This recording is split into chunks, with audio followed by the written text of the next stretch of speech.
A nearly 10-year streak without hurricane warnings or watches now coming to a close as Henri is now bringing hurricane watches and warnings all across New England and the tri-state. Welcome back in a Weekend Recharge. I'm meteorologist Tevin Wooten, live for you from Montauk, New York. This storm has long and far-reaching impacts. Even outside of the landfall, we do see those tropical storm winds perhaps stretching 100 miles away from the center of this storm. We are anticipating a landfall sometime on Sunday, perhaps in the midday hours. Let's get you the latest on what we know with Tropical Storm Henri. We do, of course, know the hurricane hunters. They have been flying missions into this storm, and with the last several passes, they've actually been able to notice the storm's sort of DNA actually not necessarily deteriorating, but there's some wind shear eating away at Henri. So we'll watch that relatively closely. The storm is expected to make landfall sometime tomorrow. 30 million folks are in the storm's cone, with 2.7 million under hurricane warnings right now. Delta also offering waivers and vouchers for those that are in the storm's path. Dr. Postel, we want to bring you in right now for expert analysis in the Weather Channel headquarters. And I was just talking about some of that shear, and you mentioned this earlier on today, too, in the broadcast, that how this doesn't necessarily look like maybe a hurricane right now, but that is forecasted to change. And I do want to remind people what happened with Tropical Storm Fred. Didn't look all that impressive, but right before landfall, just about 10 to 12 hours before that landfall, we did see sort of that concentric circle presentation come along with that storm, too. So you can't rule anything out necessarily before the storm's landfall. That's right, Tevin. Those are all good points. Sometimes the image that you see on satellite belies what's happening underneath, which is why we need the hurricane hunters out there to give us a ground truth, so to speak, look inside of this system. And that's what we've got right now as a 70-mile-per-hour tropical storm, Henri. It looks, as Tevin was mentioning, kind of irregular and rather disheveled on the satellite pictures, but still a very impactful storm, no doubt about that. Don't forget, or don't let your guard down just because perhaps maybe it doesn't look like some of the great hurricanes that you've seen in the past. This is going to bring some pretty strong winds and significant coastal flooding and a lot of heavy rain. Those are very dangerous impacts that we do think will be moving into the Northeast tomorrow. This is the official forecast from the Hurricane Center, bringing it on board as a very strong tropical storm with, again, all that kind of wind that can do damage and the heavy rain and flooding as well.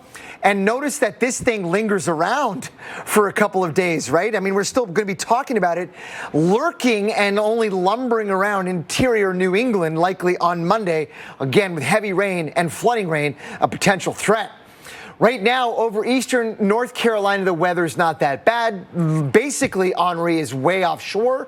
Same thing here. We were seeing some surge of moisture way out ahead of Henri coming into New Jersey. But the heavy rain will be watched very carefully, but the wind not a factor. But what we need to watch is the hurricane hunters, because they're doing an incredible job for us all, giving us an idea of what's happening inside of Henri. They found on this pass here that the winds were perhaps somewhere around 70 miles per hour on the southeastern side of the circulation.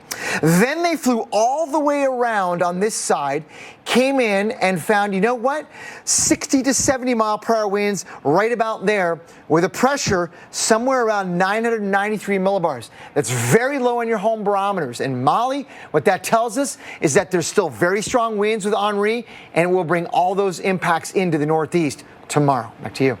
Certainly something we're watching very closely as the hurricane hunters continue their trek through Henri. Well, we've seen almost 14 inches of rain in Albany, New York since June 1st. That is 2.75 inches above average. Unfortunately, we could see more rain from Henri this weekend, which will only make things worse. There are flood watches for portions of New York, Massachusetts, as well as Connecticut. Please stay home if you can. And if you can't, never drive through the floodwaters. You just don't know how deep it is, what is in that floodwater. Potentially when we start to see those power outages, there might be some power lines in the water as well. So a lot of dangers there. I want to zone in on New York right now, where we will likely see some of those outer bands start to move in as early as tomorrow morning, where we could see those wind gusts upwards of potentially 35 miles per hour. So tropical storm force winds by the time we get to Sunday evening as Henri gets closer and closer.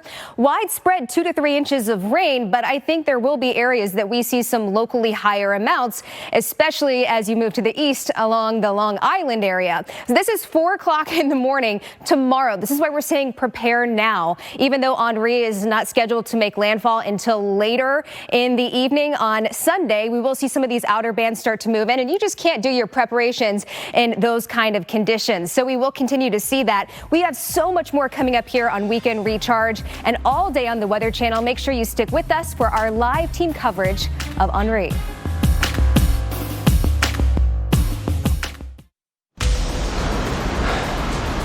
Well, your preparations, folks, need to be in high gear as we prepare for what is currently Tropical Storm Henri, but what may be Hurricane Henri before the day is done. I'm meteorologist Tevin Wooten. We're live for you from Montauk on the easternmost point of Long Island. Sunny skies, blue skies here, a couple of clouds coming through, but it is hot, it is warm today, and folks are enjoying the beach. Not supposed to be in the water right now, and that is exactly why. These waves come crashing in. The water is not that high. I just saw, or it's not usually this high. I just saw someone get impaled by a wave. So it is recommended that you do not get in the water right now and practice that safety. And we're certainly going to need to keep that top of mind as we have a rip current risk even after Henri departs into Tuesday evening. I want to bring in Steve Ballone. He is the executive director here in Suffolk County. And Steve, for the vacationers here, a lot of people have been asking me, but let's hear it from you. What would you recommend for folks that are perhaps not from this part of the country and are here on vacation and have a tropical storm or perhaps a Category 1 hurricane headed their way? Well, that's the big issue for us here. We're at the height of the summer season as this storm approaches, and we've been hoping, of course, that the storm would be moving away from us, a tropical storm. But unfortunately, the tracking has it now really looking like it will be a direct hit. And if it comes in as a hurricane, with the potential, we're on a hurricane warning right now. It'll be the first one to directly hit Long Island since Hurricane Gloria back in 1985. So this is a very serious storm, and we need to have people taking precautions now as we prep for the storm that will be hitting tomorrow. And Steve, speaking of preparations, what are you and your crews here in the county doing to make sure we are well ahead and prepared for this storm? Well, one of the big concerns here, of course, is going to be storm surge. We are looking out on the east end, potential up to 5 feet of storm surge. On the western end of the county, again, depending on the track of the storm, 2 to 4 feet. So especially low-lying areas, we could see significant flooding. So people obviously need to be cautious, move vehicles to those high ground areas. And also with the wind speeds, we're talking about hurricane force winds here, making sure that everything in your yard and the backyards, everything is strapped down or put away so those items don't become projectiles in the force of the storm. Yeah, that's certainly important. It's also easier to recoup those items if they're closer to your house and not, your neighbor's backyard or several blocks down the street. At what point, if any point, during the duration of this storm, would you call for evacuations here out of Montauk and out of Suffolk County? Well, we are going to be setting up shelters that should be open up this evening, and we're in discussions. We're having conversations, of course, with officials over in Fire Island about, when it makes sense and if people should be moving off the island, and we'll probably have more to say about that later today after we see an updated forecast. But this is a serious storm. It's a significant storm, and people should be prepping for taking precautions and potentially leaving the area if necessary. All right, that is Steve Ballone, the executive director here out of Suffolk County. The words of the day: exercise the utmost caution. Do not take any threat lightly here, especially as we talk about the potential for life-threatening storm surge. Dr. Postel, he talked about the potential here, what they're anticipating for maybe 5 feet of storm surge. That's water above normally dry ground, but we also have the tide cycle that we have to take into account too, and that could add a more significant threat if things coincide at the wrong time. Well, you're exactly right, Tevin. And I think you brought up a really good point earlier that there's some silver lining in here that perhaps the tide will be going out a little bit as the peak of the storm surge comes in. So perhaps those two won't be working in concert as much as they could, but we'll have to watch that very carefully. Thank you very much, Tevin. But we know we do have a hurricane watch and a storm surge warning in place right now for places like Narragansett, Rhode Island. I mean, we could be looking at winds that could do some structural damage with power outages and, of course, flooding rain. So the storm could really bring its impacts in as early as tonight. So be prepared now. Time is kind of running out, and you need to want to be on the lookout for the rapidly worsening weather conditions tomorrow morning.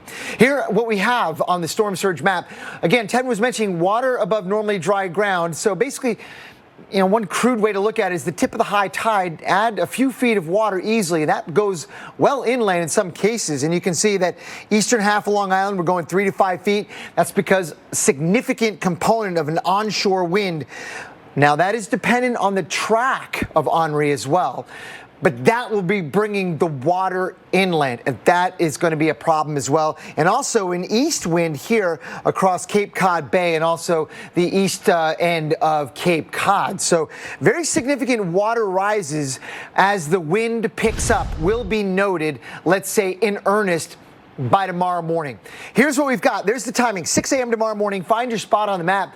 Those winds will be increasing throughout the morning and early afternoon. We may see, depending on how strong it goes, but if the forecast holds, 60 to 75 mile per hour wind gusts on eastern Long Island, and those significant water rises continuing throughout much of the day on the wind-facing shores. We'll be right back with continuing coverage.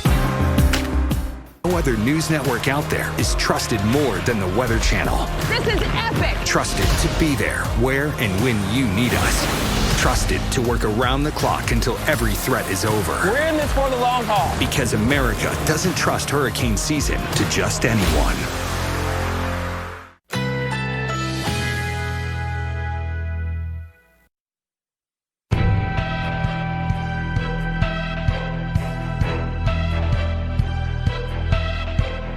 Currently in our area, 79 degrees under partly cloudy skies.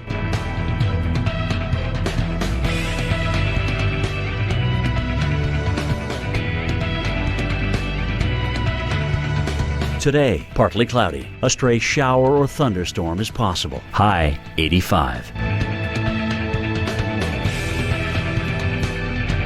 Tonight, rain developing late. Low 76. Chance of rain 70%. Sunday, windy with rain and possibly some thunder. High 80. Rainfall near an inch. Here's our 7-day outlook.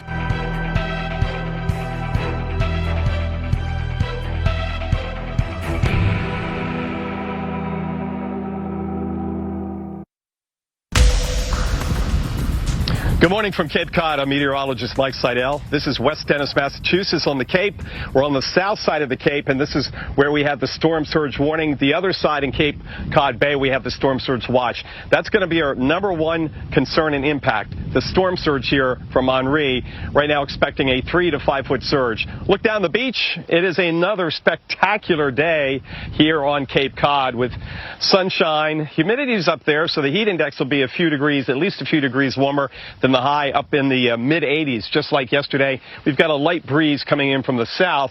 Those winds will pick up overnight, as well as the wave action, and by this time tomorrow, we're going to be in the throes of the east side, the dirty side of Henri, whether it's a tropical storm or a low-end Category 1 hurricane. So it's the storm surge here on the Cape. We're not under any kind of tropical storm warning or hurricane warning or watch. Nantucket, neither, but Martha's Vineyard is under a tropical storm warning, and also the Massachusetts side of Buzzards Bay, that's Woods Hole and Falmouth, up to the Bourne Bridge under a tropical storm warning. We're still expecting gusts here upwards of 40+ miles an hour. Could still see some sporadic power outages based on the current track, but it has shifted a little bit to the east, and we're going to watch that to see if we get another shift before we get landfall, but it seems unlikely that we'll have landfall on the Cape at this point. It would have to do a major shift off to the east. So Dr. Postel waiting and watching, but another fine day. It's August here. It's high season, so the Cape has thousands of people out here. The winter population's about 25,000, but there's many, many more people out here, and most are going to stick around. There are some that we're checking in tomorrow that have decided not to come in tomorrow because of the forecast with Henri. And that's smart. I mean, that makes sense, right, Mike? I mean, the weather conditions in many areas in coastal New England and Long Island are going to get a lot worse tomorrow. But, you know, Henri is not the only story. We have Hurricane Grace, which actually made landfall in Mexico last night as a Cat 3. You can see here just how much power it packed as it first made landfall a couple days ago over the Yucatan Peninsula with somewhere around 80-mile-per-hour winds. But last night it made landfall with 125-mile-per-hour winds in Mexico on the west side of the Bay of Campeche, just north of Veracruz. This was a remarkable and rapidly strengthening hurricane right here. This is where it is on the big picture. This was a developing ferocious hurricane that brought certainly damaging winds and a lot of flooding rain inland into interior Mexico. It is now moving farther inland and weakening. But of course we have Henri here, which is about 200 miles east-southeast of Hatteras, North Carolina. The weather today in North Carolina, not all that bad. Some light breezes. Most of the weather is offshore. We're getting some showers kind of closing in on New Jersey, Long Island, southern New England. Right now, some clouds. But this is not really directly Henri. This is kind of associated with a bunch of other things. But it's still a reminder that bad weather is on the way, Molly, and we need to be prepared because weather is going to get a lot worse, especially late tonight and tomorrow morning. That's why we're telling people today, that is your day to prepare. Our mission with our Pattern Climate Unit is to explore, inform, and elevate people around the globe doing their parts to save and protect the planet. This summer, we launched the Pattern Earth Film Climate Challenge and asking filmmakers to share inspiring stories about the issues facing our planet. The winner gets a $10,000 grand prize and a chance to have their short film screened on Weather Channel platforms. This week, we've been counting down the top entries, and today, we reveal the winner. The film taking the top prize is Samaritan by Dustin Murphy. It takes a look at our individual responsibility to embrace a more sustainable future while empathizing with our human impulse to escape in denial. Here's a teaser.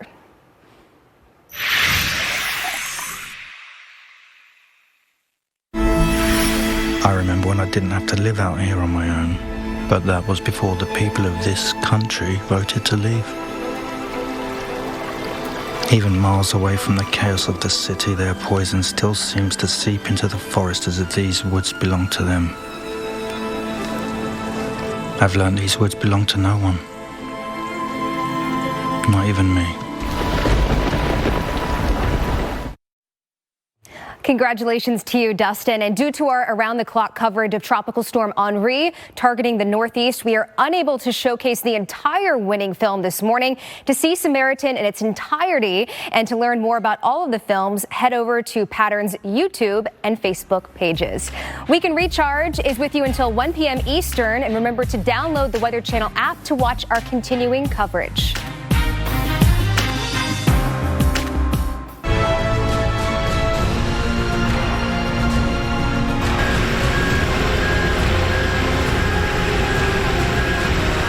Gas up your car. You know what? Get some batteries just in case. You know what? Get some ice and throw it in the freezer. This storm has now taken a turn that it is heading our way, and we need to be vigilant.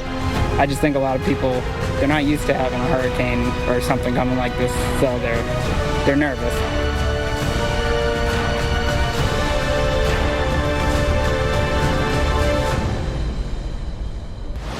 The Northeast and portions of New England on high alert as Henri charges up the coastline. We're expecting this storm to strengthen into a hurricane prior to making landfall, potentially bringing dangerous storm surge, life-threatening storm surge, flash flooding, and dangerous wind in the days to come to New York State, Connecticut, Rhode Island, and portions of the Massachusetts coastline as well. This comes on the heels of Fred's remnants just this week that also brought a lot of rainfall to portions of Massachusetts and through the Bay Area. Live coverage with experts in the Weather Channel studios and, of course, in the storm's path as well with our crews here in New York State, but also in Massachusetts. Meteorologist Mike Seidel is live there. We'll get to him in in just moments. He's from West Dennis, Massachusetts. But I am here on Long Island in Montauk, New York, where today it is a hot day, folks. 78 degrees right now with dew points right around 73. It feels almost like I'm along the northern Gulf Coast, but we are along the Atlantic coast here. And look at how the waves are crashing in. Folks aren't supposed to be in the water right now because the water is churned up. It is angry right now, and this is as the storm sits about 500 miles to the south and southwest. Overall, it's about 200 miles to the east of the Cape of North Carolina, but in due time, that does move here into portions of Long Island and along Long Island, rather, and into portions of New England. But just look at how big these waves come crashing in. I mean, folks, you can hear this from a block or a block and a half away as these things come crashing in. You get a loud boom, and all of a sudden you're like, what is that? That is the water churned up so high right now as the storm still sits about 500 miles away.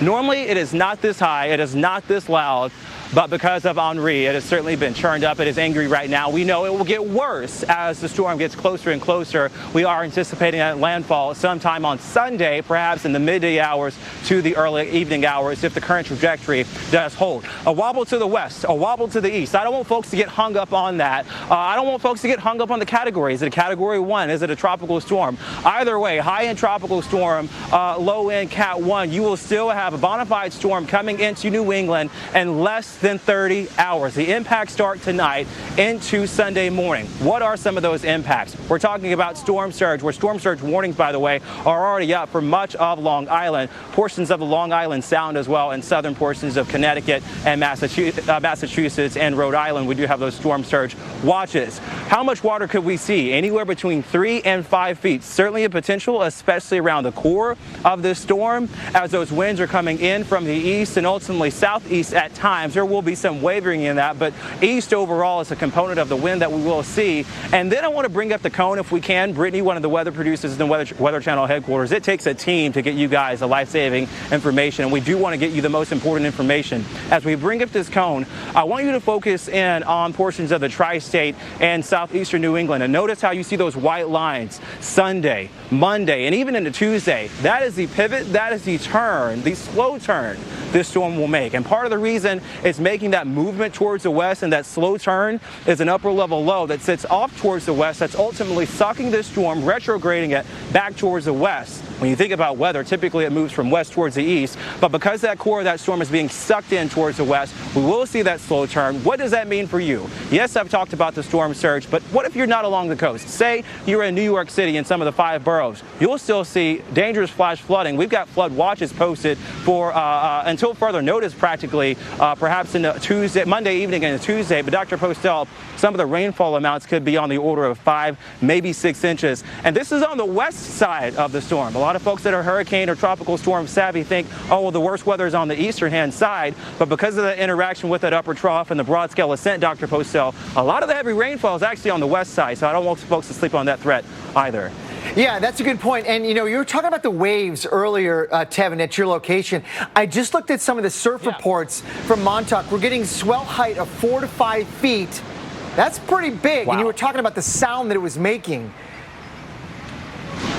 Yeah, I mean, 4 to 5 feet right now. We're still 30 hours from the core of this storm making it. You're already getting swells 4 to 5 feet. You get out farther away, perhaps tomorrow you'll start to notice those wave heights, maybe 10, 20, or 30 feet. Of course, that's for any shipping interests out there. So we want everyone ashore here. We want folks to heed all the warnings and stay out of the water today, stay out of the water tomorrow, and even into Monday when the storm has started to depart in terms of the strongest winds. We'll still have a dangerous rip current risks too.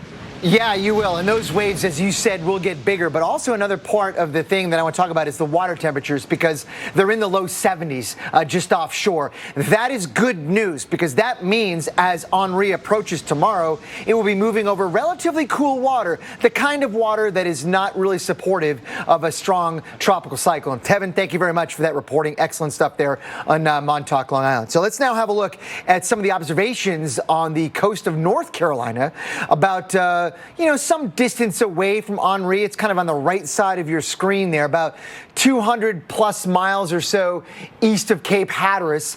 And the weather today, coastal North Carolina, not really a problem. The weather today along much of the Jersey Shore, coastal Delaware, Maryland, Long Island, not so bad now, but there's a slug of rain moving in. Not really directly tied to Henri, but kind of leading it by, 12 to 18 hours. So just some scattered showers coming in right now. Really the weather with that batch of rain, not all that bad. But let's now have a look at Henri, and it looks rather weird looking. I tweeted it out this morning. I was like, I thought it might be a little bit more circular when I woke up this morning, but it's kind of being impacted by some pretty strong wind shear right now with this dip in the jet stream. But what this map tells you is that for those of us hoping Henri is going to go out to sea, it's not likely to do that. There's a big blocking high in the way. The traffic is set up for this thing to move north or even west of due north into Long Island or still perhaps parts of New England. We're not exactly set yet on the fine details of the track, and that matters because where the center goes on shore, the greatest water rises from storm surge will be likely to the east of that. For example, there are some scenarios that still bring Henri to western Long Island and others eastern Long Island or even farther east than that. So you're going to want to tune back in to get the latest on where the center of Henri goes. But there's important information right now coming in from the hurricane hunters, the NOAA aircraft that are in there, affectionately known as Kermit. That is the name of the aircraft there. But we've flown in just recently along a pass like this, found a pressure around 993 millibars with a wind somewhere in the 60 to 70 mile per hour range. But earlier today, we found winds far on the southeastern edge, closer to 70 miles per hour.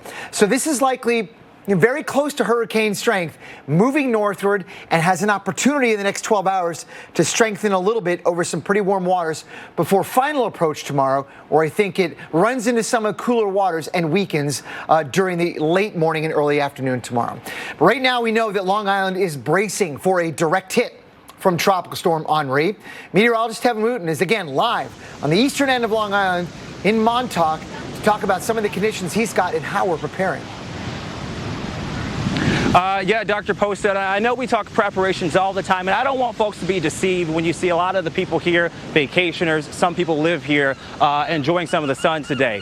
They've got a plan of action ready to go, and I was just talking to some of the families here, and some of our crews were talking to families, and folks are saying, we're going to take in what we can today, but tonight it's go time. We are getting out of here. So yes, while people are here now, this will not be the case tomorrow. Let's get you some of the latest information with Henri in terms of what it's doing with its DNA. A lot of people like to compare storms. Is it a Gloria? Is it an Irene? Is it a Bob? No.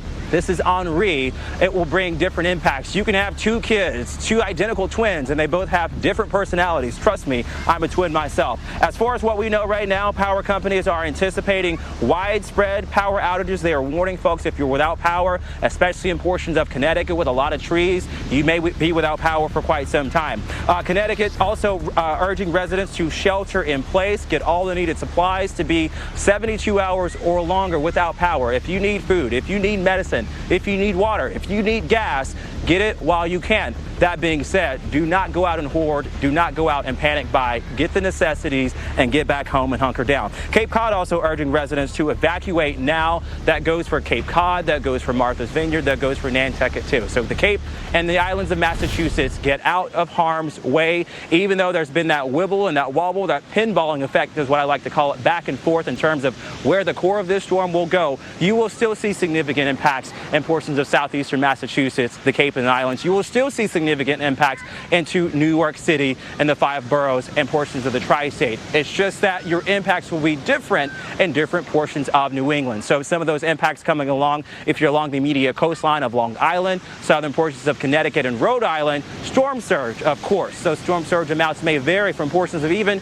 northeastern New Jersey and coastal portions of New Jersey, 2 to 4 feet there. Southern portions of Long Island, some 2 to 4, but it's the easternmost point that perhaps could see that 5-foot range really start to stack up. Some of the officials here in Suffolk County were urging residents, if you live in a low-lying area, you need to get to higher ground now before it's too late. What are we seeing right now in terms of the waves? I was talking about those moments ago. They are still crashing in. You do get 1 or 2 people that go out there, and I certainly hope they know what they're getting themselves into, because the water is not usually this churned up. It is not usually this angry. And these waves come in crashing like a wall, tumbling down, and you can hear the explosion or the boom that just goes off sort of and resonates in the air because of the strong force of the water coming in. It does get higher throughout points in time, but overall right now we're starting to see it retrograde back out, but we are anticipating that water rise again as the core of the storm gets closer and closer. We want to get to meteorologist Mike Seidel. He's in West Dennis, Massachusetts, and Mike, I know that we've seen this storm sort of play possum with us in terms of where that landfall may be. Now we're thinking the Cape, or excuse me, the portions of Long Island, but you on the Cape, you're still watching for significant impacts there. Can you let us know and let folks at home know? Yeah, we're definitely going to have some impacts here, even though the landfall is expected to be off to our west and south down the East Coast. But with that said, the storm surge is going to be an issue because we're going to be on that east side. That's going to push the water from the Atlantic up towards these beaches here on Cape Cod. And that's why on this side of the Cape, on the south side of the Cape, and for the islands, Nantucket, Martha's Vineyard, we have a storm surge warning. There's also a tropical storm warning for the island of Martha's Vineyard. Meanwhile, today, another sunny, gorgeous day ahead of Henri, which will come in with some impacts by tomorrow morning at sunrise. The West Dennis Beach, they're packing them in here on a Saturday morning. Temperature already around 80 and heat index 82. It's a warm, muggy summer morning on Cape Cod, and the Cape, as you can imagine, in August, with schools not opening in this part of the world till at least the day after Labor Day, is packed. Now, we talk about storm surge, 3 to 5 feet above normally dry ground. What does that mean? Well, find where the high tide is. Say the high tide comes up right to here. Then you add 3 to 5 feet on top of that. That's what's forecast, and we're in that storm surge warning. There will be the risk of tropical storm force wind gusts over 40 miles an hour. That could knock out some power. That's based on the current track. If it shifts a little bit more to the east, we could have wind gusts over 50 miles an hour. So keep that in mind. Rainfall at this point is not going to be a major issue, big impact on the Cape, less than an inch by far. Most of the rain will be closer to the center. It seems like it's going to wrap around to the west of the center as it makes its move towards the coast and moves onshore. So we'll be watching the surge and some rain and some gusty winds tomorrow here at West Dennis and up and down these beautiful beaches on Cape Cod. Molly, again, waiting for the next update from the National Hurricane Center coming up just before 11 o'clock Eastern, and then the latest updated model runs, the American GFS and the Euro, coming in early this afternoon. Yeah, Mike, we're actually going to take a look at some of the rainfall amounts from those two models. Certainly, we will see some changes over the next few hours as we get some of the latest data. So we want to talk about the rainfall potential of what we're going to see, because that's really one of the primary concerns. With Henri, we have flood watches all of New Jersey, Cape May, all the way through Philly, New York City, Long Island, up through the Capital District in New York, the Hudson Valley, likely to see some very heavy rain out of this, and that extends all the way over into Rhode Island. These are the two models I was talking about, and we will likely see that windshield wiper effect of back and forth to where that swath of heavy rain actually ends up. So right now, this is the current model, and we'll get some new information here with some of the newer model runs. But this paints a very wet picture for Long Island up through the Bridgeport area, along the Hudson Valley, up into the Capital District, as we're expecting that left hook once it makes landfall and kind of slowing down and dropping a lot of tropical rainfall over the same areas for about 24 hours. As we look into the American model, this is a completely different picture. And of course, we're zoning in on exactly where this is going to make landfall. That's going to make all the difference in who sees not only the heaviest rain, but the highest surge and the strongest winds. But this is the American model, and it brings it over portions of eastern Connecticut, portions of Rhode Island, and then up into Springfield. So we are watching for some flash flooding concerns through tomorrow morning as some of those outer bands work their way through areas like Jersey up into Philly. For tomorrow tomorrow, we'll start to see some of those outer bands move in the early part of the morning before the stronger part of the storm and eventually landfall starts to move in for the second half of the day. So we are watching for thunderstorms within those outer bands. And of course, as Henri actually eventually makes his way onshore. So flash flooding likely New York all the way through the Hudson Valley. That will continue well into Monday as we see this storm slow down after it makes landfall and drop a lot of rain in many areas that are already super saturated. Stay here with the Weather Channel as we track Henri. Download our app on your TV. Existing cable and satellite subscribers can get the Weather Channel on Roku, Fire Stick, and your smart TV.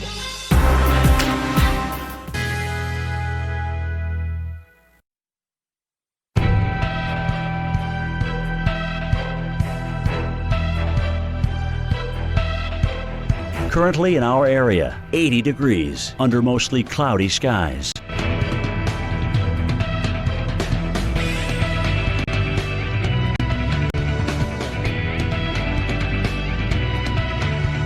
Today, mostly cloudy this morning. A few showers developing during the afternoon. High 85. Chance of rain 30%.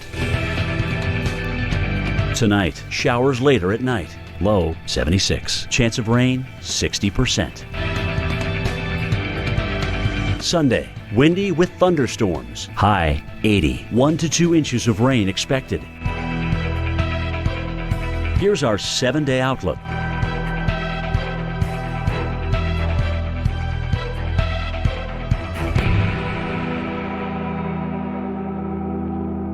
When it comes to covering the most important issue facing us and our Earth, one day does make all the difference. Now, the Weather Channel and its innovative climate team at Pattern are connecting you every day to the most fascinating stories impacting our planet. For what's now and what's next, rely on the climate experts with the most trusted name in TV news. If it's out there, it's in here. The Weather Channel.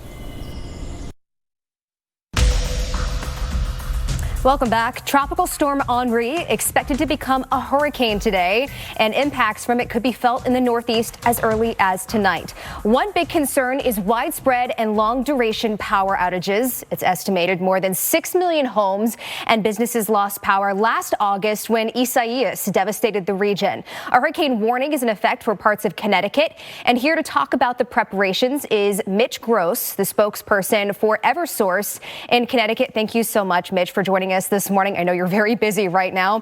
Eversource is New England's largest energy provider. How are you preparing for a storm like this? Well, Molly, good morning, and thank you for having me. Our people are ready. This is what we do. This is what utilities do. We have been tracking this storm for days. We had just finished up with some work with the remnants of Tropical Storm Fred. We've been keeping our eye on Henri as well.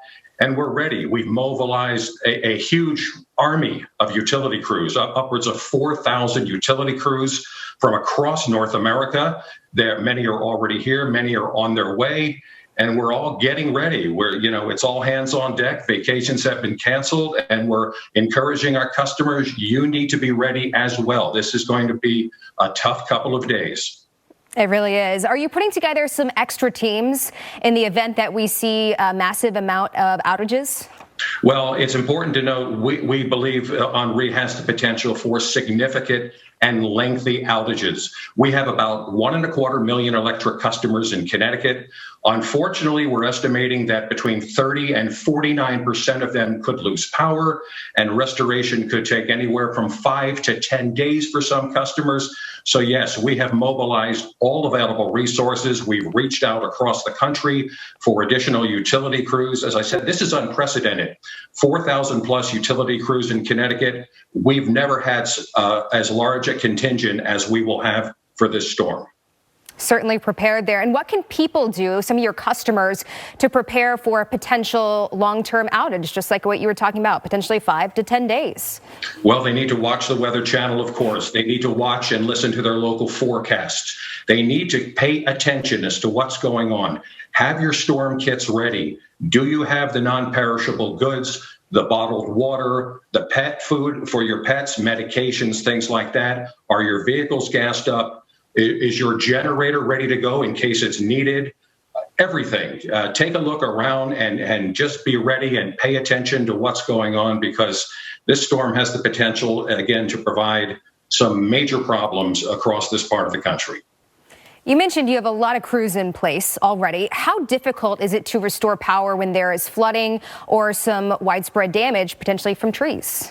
Well, speaking of trees, trees are the #1 cause of outages. Connecticut is one of the most heavily wooded states in the country, and we have thousands of trees that are either diseased or dying due to insects, infestation. The ground is saturated due to previous tropical storms, so we have to deal with trees, possible blocked roads, flooding. But the crews are the best in the business. They all know that safety is the #1 concern. They know when it's safe to go to work to take care of the problems, but they'll stay on the job as long as it takes.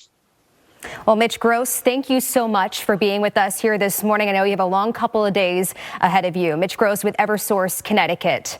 Well, we want to send it back out to Mike Seidel, who is in Cape Cod today and anticipating some impacts from Henri as it slowly churns towards this area. Now, Mike, have you heard any people comparing this maybe to past storms, and how is that playing into people's preparation?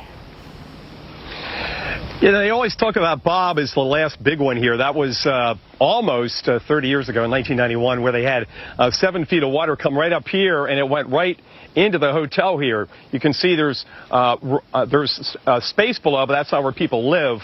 It's more of a banquet area. So they're not expecting that. I mean, that was really the bellwether here on the Cape. We are expecting a surge, though, of 3 to 5 feet above normally high ground. Basically, you find your typical high tide and add 3 to 5 feet to that, and then the water comes in.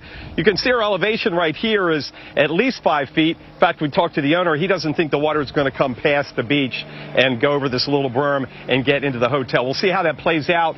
It all really depends on the final track of the storm. But right now, the storm surge warning for the south shore of Cape Cod, also the islands, Martha's Vineyard and Nantucket. We will have some gusty winds, probably over 40 miles an hour. So power outages not out of the question, but we're not going to get the real dense and heavy rainfall. That's going to be relegated primarily closer to the track, and then models indicating it's going to sweep back towards the west and south towards, say, New York City. So right now we're not expecting even an inch of rain here on Cape Cod. But we've got live team coverage coming up from 1 to 5 p.m. this afternoon Eastern.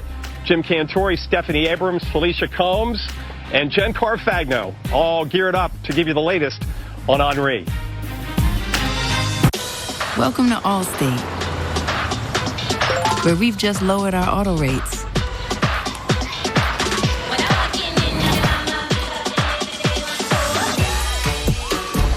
And savings like that will have you jumping for joy.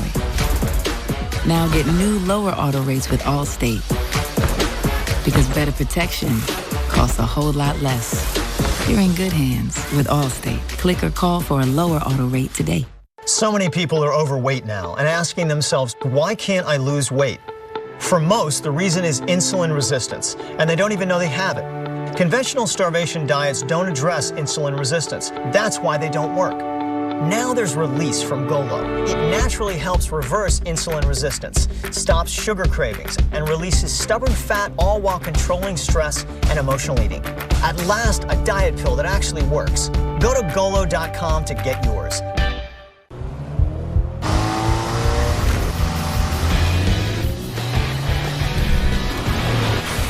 Return to rugged, the all-new ruggedly redesigned 2022 Nissan Pathfinder. Oh, that spin class was brutal. Well, you can try using the Buick's massaging seat. Ooh, yeah, that's nice. Can I use Apple CarPlay to put some music on? Sure, it's wireless. What's your Buick's Wi-Fi password? It's Buick Envision. That's a really tight spot. I used to hate parallel parking. Me too. The all-new Buick Envision, built around you, all of you. Pay no interest for 72 months, plus current eligible Buick owners get $500 purchase allowance on 2021 Buick SUV models. Es mi niña bonita, con tu carita de rosa, cuánto la llevo a querer. Even if you had to miss your quince, there's always your quince plus one.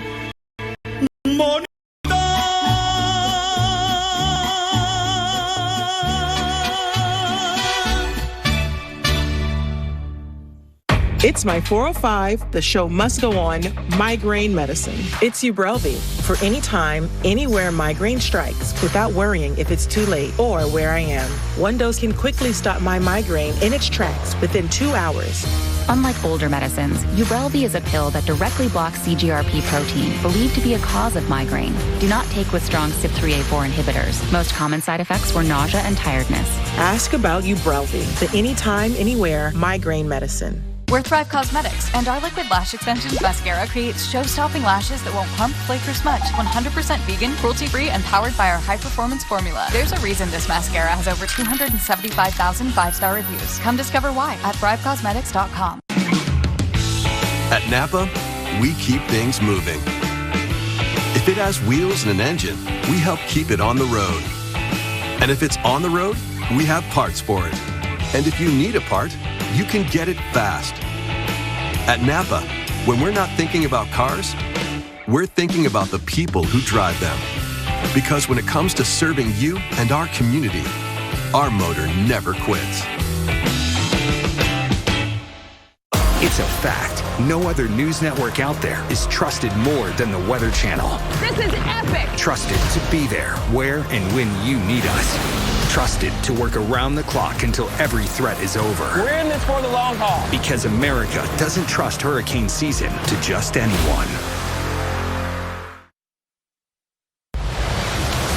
A blue sky day here on the easternmost point of Long Island. I'm meteorologist Tevin Wooten. Welcome back into Weekend Recharge. We are live from you in Montauk, New York, as we track right now Tropical Storm Henri, but what may become Hurricane Henri before the day is out. 70-mile-per-hour winds right now, potentially reaching that 74 to 80-mile-an-hour forecast point here within the next 12 to 18 hours. Regardless of not if we have a Category 1 hurricane or a strong tropical storm, we are still expecting significant impact. So let's get you the latest on what we know right now with Tropical Storm Henri. It is expected to make landfall sometime tomorrow. About 30 million people are in the storm's forecast cone. You've got about 1.25 million folks in that hurricane warning. The city of Groton, Connecticut is recommending voluntary evacuation starting tonight at 10 p.m. for some of its residents. Groton, by the way, does sit on coastal Connecticut. Southwest Airlines is allowing passengers traveling to and from impacted cities to rebook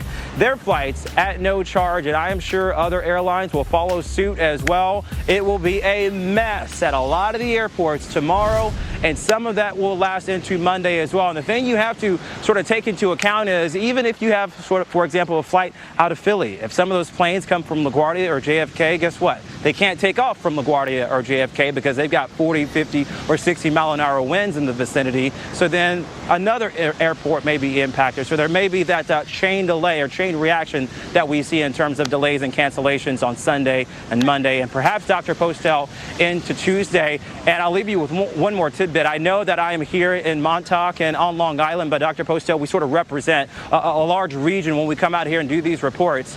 We were just hearing from Eversource Connecticut, the power utility there. They're anticipating anywhere between 30 and 49% of its 1.25 million customers to lose power. Some of those could be for 5 to 10 days. Dr. Postel. Yeah, you're right about that, Tevin. And what we've got, our latest advisory from the National Hurricane Center is Tropical Storm Henri. Steadily moving now northward. Now, it's maybe moving slightly east of due north, but it's eventually going to be moving north and then probably west of due north. 70 miles per hour on the wind speed, pressure somewhere around 993 millibars. We expect a landfall tomorrow, Sunday, somewhere in this region, inside of this cone. But that's a pretty wide swath here.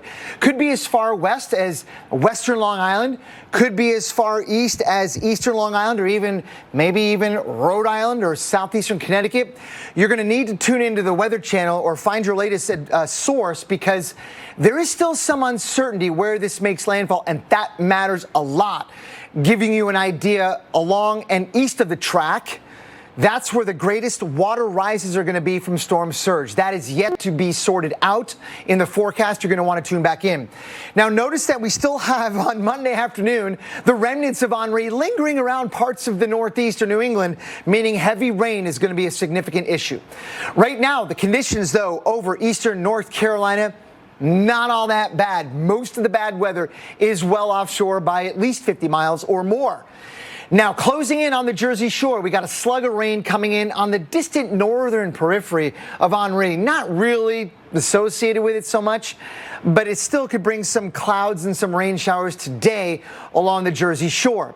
I want to point out what the hurricaners or hunters are finding out right now. Pressure, they're flying in through there. This is the Air Force Recon.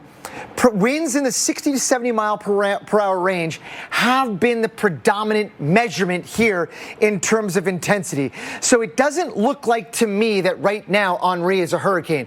And that's good news, but it still has yet to go over some pretty warm water here of the Gulf Stream before it moves finally over some cooler water on that final approach tomorrow, which should foster some weakening, we think, during the morning hours tomorrow.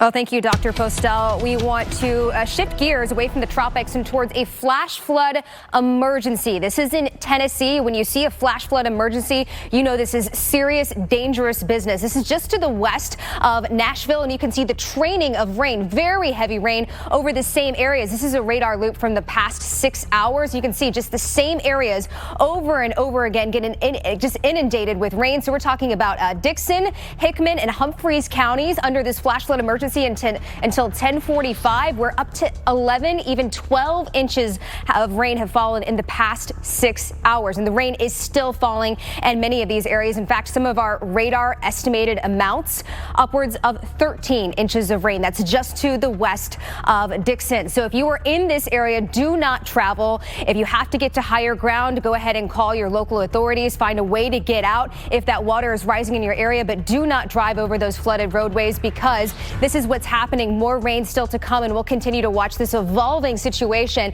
just outside of Nashville as we go through the rest of the morning, and of course an update on the tropics as well. John Tyson's motto was, "When better chickens are hatched, we will hatch them." It's why all of the Tyson chicken that bears his name is raised with no antibiotics ever. Every nugget, strip, and drumstick. Keep it real. Keep it Tyson. What up? I'm Sean's brain. And when he's hungry, I wander. And there's only one way to get me back again. Hot Pockets. Harness the cheesy, meaty, hunger-slaying power of Hot Pockets. Hot Pockets. You thought using nicknames might endear you to your new team. Did you just call me Stanimal? Turns out they only use that name behind Stan's back. Life's full of hidden problems. Okay. So we hid a comforting brownie in a Snickers. Imagine a visibly healthier pet in 28 days. Purina One, natural ingredients in powerful combinations for radiant coats, sparkling eyes. Purina One visibly healthy pet. Try these Purina One True Instinct formulas for dogs. Verizon launched the first 5G network, and now we want to be the first to give everyone the joy of 5G by giving every customer a new 5G phone. Old customers, new customers, families, businesses, every customer. From these bakers to these bakers. Hello. New 5G phones when you trade in your old ones. Cracked, busted, sticky buttons and all. Thank you. Upgrade your phone. Upgrade your network.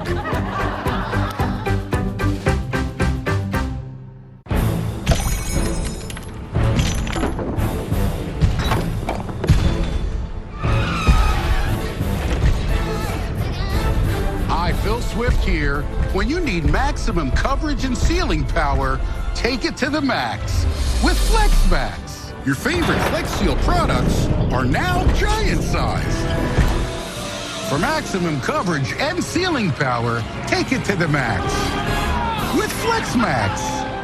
What will you do when the power goes out? Power outages can be unpredictable and inconvenient. But with a Generac home standby generator, your life goes on uninterrupted because you'll have power when you need it the most. 24 days we were without power. I had water, I had ice, I had coffee, I had air conditioner. I was able to stay here because of the Generac. Get the security and peace of mind your family deserves with a home standby generator from Generac. 8 out of 10 home generators are 5-star Generac with thousands of satisfied customers. Very good product. Very, very good reviews from everybody. Prices start at just $19.99, and owning a generator is easier than ever. Act now, and you can purchase and install a Generac home standby generator for as little as $99 a month with no down payment. You will also receive a free 7-year warranty valued at $695. Hurry, this offer ends September 12th. Call or go online now. This is a storm like we had not seen before. It was crisis mode, just trying to make it work. What do you do without electricity, without water? Our restaurant had resources that we wanted to share. We knew there'd be a need out there. Was able to reach out to Lila at the hospital. She said, "You want some Chick-fil-A hot sandwiches?" And I said, "Of course we do." She actually fed 3 of our hospitals. We knew how stressed out the hospital staff were. The gesture of thinking of us, it was amazing. They were caring for others, and we wanted to be able to care for them.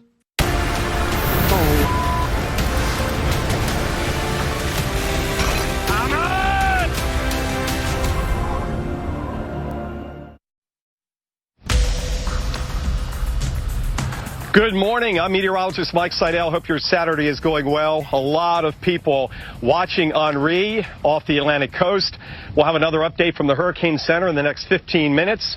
But as Dr. Postel mentioned a few minutes ago, the hurricane hunters likely not finding enough evidence of hurricane force winds. We're out here on West Dennis Beach, and people are lined up and heading into the parking lots and hitting the sand and getting in the water. Water temperature is 75. Not bad, about as warm as it gets on this side of the Cape. We've also got some kayakers out here enjoying the ocean while they can, out here just past the jetty, along with a lot of marine life and birds.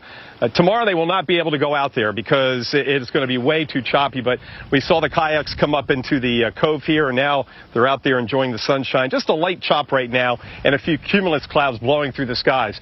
Number one impact here on the Cape will be the storm surge based on the latest track. We're going to be on the east side of the storm, so we're going to have the wind pushing the water up here. Now, with Martha's Vineyard and Nantucket off the coast of the Cape, that does tend to block the wave heights a little bit, so that protects us a little bit. But with that said, the water still goes around those islands and creates the surge, so we are under the storm surge warning.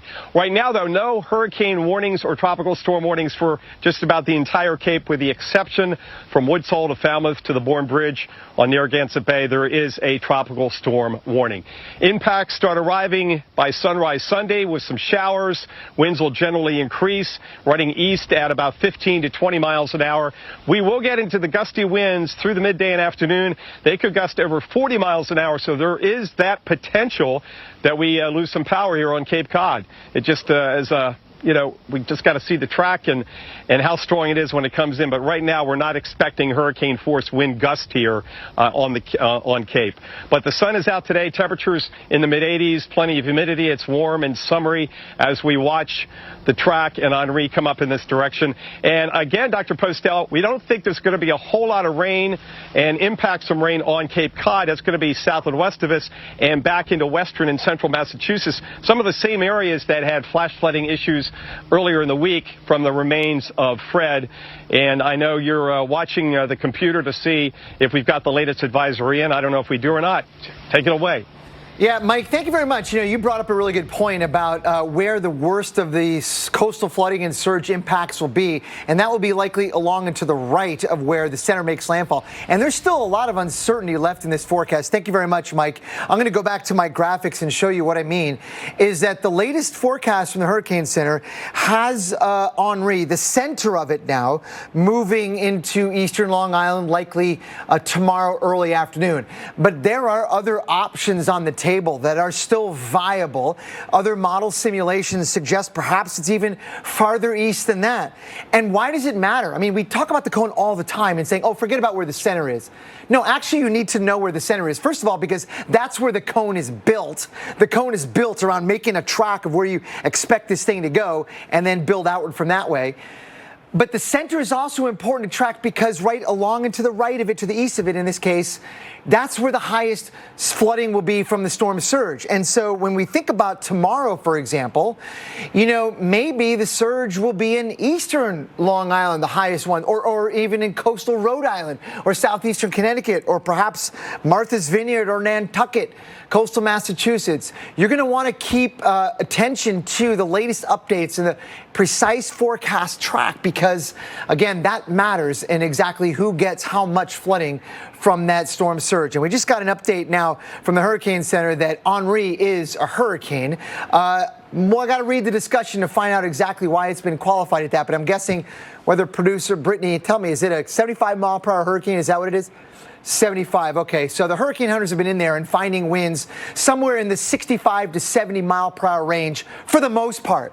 There were a couple of observations just above 70 miles per hour, but that pretty much, I guess, gave the Hurricane Center the green light, said, all right, we're going to call it 75, good to go, 991 north-northeast at 17. Those are the latest stats on now Hurricane Henri. Molly. Well, we do want to talk about some of the timing that we're going to be seeing with a few of the cities that are ahead of Henri right now. And one of those is Providence, Rhode Island, where you could be seeing those stronger gusts start to move in as early as tomorrow morning. And then the wind really picks up as Henri approaches and eventually makes landfall in the vicinity by the time we get to Sunday evening. We could see those 50-plus mile-per-hour winds as we are now tracking Hurricane Henri. And the rain could be significant in some areas. I think we'll see some locally higher amounts in the Providence area as this kind of starts to wind its way on shore. It really depends on where the center of this is. You just heard Dr. Postel talking about this. The center is going to be so important to see who sees the heaviest rainfall as well as who sees the strongest winds and the highest surge. This brings us some light rain across the Providence area continuing into Monday and Monday morning before this winds off into areas like Albany up in the Capital District, likely to see some of the heaviest rain from Henri as we're expecting it to really put on the brakes once it moves inland, and that's going to bring rainfall totals pretty high in many of these areas, especially along the Hudson Valley. Rain expected both Sunday and Monday as you start off your week in Albany. Innovative climate team at Pattern are connecting you every day to the most fascinating stories impacting our planet. Rely on the climate experts with the most trusted name in TV news. If it's out there, it's in here, the Weather Channel.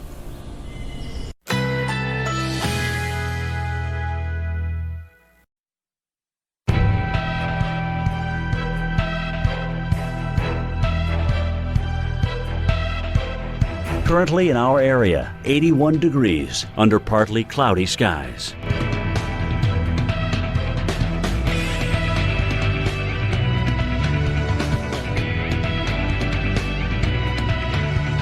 Today, mostly cloudy this morning.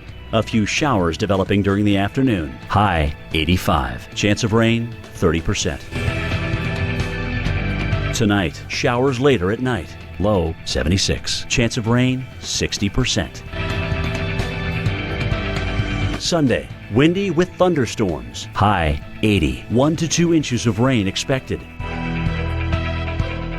Here's our 7-day outlook.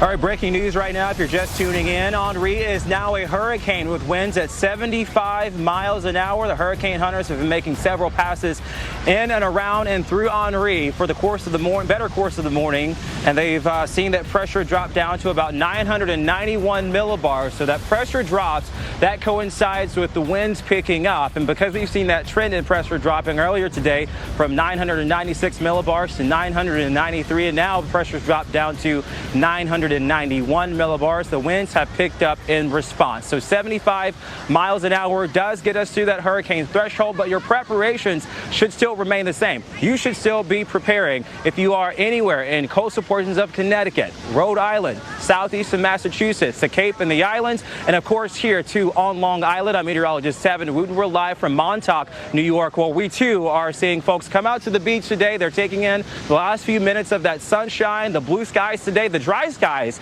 today as well, because Dr. Postel, a lot of these folks will be hitting it back to the house as Hurricane Henri starts to move in a bit closer. But the messaging, Postel, overall is still the same. We need folks to prepare, and for some people in Connecticut, Eversource is saying you may be without power for 5 to 10 days. The messaging is the same. That's a really good point, Tevin. Henri is behaving as we thought it would, and there is no significant changes to the forecast thinking. Thank you very much, Tevin. So let's now have a look at the data that's coming in to the Hurricane Center. Not that graphic. Let's go to max 48 if we would, and to show you exactly the reconnaissance according to the latest Air Force recon. And you can see that what we've got is some new information coming into the Hurricane Center. And the hurricane hunters found pressure a little lower than 993 millibars, with some wind still reported at that location. So the pressure minimum likely a bit lower than that, according to their latest advisory, 991. Now the winds on this route from the Air Force recon were not 70 miles per hour, but some of the earlier aircraft had brought in some winds that were just above 70 miles per hour. In addition to, they were measuring some very strong flight level winds, suggesting that perhaps in some part of the storm, there's some winds there that are close to 75 miles per hour. Hence, we got the upgrade to hurricane status. But right now, all along the coast of North Carolina, we really don't have much bad weather. Most of it is offshore, with Henri about 200 miles east of Hatteras. Closing in on New Jersey, however, there's some scattered rains in association with another system as well as Henri, so it's kind of a hybrid here, but this is not really terrible weather. It's just kind of showery with some breezy conditions that will potentially make it on board to the Jersey Shore later on this afternoon.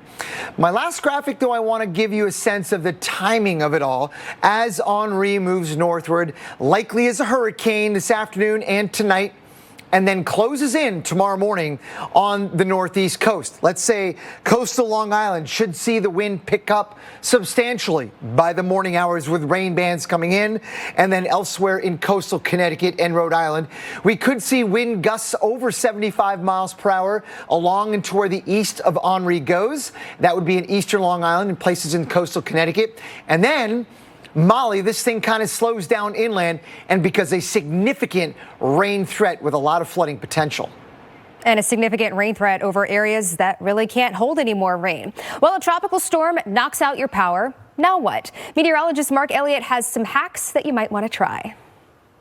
So here you are walking through your house, minding your own business, when some weather comes through and out goes the power. Now, if you're like me, the first thing you do is try to find the flashlight to illuminate your way, but who wants to hold one of these all day long, pointing it every which direction to find what you're looking for? Here's a better way. You can hang the headlamp or the flashlight right onto a gallon of water, puts a nice soft glow in the room, and now you can see hands-free.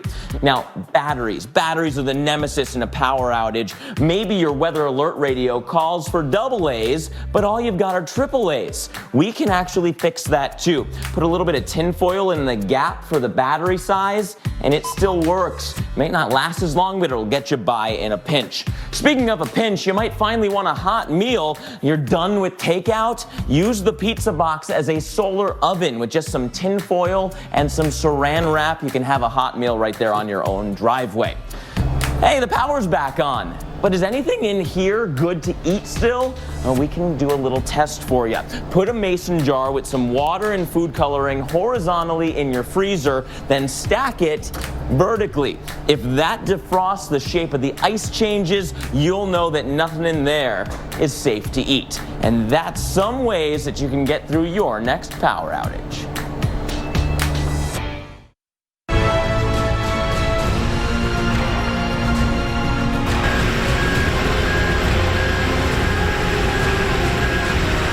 Gas up your car. You know what? Get some batteries just in case. You know what? Get some ice and throw it in the freezer. This storm has now taken a turn that it is heading our way, and we need to be vigilant. I just think a lot of people, they're not used to having a hurricane or something coming like this, so they're nervous.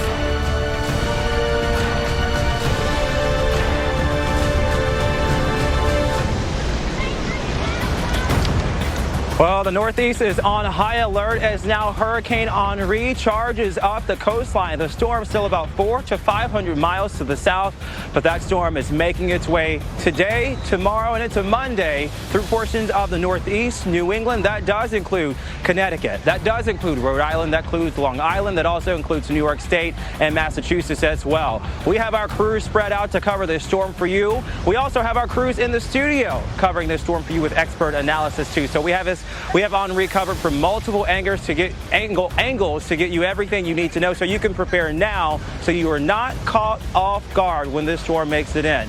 I'm live in Montauk, New York. Meteorologist Mike Seidel, he joins us from West Dennis, Massachusetts. We'll get to him in just a moment. But first, we do want to get you the latest with Henri right now. I did mention this is a hurricane. The National Hurricane Center just issued that 11 a.m. advisory. Winds are at 75 miles an hour. Pressure is down to 991 millibars. Some of the changes coming along with the latest advisory as well. We do have portions of Massachusetts now included in some of our hurricane warnings. That's going to be Westport, Massachusetts, and that does include Block Island. This is until further notice. Tropical storm warnings also extended out towards Chatham and Nantucket as well. So both of those tropical storm warnings and hurricane warnings are issued 36 hours before the onset of some of those winds. I actually think we have about 30 hours before those tropical storm winds do start to arrive. Now, we have seen this cone wobble back and forth towards the east, towards the west, towards the east and west again.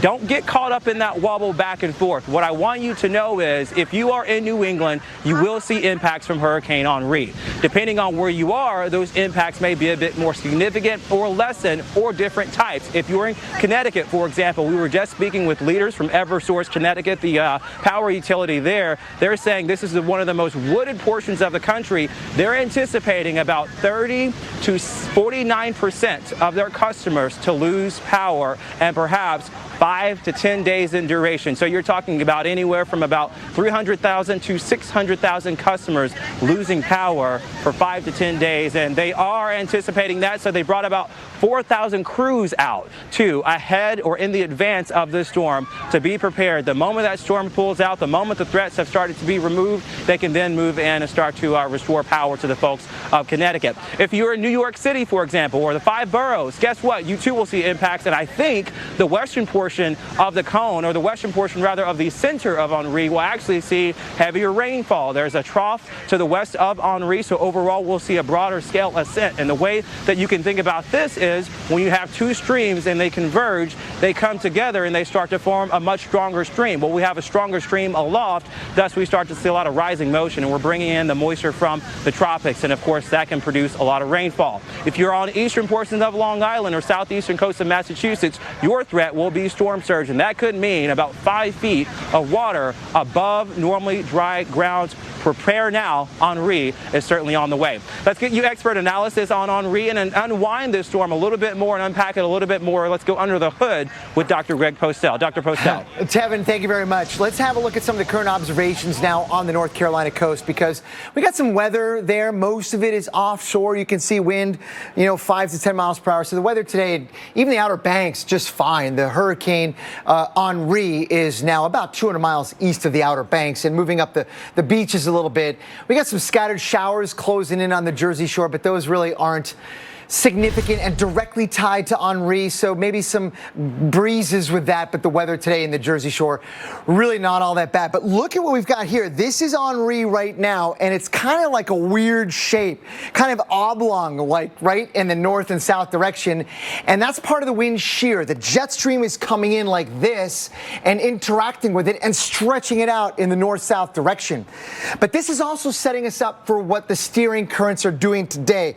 There's really no other way for Henri to go than pretty much northward. Some version of it, but pretty much northward. If you were hoping that Henri was magically going to head out to sea, the blocking high to the east is not really going to allow that to happen. So let's have a look at some of the other options on the table now that are basically out of the sort of book from the GFS. Well, there's the Hurricane Center's official forecast in the white line. And then some surrounding that are other forecasts from the GFS model suggesting other viable landfalling locations. Now, again, these are tracks of the center. This is not meant to sort of give you an idea of the breadth of the impacts, but it's important to know where the center goes because everything else follows from that. So here we go. There's the center, latest forecast from NHC.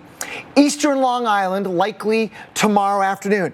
But again, there are some solutions here that suggest that this thing could make landfall farther to the east. That means you're going to want to tune back into the latest forecasts and watch the updates as the new data comes in, because we really still don't know for sure where that landfall is going to be, and that matters because along and to the east of that track is where the greatest water rises are going to be and likely the strongest winds as well. The most recent Hurricane Hunter pass from the Air Force did not find even 70-mile-per-hour winds on their track. They were moving through and found winds somewhere in the 65 to 70-mile-per-hour range and a pressure slightly underneath 993 millibars. But what they did find was very strong winds aloft at flight level, suggesting that perhaps some of the momentum from aloft could be carried down to the surface in some localized patches of hurricane force winds, which is why Henri was upgraded to a hurricane. Either way, materially, it doesn't matter. Whether it's 70 or 75, the impacts are the same. This is behaving as we thought it would all along. Here's one important point. There is some opportunity for it to strengthen later on today as Henri moves northward over the warmest water of the Gulf Stream. Temperatures in the mid-80s of the water, and it's also very deep, so there's plenty of fuel for Henri to strengthen at least a little bit. Whether or not it takes that fuel, I don't know, but there is some option there. But as Henri closes in on final approach, let's say to southern Long Island or areas nearby tomorrow, it will probably be weakening because of that cooler water, which rapidly declines through the 70s. And that is not really that supportive of a strong hurricane. So that's good news there. Last graphic I'm showing you is the timing. So here we can sort of track Henri moving into parts of the southern New England coast or coastal Long Island.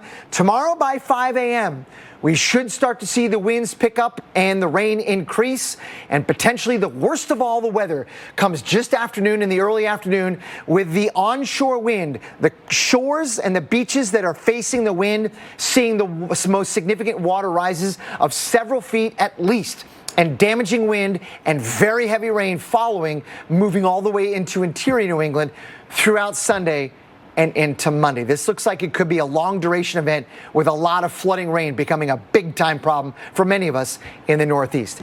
Now, Long Island is bracing for a direct hit from Hurricane Henri. Meteorologist Tevin Wooten is live on the eastern end of Long Island in Montauk. Tevin. Dr. Postel, I am so glad you mentioned that storm surge threat because we actually do have a storm surge warning here on the easternmost point of Long Island for expecting anywhere between 2 and 5 feet of water above normally dry ground. Earlier this morning, we had a high tide closer to 8 o'clock this morning, and this is what it looked like earlier. If you could just imagine here, the water was coming in from the ocean and came all the way up here. And just think about it for a second. That sounds like a lot of water. The beach, all these chairs would have been covered, engulfed in water.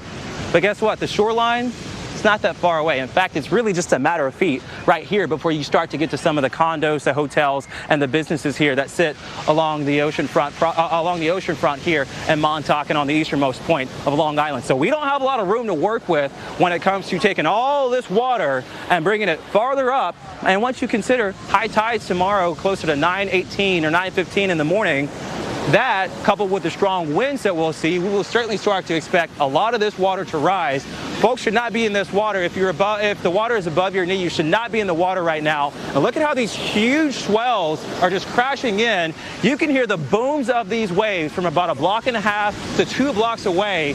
The ocean is not usually this angry, but because our storm is kicking up the water, even though it's about 500 miles away, we are already seeing the waves crashing in. Just imagine in about 24 to 36 hours how hard these waves will be crashing in, how high the water will get as it starts to spill here along the beaches of Montauk, New York. Now, this isn't the only place that's anticipating impacts from Hurricane Henri. In fact, we've got storm surge warnings up and down Long Island, and even across the Long Island Sound, southern portions of Connecticut and Rhode Island, and Massachusetts too should still expect impacts from Hurricane Henri. It's the wind that will drive all of this. We're talking about a long duration storm storm in terms of the wind event here. The winds are coming in out of the east, gusts anywhere between 60 and 70 miles per hour at times, sustained much stronger than that as well, closer towards the center of Henri and higher up, removed from the surface of the atmosphere here. Those winds are coming in. They'll maintain for several hours in duration. In fact, if we could pull up the cone, I want to show you that pivot, that all anticipated pivot that we're expecting. The very thing that is pulling this storm to the west will be the very thing that slows it down before it gets out of here. So you see those white lines. Those are the potential locations of the center at different points in time. And we see it horizontal, and then we see it diagonal, and then we see it standing up vertical. Overall, that's just showing you how this storm will turn ever so slowly. Those are spaced out in 12-hour durations in time. So we want to get to meteorologist Mike Seidel, because Mike, even though you're not necessarily located in that center, you're on the east side of the storm. Oftentimes, the east side of the storm is known as the dirty side of the storm, and the impacts will certainly be dirty there along the south shore of the Cape.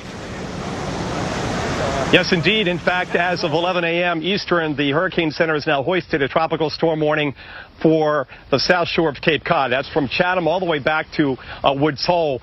We were not under a tropical storm warning before. Also throwing in there Nantucket and Martha's Vineyard. Along with that, we have a storm surge warning. We think that is going to be the top impact here based on the current track. That is what happens when the water gets pushed up. We are on the east side, so we get that push of water right up the coast into the south coast here. You can see right now we've got about a 1-foot chop out over the Atlantic.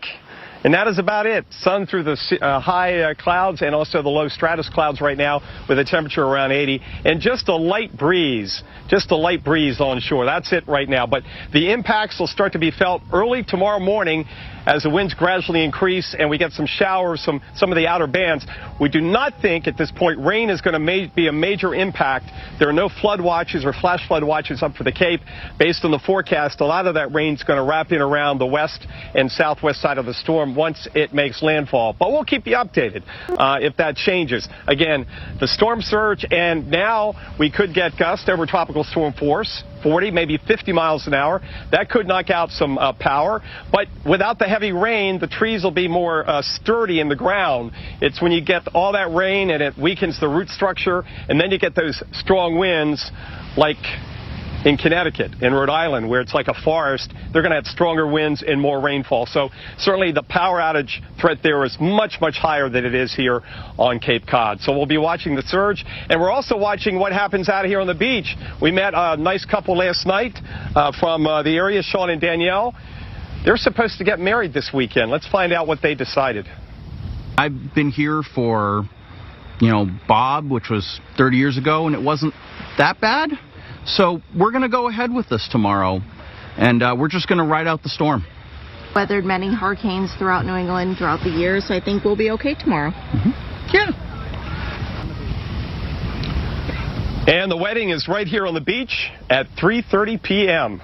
Good luck to them, and it's good that they were getting married tomorrow or today and not tomorrow because of the impacts from Henri. Now a hurricane with 75-mile-an-hour sustained winds. Molly, I mentioned the heavy rainfall and the flood threat, not so much in this part of Massachusetts, but we do have the flood watches up for central western Massachusetts, where they had all the rain and flash flooding from the remnants of Fred just a couple of days ago. You're right. Just a couple of days ago, dealing with Fred and what was left of Fred, but it's been several heavy rainfall events for these areas, and not only Boston, all the way down to areas like New York and stretching over into Connecticut and Rhode Island. It's just been kind of an unusual summer, a very wet summer. We do have flood watches for all of New Jersey, Cape May, all the way up to Long Island, stretching into Providence, as well as up into Springfield. And I'm particularly concerned about the Capital District all the way down into the Hudson Valley, where we could see some very heavy rainfall. Certainly that's what the European model is painting. I'm going to show you two different models here, and really it will depend on exactly how this comes on land and moves inland, where we see the heaviest rainfall. But right now, Bridgeport all the way through the Hudson Valley up to the Capital District of New York, Albany, that's where we could see some of the heaviest rain, as this will slow down after it makes landfall, and that's going to mean a lot of rainfall in a short amount of time. This is the American model, and it has it a little bit farther to the east, maybe putting Connecticut over into Springfield, into that area that we see the heaviest rainfall. We still have yet to determine, again, exactly where this comes inland and makes landfall and where we see those heaviest rainfall bands set up. We are watching for the potential of flash flooding. We mentioned we've seen a lot of rain in this area. It's just not going to take much to get that water to rise very quickly, and also some thunderstorms moving in. And to mention the water rising quickly, that will happen as early as tomorrow morning. So if you have to get anywhere, do it today.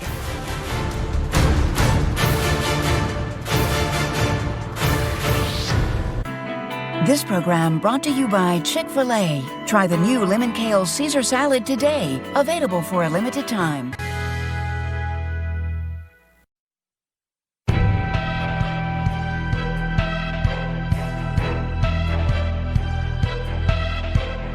Currently in our area, 82 degrees under mostly cloudy skies.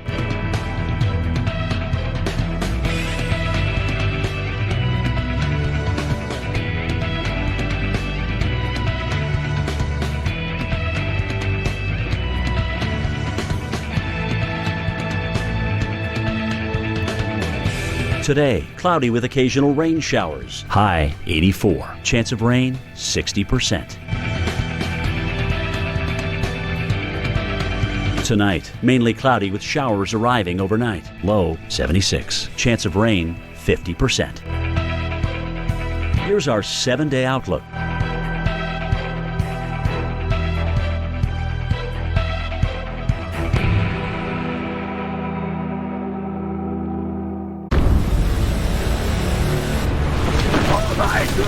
Evacuate immediately.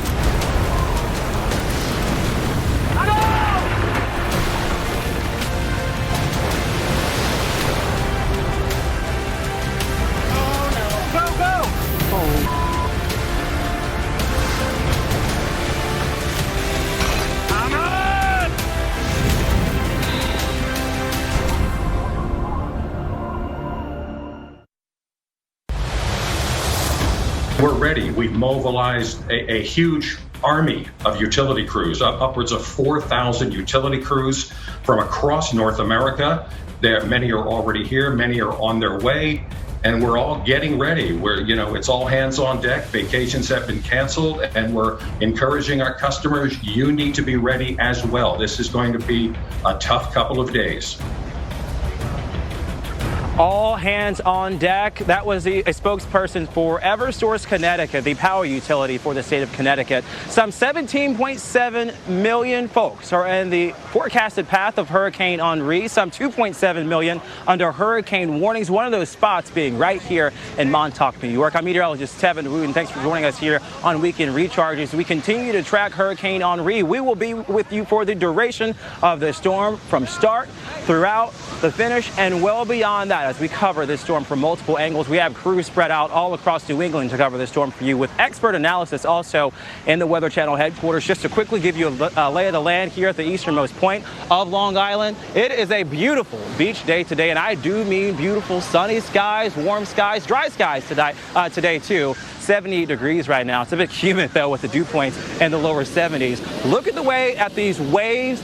They are crashing in right now out of the ocean, making their way ashore. And here's the thing. Normally, this is not something you would see. It would usually, Molly, be so still and so calm and tranquil. But that is not the case right now. We've got seas right around 4 to 5 feet. But later on, Molly, as this storm gets closer, up to 20 feet. You can hear these waves, by the way, crashing in from blocks away. That is how loud they are coming through. And we know that they will get far worse as Henri makes its approach. Molly?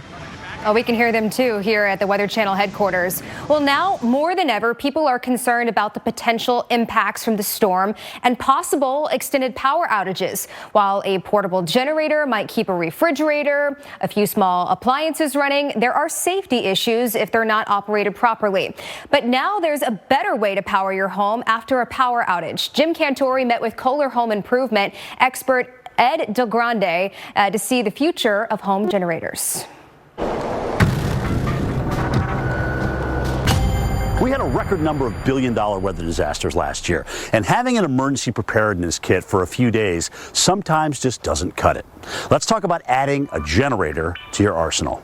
Ed, there are generators and there are generators. Yes, there are. What's the benefit of having a generator? Well, the big benefit, let's face it, we now live in a plugged-in society. Just about everything we use requires electricity.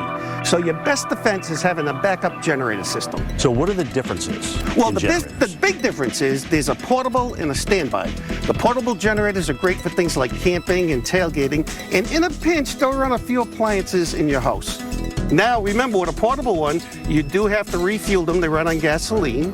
And you also have to make sure you run it outside away from the house. So you do have to do some constant care on it throughout the event. With a standby generator, you don't have any of those concerns. These things are permanently installed to the home's electrical system. They come on automatically, and they could power up the entire house, not just a few circuits. And being able to stay in your home and make repairs to your home, isn't that almost like having the comforts of home, even though you have to put up with that? Absolutely. And a standby generator is like your own personal power plant in your backyard. Now, natural gas is great. It'll hook right up to your gas lines. If you don't have natural gas, you could use propane gas. And if you use propane gas, I recommend at least a 500-gallon tank. All right, so you sold me on a standby, something like this. What's the first thing I need to do? First thing you do, contact the local dealer. They're all over the country. They'll come down, do what's called a site visit. At the site visit, they'll locate it, see all the local codes, install it to the local codes, and they'll even service it for you. This is not a do-it-yourself project. You lose power, you've got power now to power your house. Absolutely. That's a win, brother. Thank you. Thank you, Chip. Of course, power outage is a huge concern as we watch now Hurricane Henri approach New England and the Northeast. And we talked to the spokesperson from Eversource in Connecticut earlier, and he mentioned they're anticipating anywhere from 30 to 49% of their customers to be without power. And it's not just that. It could last up to 5 to 10 days. It's going to take a lot of time to get that many customers power restored. So we are looking at widespread potential power outages from Long Island up into Connecticut as well as Rhode Island. So the time is today to prepare as we're watching Hurricane Henri continue to churn in this direction. Unfortunately, really just a scenario where this stays out to sea. It's just not the case anymore. We are anticipating landfall as we get into the second half of Sunday. Those hurricane force winds potentially arriving, only about a 20% chance for areas like Long Island up into Hartford. I'm more concerned about the rainfall and the combination of the potential for tropical storm force winds. Trees, a big concern when it comes to power outages, especially in an area that has seen so much rain recently. We could see trees falling on top of those power lines, causing a big mess. Well, as of about 30 minutes ago, Henri was upgraded to a Category 1 hurricane with winds at 75 miles an hour. Despite that uptick, your preparations should remain the same. We still need you to prepare for a dangerous storm threat this weekend and into early next week across portions of New England and the Northeast. I'm meteorologist Tevin Wooten in eastern portions of Long Island. We are in Montauk, where we are preparing for the storm as well. One of the biggest threats here will be storm surge. But first, we want to get you the latest information on what we know with now Hurricane Henri. We do have this landfall potentially coming in tomorrow, right around the midday hours to the early evening hours. So perhaps anywhere between 2, 3, and 4 o'clock. Some of the guidance suggesting eastern Long Island, some suggesting central Long Island, others also suggesting portions of Rhode Island and Massachusetts. Despite all the questions that still remain, you should prepare for major impacts. 17 million people are in the forecasted cone of Hurricane Henri, about 2.7 million under hurricane warnings. New York City Emergency Management are urging drivers and travelers to prepare for difficult travel conditions on Sunday and Monday. And Peter Pan bus routes across the Northeast have also been canceled due to the storm threat.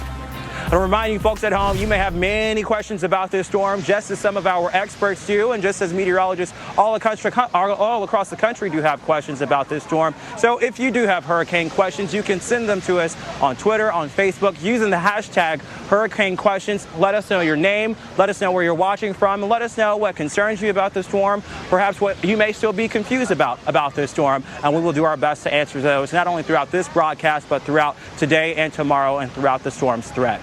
We want to get you now to, I believe, Dr. Greg Postel. He joins us now from Weather Channel headquarters. And Dr. Postel, with his latest advisory that came in at 11 a.m., was there anything that said, oh, this sort of took me by surprise, or is everything sort of still even keel in terms of the forecast? Well, I think that's a really good question, Tevin. Thank you very much. I think Henri is behaving as expected, that it would eventually acquire hurricane status and strengthen a little bit as it's now moving over some of the warmest waters of the western Atlantic. But there really wasn't a whole lot of observational support to bump this up to 75. I mean, it was close either way. 70-mile-per-hour tropical storm or a 75-mile-per-hour hurricane, you're not going to notice the difference. And either way, the impacts down the road are going to be significant and remain as expected. So there's no real change to the thinking down the road that we will have very likely either a hurricane or a tropical storm getting closer to Long Island tomorrow morning, weakening as it moves inland, we do think, and it may come on board as a 75-mile-per-hour hurricane or a 65 or 70-mile-per-hour tropical storm. Those kinds of differences are not going to matter. What will matter is the wind that you will get, which will be capable of producing a lot of power outages, down trees, and can do some damage. I mean, we know that. You know that 60 and 70-mile-per-hour winds in gusts can do that. Perhaps the biggest factor that we have to watch out for is the heavy rain in the Northeast. Notice the timestamp: Sunday morning, Sunday evening, Monday morning, and then Monday evening. Henri may be lurking around the Northeast for a good bit of time into early next week. And Molly, that could bring a ton of rain, which I know you're going to talk about next. Well, we are going to talk about rain, but not necessarily with the tropics, but a flash flood emergency just outside of Nashville. This is just to the west of Nashville, where we've seen torrential rainfall and some training of thunderstorms. This radar loop is over the past 6 hours. You can see just rain falling over the same areas, a lot of lightning too. And anytime you start to see that lightning with torrential rainfall, you're talking about those elevated rainfall rates. So we have a flash flood emergency. These are rare and you have to take them seriously for Dixon, Hickman, and Humphreys counties until 12:45 local time. And look at the threat tag on that: catastrophic. Here's why. We have seen anywhere from a foot, even more rain falling in the past 6 hours. In fact, I've seen some rainfall reports out of the Dixon area that put it at 14 inches of rain. These are the radar estimated amounts: 12.4, 9 inches of rain, 9.6 inches of rain. Again, just in the last 6 hours. And certainly that will cause the water to rise very quickly. And it is still raining in many of these areas. Of course, now the heavier rain is just to the south, but the fact that it's still raining is just insult to injury. There are water rescues ongoing in the area. If you find that the water is rising around you, try to get to higher ground. If you can't, if there's too much water around you, go ahead and call your local authorities. We've seen several storm reports of those water rescues and some of the water going over the roadways. So if you're driving in this area, don't and definitely don't drive over any of those flooded roadways. A flash flood emergency continues in this area. We're ready. We've mobilized a huge army of utility crews, upwards of 4,000 utility crews from across North America. Many are already here, many are on their way, and we're all getting ready. It's all hands on deck. Vacations have been canceled, and we're encouraging our customers, you need to be ready as well. This is going to be a tough couple of days.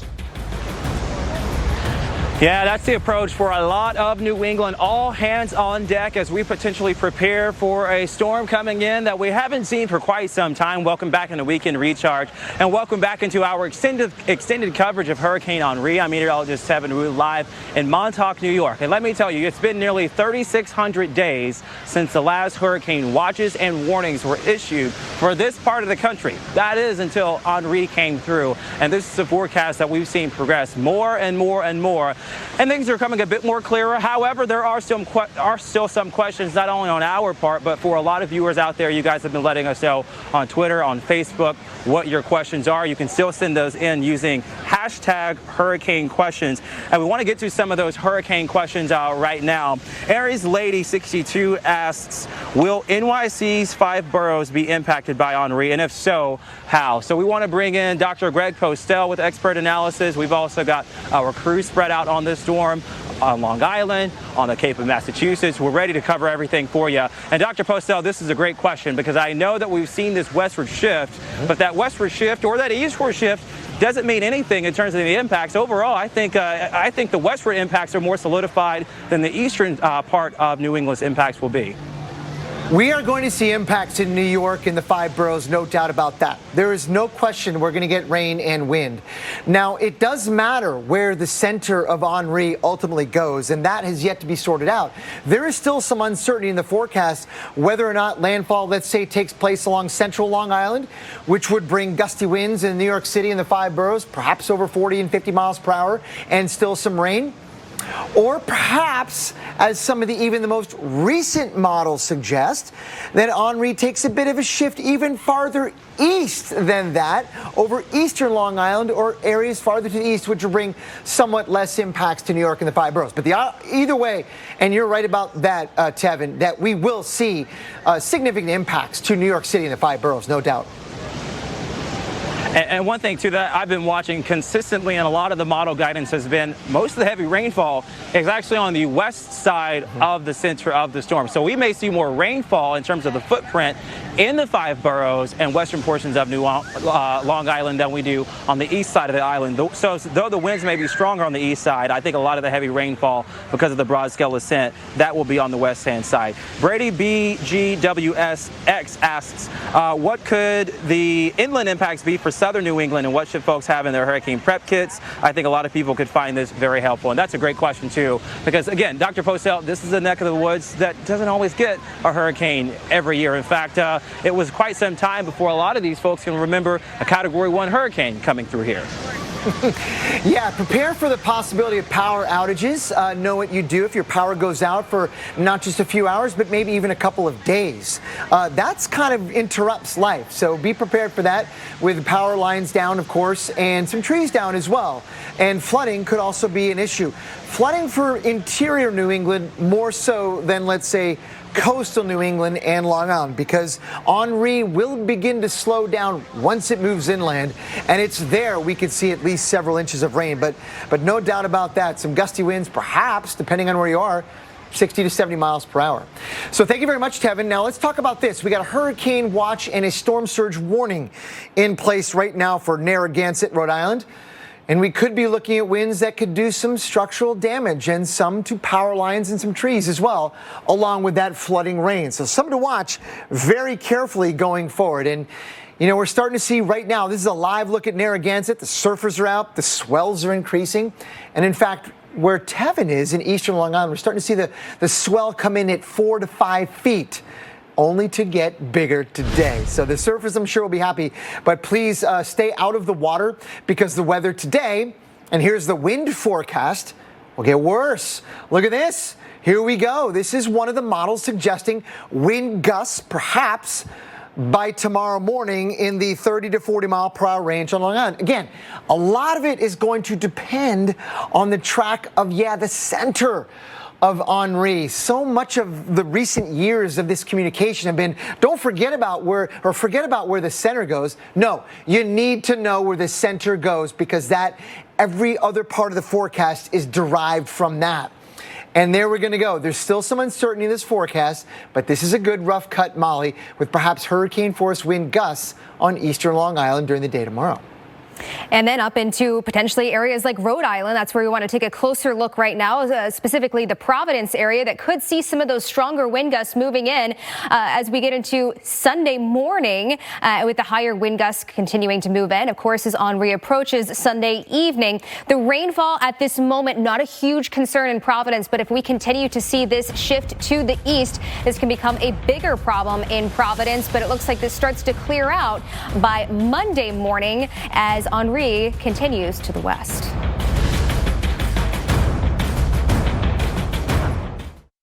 Other news network out there is trusted more than the Weather Channel. This is epic! Trusted to be there where and when you need us. Trusted to work around the clock until every threat is over. We're in this for the long haul. Because America doesn't trust hurricane season to just anyone.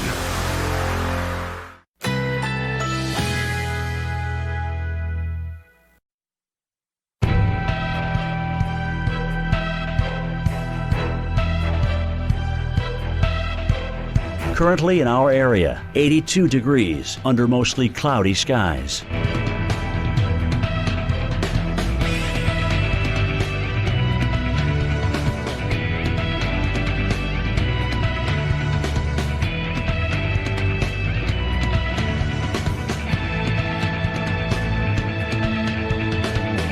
Today, cloudy with occasional rain showers. High 84. Chance of rain 60%. Tonight, mainly cloudy with showers arriving overnight. Low 76. Chance of rain 50%.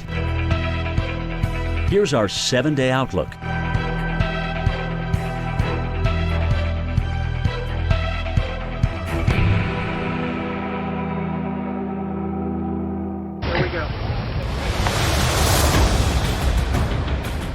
Good morning from Cape Cod. I'm meteorologist Mike Seidel. We are watching Hurricane Henri, upgraded about an hour ago to a Category 1 hurricane with maximum sustained winds of 75 miles an hour, and it's heading north towards the East Coast. Now, out here on the Atlantic right now, things are fine. Just a light chop. We've got a boat and some swimmers. Water temperature 75. It's 81 with a heat index of 86. So it's a very warm, steamy afternoon. It will be an afternoon soon here on the East Coast as we wait Henri. And the number one impact we still think is going to be the storm surge. That's where the water gets pushed up by the storm. It's going to come in east of us, so we're going to be on what we sometimes call the dirty side, pushing that water up. We have a warning here for the south shore of the Cape, a watch on the north shore. 3 to 5 foot surge. That is where water could be as high as 5 feet above normally dry ground, or where typically you have your highest tide. So that's what that means. As far as winds, we're under a tropical storm warning now on the Cape, south shore of the Cape and the islands, and that means we could get tropical storm force winds. That's 39 miles an hour or higher. Certainly we'll get gusts over 40, and that could knock out some power here on Cape Cod, but we're not expecting the exceptional power outage that we fear in parts of New England down through Rhode Island and into Connecticut, where there's just a lot of trees. Connecticut's the most forested state in the Union, and we remember Sandy. Now, we're not saying it's going to be as bad as Sandy. We just want to give you an idea. If you've got a generator, you want to clean up any dead limbs that may be dangling over a power line, this is the day to do all those preps anywhere in the storm zone. We'll get another update from the Hurricane Center at 2 p.m., Dr. Postel, but it is just right there on the threshold, and as we say, the impacts from a strong tropical storm or a Category 1 hurricane, the 5-mile-an-hour wind difference, they draw the line somewhere, but you should all be prepared for what we think will be a lot of wind, some areas a lot of rain, not here on the Cape, and also that storm surge warning, which continues from here down through parts of the New England coast. Mike, that's exactly right. I mean, those are good points. Nothing has changed in the forecast. I mean, the fact that now Henri is a 75-mile-per-hour hurricane versus earlier today a 70-mile-per-hour tropical storm, you're not going to notice the difference, and this is doing what we thought it would all along. Mike, thank you very much for that reporting. So let's now have a look at newly designated Hurricane Henri, with the aircraft reconnaissance bringing in some of that information, allowing the Hurricane Center to go ahead and bring it to 75, although the data was questionable. I mean, it was kind of borderline, but, you know, it's kind of doing its thing, and there we are. 75 miles per hour, pressure somewhere down around 991, but movement still east of due north, right? It is not yet turned strictly to the north or even west of north. So we'll be watching for that, because there's some suggestion in the latest guidance that maybe this is shifting a bit, just a little bit, to the east, but that was totally within the range of viable options. This is the latest cone you can see coming in tomorrow morning, closing in on Long Island or thereabouts, perhaps as a hurricane, and then moving in as a tropical storm likely, and bringing in a lot of rain as Henri slows down over the northeast. Sunday and into Monday, we'll be talking about this likely for a good bit of time into early next week. Right now, the weather conditions where I guess you could say Henri is the closest, eastern North Carolina, weather's great. No problem. Some scattered showers off the coast. Same thing here. And Molly, we'll be watching this sort of slug of rain approach anyway, the New Jersey shore and Long Island. Not strictly associated with Henri, but there's a weather system coming in from the west, helping to enhance some of that rain today. And also bringing a few showers to areas that then will see more rain as Hurricane Henri approaches. So one of our biggest concerns, along with the flooding and the rainfall that we're going to see from Henri, is also the power outages and potential widespread outages. What you see in purple right there from Providence, Rhode Island, stretching all the way over into Connecticut, and a large portion of Long Island, all under the threat to see those power outages. Not only widespread outages, but outages that could last for several days. And that's why we're urging you today to just make those preparations in case you do lose power, because once you lose power, there's not really much you can do by the way of charging your cell phone or, your items in your refrigerator or getting some medicine. So today really is that day to prepare. And we actually spoke to Eversource in Connecticut a little bit earlier, indicating that they are anticipating they could see anywhere from 30 to 49% of their customers lose power. And the number one culprit likely to be trees falling. We've been talking about this a lot so far today, but this is a super saturated area. Any additional rainfall will just weaken those trees further and cause them to fall.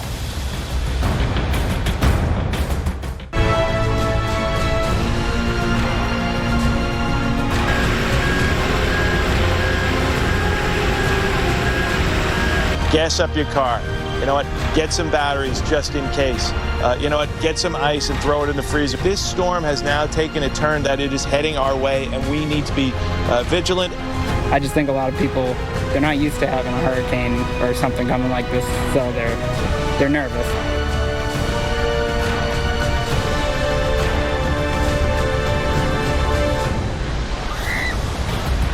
The Northeast on high alert as Hurricane Henri charges up the coast.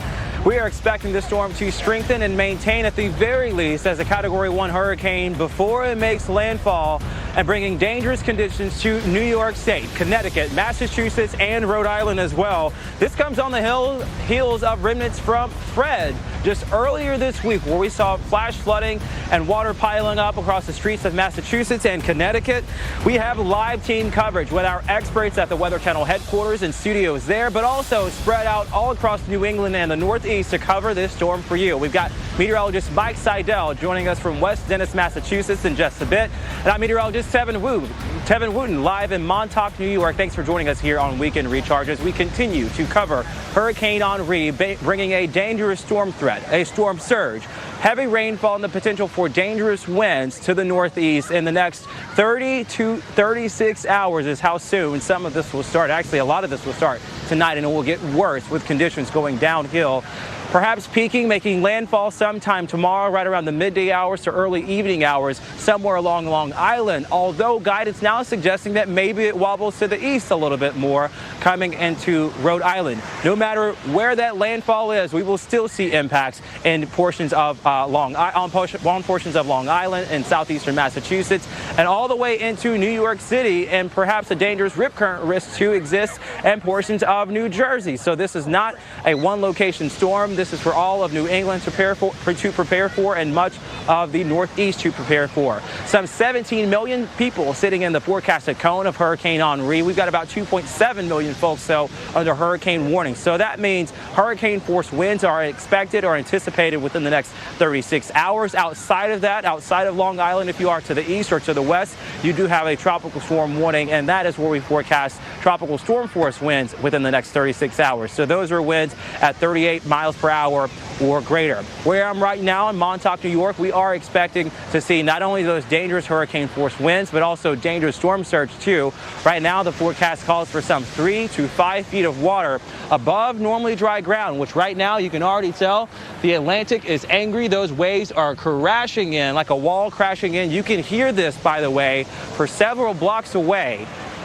And this is all due to the Atlantic right now, all due to Henri, about 500 miles to the south. And here's the thing, folks, as Henri gets closer, those waves will get larger, more angry. You should not be in the water right now. All of New York City beaches are closed until the threat from Henri passes. We have lifeguards still out here right now monitoring the people that are getting into the water. They have their whistles. They did just put away the lifeguard stands. They took those off the beach because the water that we're expecting here as the water does start to rise, which Dr. Postel, before we toss it to you, right around 8 o'clock today, as high tide was here, we actually had some of that water come up to about right here. Just to show you how close that is, to the shore and to some of the properties here, the beachfront properties here, what?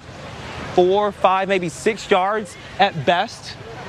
Once that water starts to pile up, yes, you do have a little bit of elevation here, so overall we should be okay, but this will eat away at a lot of the dunes here. And then guess what? If any of that water creeps into the roadway, Dr. Postel, there are actually several locations that have basements, restaurants, first floor homes. They might start to take in some water. Yeah, they indeed might, Tevin. That's a really good point and a good warning. Thank you very much for that reporting. But I've noticed in your background there, the waves have gotten bigger on Long Island. I mean, there are 4 to 5 foot, maybe 6 foot swells now coming on board, and they're only going to get bigger today and into tomorrow. Right now, Henri is about 200 miles east of Cape Hatteras, where the weather right on the Outer Banks is fine. I mean, most of the rain, if not all of it, is well offshore, and the winds very manageable, not different from an average August afternoon. Kind of the same thing can be suggested or said across parts of the Mid-Atlantic and Northeast. The wind's not a problem. There's some rain offshore. This is not just tied to Henri. It's kind of on its distant northern periphery. There's also an incoming weather system that, believe it or not, is actually helping to direct Henri northward. But it itself is trying to initiate some rain here just off the coast. So some rain showers with really not a whole lot of wind there offshore, maybe skirting the Jersey Shore this afternoon. But the real meat of the weather with Henri is much farther south here, east of Cape Hatteras. And if you're used to looking at satellite presentations of tropical cyclones, you'd look at this and say, this is really rather ragged, disheveled. There are lots of other adjectives that you could use. This is not a well-organized tropical cyclone. And unfortunately, the computer that I was using has frozen up. So I can't advance the pictures for you to show you all the wonderful information that I had coming your way. We're going to have to probably come back to me because things like that go black. Every once in a while, technological problems get in the way. And Tevin, I'm going to send it back to you while our machines get a reboot. Yeah. Yeah, absolutely, Dr. Postel. That can happen. Of course, we got a lot of information coming in right now to get you the latest information at home so you can better prepare for Hurricane Henri. If you have any hurricane questions, please submit them to us. Use the hashtag Hurricane Questions on Twitter, on Facebook. We'll, of course, be doing live streams throughout the day as well on Facebook, answering your questions on Instagram and on TikTok as well. So all the social media platforms will be covered to get you the latest information. But, of course, the best way to get the most up-to-date information will be right here on the Weather Channel air. I'm going to take you through and show you what we're seeing right now. You can hear the music, you can hear the laughter, you can hear the cheers. Folks are trying to enjoy the last few moments of their beach vacations here on Long Island, and there are plenty of folks that came out here. In fact, with each passing moment, I just see more and more people pile out here. But also, with each passing moment, look at the water. These waves are getting high, and this will be the trend for the next 18 hours to 30 hours. We will really start to see things pile up here in terms of the water. It is not usually that angry. It is not usually that churned up. But that just gives you an implication at how strong the winds are. Even with the core of this system, 500 miles away, 400 miles away, maybe a little bit shorter than that, that just gives you a suggestion or an implication as to how strong this storm is and how churned up the the ocean is. So think about a guitar string when you pluck it and then you hear the sound and you see the waves. That's essentially what's happening right now. We're getting that perturbation at the center of the storm, and the entire Atlantic is just creating that wavy motion. Right now, seas are about 4 to 5 feet in height. I think later on tonight we'll see those start to get up between 5 and 10 feet, and then ultimately 10 to 20 feet tomorrow for some of the strongest waves and the rough surf. Outside of the rough surf, we still do have a rip current risk. That's the reason a lot of the lifeguards are warning folks to not get into the water. Even if you're an expert swimmer right now, it's not just the rip currents, it's also the waves. For folks that are getting in overall, I'm just seeing people perhaps put their feet, their ankles in there and just wade through a little bit, but certainly not getting anywhere above the knee, because that water is dangerous right now and you should not be in there. And that also serves as a lesson too. Even after the storm departs, just as we're seeing strong wave action here, even after the storm departs, this doesn't just stop and become a still or a calm. We'll continue to see turned up waves into Monday and Tuesday. Some of the other impacts will be Yes, at the airports. If you got a flight out of any of the New York City area, perhaps Connecticut, Massachusetts, Boston, Hartford, Rhode Island, check with your air carrier. A lot of them are already offering travel waivers for the folks that perhaps need to get out a little bit sooner. Do that now. It will be a mess on Sunday, and some of that will last or have that chain reaction into Monday too. And it won't just be a time chain reaction, perhaps a location chain reaction as well, as some of the hubs, perhaps in Philly or DC, may be impacted because planes in New York City can't get out. So check with your air carrier and check back here too for the latest forecast coming along. We want to now go back to Dr. Postel with expert analysis. And Dr. Postel, hopefully our computers are up and running. That does happen time to time. I actually want to go to Mike Seidel, in West Dennis, Massachusetts. Mike, I was just there at the Lighthouse Inn in July for Elsa, but this will be a much stronger storm than Elsa. And we'll also see a different approach too with the direction that Henri is coming in as well. What are folks there anticipating?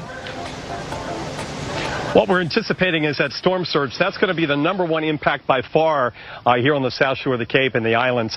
We've got that storm surge warning upwards of 3 to 5 feet above normally high ground, which is basically where you see your high tide. Add 3 to 5 feet to that, and then figure out where that water may run, basically due to gravity. Do you have a berm? Does it go downhill into a building? So that's what we're expecting. Right now, though, it couldn't be any nicer. Temperatures in the low 80s. Heat indexes are running in the mid 80s because of the humidity. And there's the beach, West Dennis Beach. I walked down there earlier, and it's really, really packed. Folks in the water. Water temp now 75. That's about as warm as it gets on the south shore of the Cape. It's not that warm up in Cape Cod Bay by any means, but the Gulf Stream is offshore. Some of that warm water can get in here. And 75 for me, growing up on the Maryland-Delaware coast, is doable. So we mentioned the storm surge. As far as winds, we're now under a tropical storm warning on the south coast of Cape Cod and the islands. That means we could have tropical storm force sustained winds. That's 39 miles an hour or higher.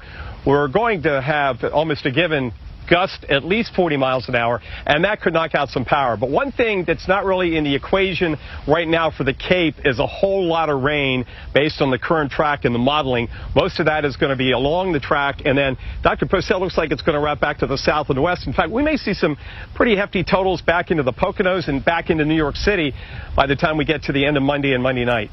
Mike, we might indeed. And if you look at the satellite pictures now, you can kind of get the sense for why that might be the case.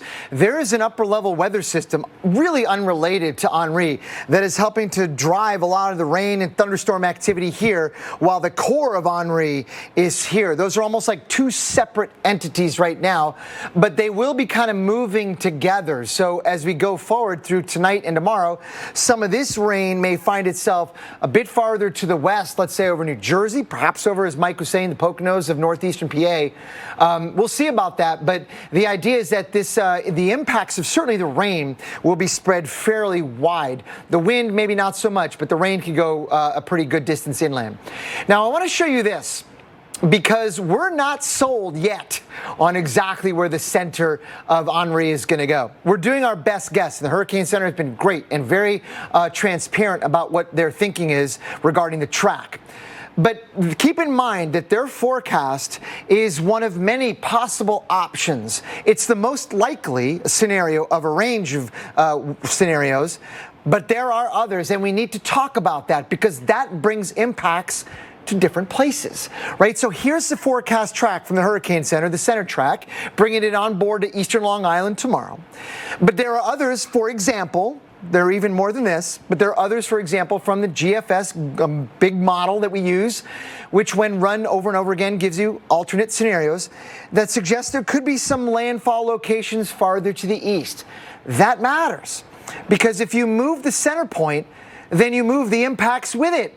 They go together, right? The wind and the rain and the surge move with the expected track of Henri. And so be prepared for that. You know, just because, let's say you live in coastal Rhode Island or southeastern Massachusetts, you might think, okay, well, I'm pretty far away from what is the forecast right now. That might change. You're going to need to tune back in because the forecast might change. But here's something that we do think is going to happen regardless of the track, east or west. The fact that Henri, as it moves northward, will be moving into cooler water, whether it's western, central, eastern Long Island, or eastern New England. It will be moving into cooler water late tonight and tomorrow. That should foster weakening. That's a good thing. We can hope that's the case. Right now, Henri looks like it will move steady. She goes basically in a northward path today. And just forget for a moment exactly what longitude we're dealing with regarding landfall. But do note that from even Philly, New York, on eastward to Rhode Island and Nantucket, we are going to see the conditions get worse, Molly, tomorrow, and get probably at their worst in the early afternoon near and generally to the east of where the center makes landfall. And then, Molly, it becomes a big-time rainmaker over interior New England, which could be a huge problem on its own. That's a great point because of how it's going to be slowing down. That's going to lead to a lot of rainfall in a short amount of time. In fact, in about 24 hours, we might not see Henri move that much once it makes landfall. So that's why the flooding concerns are elevated in a lot of these areas. We have a flood watch out the entire state of New Jersey, Cape May, all the way through New York, stretching up into New London, even over into Providence, Rhode Island. It does include all of Long Island as well. Where I'm most concerned at the moment is areas from Westchester County all the way up to the Capital District, the Hudson Valley in New York, because that is where at least one model is painting a very soggy picture. Once this moves inland, of course, going to be slowing down, dropping a lot of rain in about a 24-hour time frame. We're seeing some differences in the models right now. You just heard Dr. Postel describing this kind of the windshield wiper effect back and forth between the center of the storm as these models and the National Hurricane Center try to zone in on exactly where this is going to make landfall. That will make all the difference in who sees the heaviest rainfall. We will see potentially some flooding today as we watch that trough that Henri is interacting with along the eastern coast from Elizabeth City all the way through the Philly area. But it's going to be tomorrow that a lot of those flash flood concerns become elevated. Even as early as the morning time frame, we could watch some of those outer bands of Henri start working their way onshore. And then once we get into later half of Sunday, that's when we see Henri potentially make landfall, still to be determined exactly where, but flooding likely Springfield, New Haven, New York, all the way up to Albany.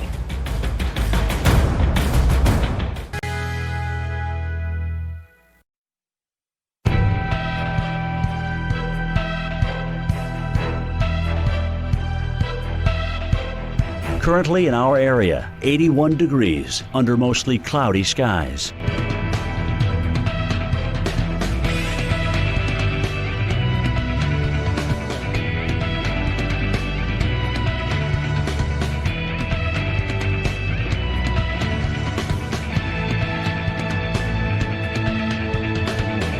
Today, partly cloudy with a slight chance of thunderstorms. High 85. Chance of rain 40%.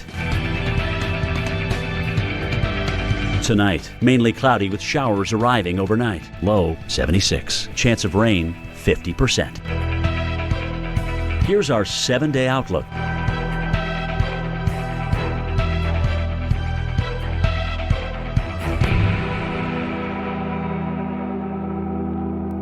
When it comes to covering the most important issue facing us and our Earth, one day does make all the difference. Now, the Weather Channel and its innovative climate team at Pattern are connecting you every day to the most fascinating stories impacting our planet. For what's now and what's next, rely on the climate experts with the most trusted name in TV news. If it's out there, it's in here. The Weather Channel. It's been over 30 years, by just a day or two, since we've seen a hurricane really affect our area significantly, and that was Hurricane Bob. So it's been a while. I think one of the things is, we're very definitely we're in summer season, and we have a large tourist population down here. We are hearing that Route 6, our major roadway, is getting a little bit busy this morning, so folks are leaving. But at the same time, we are used to storms. We're the spit of land that is out in the Atlantic Ocean. And that's the latest from Barnstable County. That's the county we're in here on Cape Cod. But today, it's one of those days that you just live for on the Cape. Full season, the Cape is packed.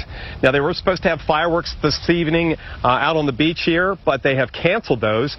The Chamber of Commerce let us know that late yesterday. I'm not sure if they canceled them or the fireworks company did, because the weather will be fine this afternoon and this evening. It doesn't really start to go downhill till late tonight and tomorrow morning. We're into the tropical storm warning, meaning we could get tropical storm force winds sustained over 39 miles an hour, but we'll likely get gusts at least that high, and that means at least some sporadic power outages. Also, the number one issue is going to be the storm surge. We're under that storm surge warning on the south shore of the Cape and the islands, and that surge could top out anywhere between 3 and 5 feet. High tide tomorrow in the early afternoon on the Cape, so that's the key. That is not really a good time. Plus, we have a full moon tomorrow morning, and that astronomical effect caused by the moon cycle adds a little height to those tides. So we're in that precarious situation, Molly. We'll see how high the water ends up, and we'll certainly play it safe and make sure we're above that water line that's forecast. Well, thank you, Mike. Millions of people are bracing for damaging winds, dangerous storm surge, and flooding from Hurricane Henri. Joining us now is Ken Graham, the director of the National Hurricane Center. It's good to see you again, Ken, and thank you so much for making some time for us this morning. We want to start with New England, which has already seen a lot of rain from the remnants of Fred this week. How is that going to affect the flood threat from Henri? Yeah, Molly, you're just going to be compounding some of the existing issues. If you think about the rain that we've already had, you have saturated soils, and all of a sudden you're going to put additional tropical rain on top of that. I mean, some of these areas 4 to 6 inches, higher amounts 8 inches. So you think about how that's going to just cause some flooding. It's going to cause dangerous conditions. But Molly, not just that, it's going to saturate the soil, and you put these winds on top of that, and the trees have leaves on them. You're going to knock down a lot of trees, and you're going to have some significant power outages. So the preparedness has to happen today, because some of these winds are going to start arriving tomorrow morning. It's good advice. The day is now to prepare. So New England does see tropical storms and even a hurricane from time to time. How do you think Henri will compare to Isaias last year, or Irene, or Sandy? I know there's a lot of comparisons going on with the people that are trying to prepare. I think so. And you look at history and you think of the different storms and you try to compare. But I think the big thing to remember is just because it didn't happen last time doesn't mean it wouldn't happen this time. Every storm is so completely different. I mean, you look at this rainfall, you look at this track.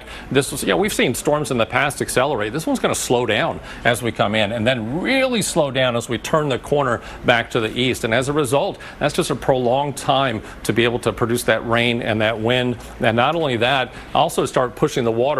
That's a significant amount, a dangerous amount of storm surge as well. 3 to 5 feet of storm surge. That's taking into account bigger, smaller, left, right, everything we can throw at this hurricane, and that's water up your pant legs. So that's a dangerous amount of storm surge, and listening to those local officials is just so important.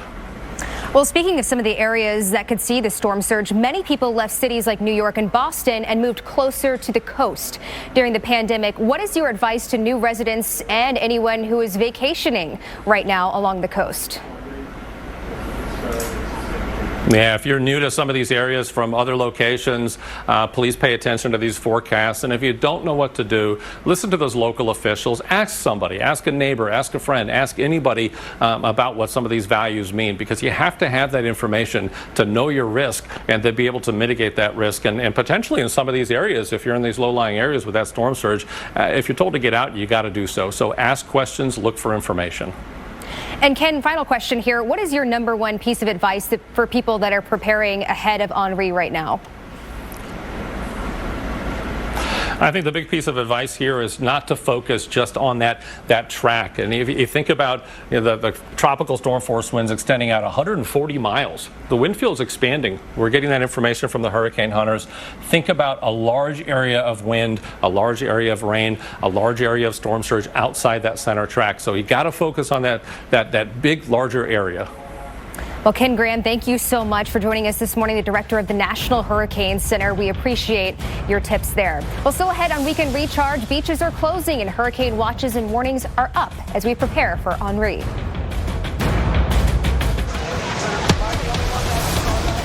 Breaking news right now into the Weather Channel. If you are on Fire Island, voluntary evacuations have been issued per Steve Ballone, the executive of Suffolk County. They are urging residents to get off of the Barrier Island.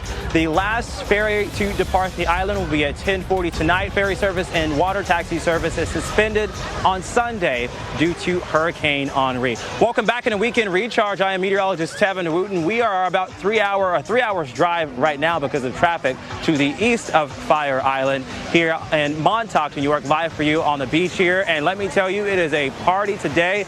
A lot of folks have booked these vacations weeks and months and maybe even years in advance. A lot of people have been coming out here every single year. I talked to one gentleman who said he's been coming out here for the past 50 years. So he had to make it out today.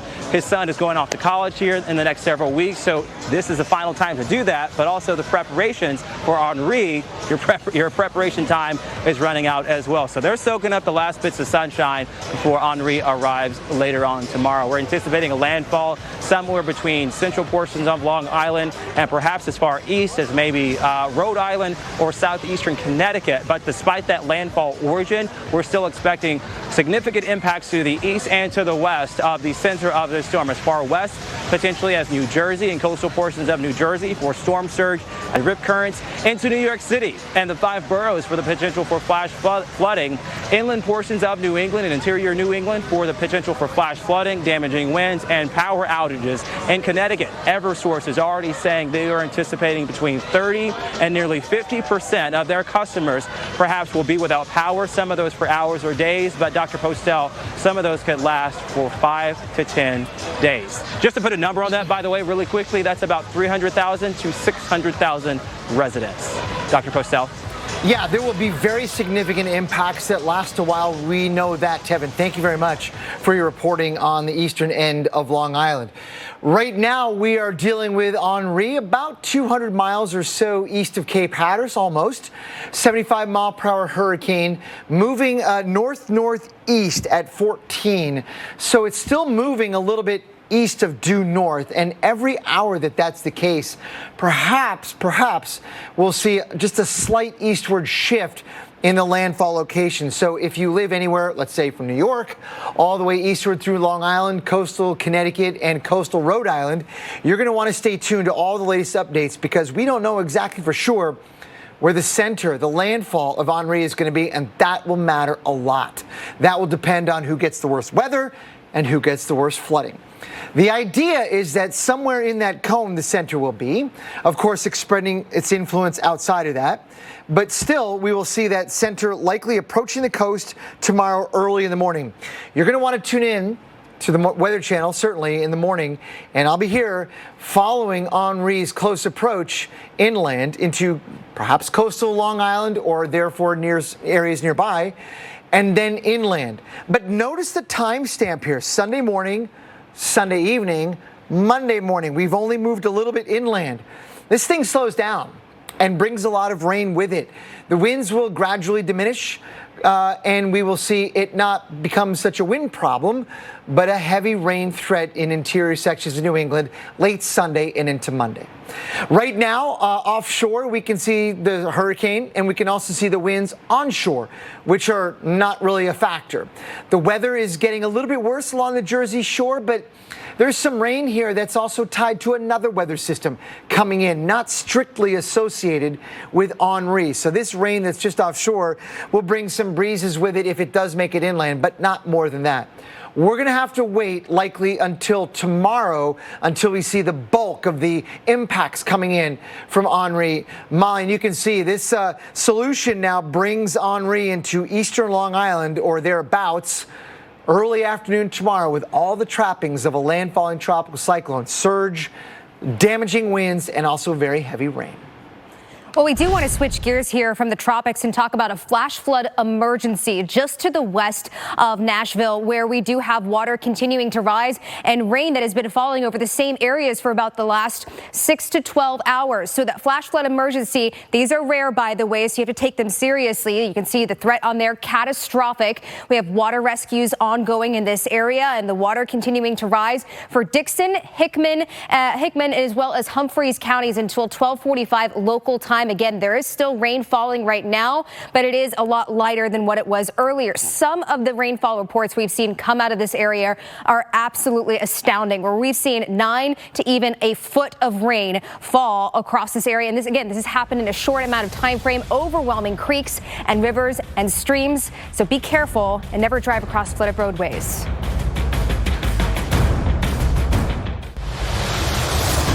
Trees are the #1 cause of outages. Connecticut is one of the most heavily wooded states in the country, and we have thousands of trees that are either diseased or dying due to insects, infestation. The ground is saturated due to previous tropical storms, so we have to deal with trees, possible blocked roads, flooding. But the crews are the best in the business. They all know that safety is the #1 concern. They know when it's safe to go to work to take care of the problems, but they'll stay on the job as long as it takes. Well, the Northeast is on high alert for Henri and preparing for the incoming impacts. Joining us to talk about how their city is getting ready is Newport, Rhode Island Mayor Jean Marie Napolitano. Mayor, thank you so much for joining us this morning. It is beautiful in New England right now, and it's almost a sense of deja vu, you were saying, with the kind of conditions that were happening before Bob. Absolutely. I can recall the day pretty vividly. And this is so similar that it's eerie. And I do believe we will be hit with the hurricane. To what extent, we still don't know because it keeps moving. But we are totally prepared in Newport. What are your big concerns as the storm gets closer this weekend? I think our biggest concern really was the number of boats that we had in the harbor, both large and small. They had started, they had started on Thursday, notifying the boats of either being pulled out of the water or having being double moored, double roped for their mooring. And, that was a primary concern because during Hurricane Bob, many boats just piled on top of each other in our harbor. So there were many people in the last 2 days, many boat owners, pulling their boats out of the water and into another land-based area. How is the city getting ready for some of the heavy rain and storm surge that's anticipated with Henri? Well, we are fully prepared for some sort of surge. I know when it happened before, certainly all our first responders are out, and particularly the fire department. I can tell you there were places that were flooded that they were such a big help. But everybody is exhausted from going through COVID right now. And I've got to tell you, it's really putting a strain on all our resources. But we are prepared for this storm, and we are prepared if, in fact, we are hit with the brunt of the storm. Well, final question here. What is your advice to people in your city to help them keep safe? Well, we're advising them, number one, not to go out during the storm. I know, and again, I'll refer back to Bob, we didn't realize that we actually had the eye go through here. So when everybody thought the storm was over, they were running outside to assess the damage. And all of a sudden, that wind picked back up and it started again. So I think people have to be aware that until you get a notification, an official notification, either from the city, through the radio or TV, that it's safe to go out, I think they should stay indoors and try just to assess maybe by looking out the window, not necessarily walking through a neighborhood. Well, great advice there, Mary. Thank you so much for joining us this morning. The Newport, Rhode Island Mayor, Jean-Marie Napolitano. Thank you for being with us today, and stay safe this weekend. We want to bring in storm specialist Dr. Greg Postel because you just heard a lot of comparisons, Dr. Postel, to Hurricane Bob. And I think that's natural when you have an approaching tropical system, is to make historical comparisons. But how does that affect preparations in some of these areas? Well, you know what? Each storm is different, Molly. That's a really good question. But I would say not much, because this one is going to behave in its own way and will probably bring some tropical storm force winds into parts of New England and nearby Long Island as well. So it's one of those things where you got to pay attention to the forecast and base your decisions on that, not so much the historical precedent. So let's have a look at now what we've got with the current conditions in southeastern New England and the mid-Atlantic. Jersey Shore, there's some showers offshore, not really directly related to Henri, kind of way out ahead of it. But the weather in, for example, Newport, Rhode Island, I just checked, is about 78 degrees, dew point 71, so it's pretty humid in Rhode Island today, with a southeasterly wind at 8 knots at Newport, which is about 10 miles per hour. So overall, the weather today in many areas of southeastern New England is great. But it's going to get worse tonight and tomorrow with a lot of potentially storm surge. This is the amount of water rise above normally dry ground, close to the beaches, of course, but that you can expect perhaps as much as 3 to 5 feet, including places like Newport and areas maybe in southeastern Cape Cod. So this is something that we're going to have to watch for very carefully as Henri approaches tomorrow, with the wind, the rain, and the surge most likely worst by early afternoon.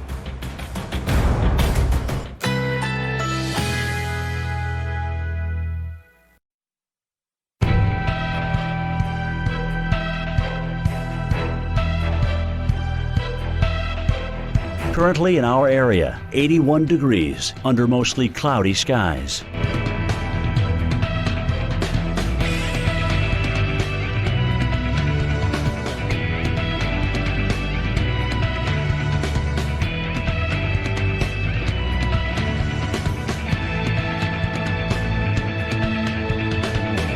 Today, partly cloudy with a slight chance of thunderstorms. High 85. Chance of rain 40%. Tonight, mainly cloudy with showers arriving overnight. Low 76. Chance of rain 50%. Here's our 7-day outlook.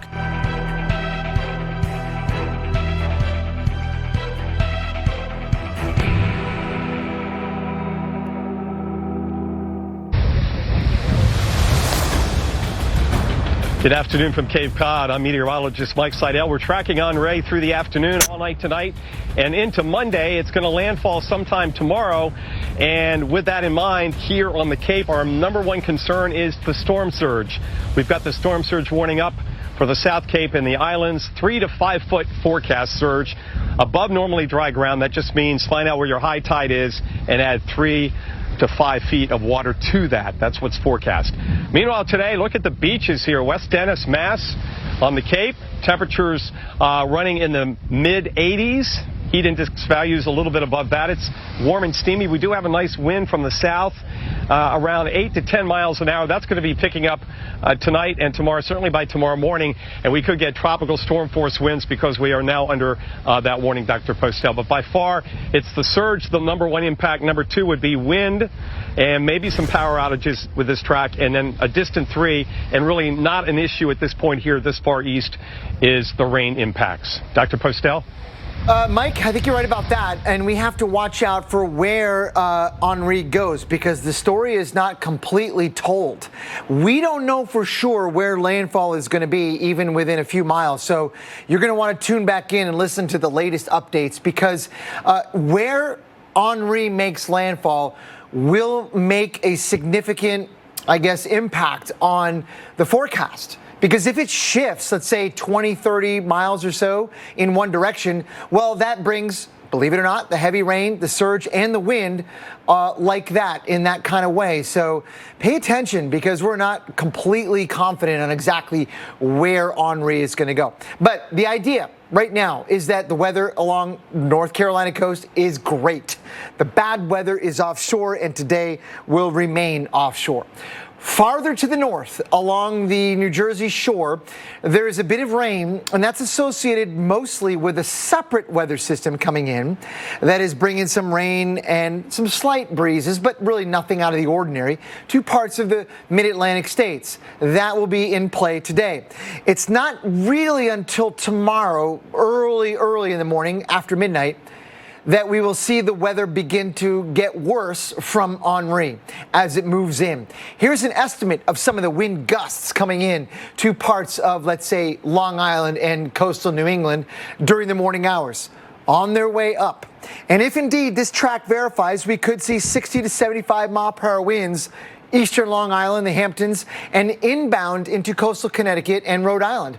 And then thereafter, tomorrow night and Monday, Molly, the winds weaken considerably, but still, with the saturated soil, some breezes could bring down some power lines and lead to some power outages.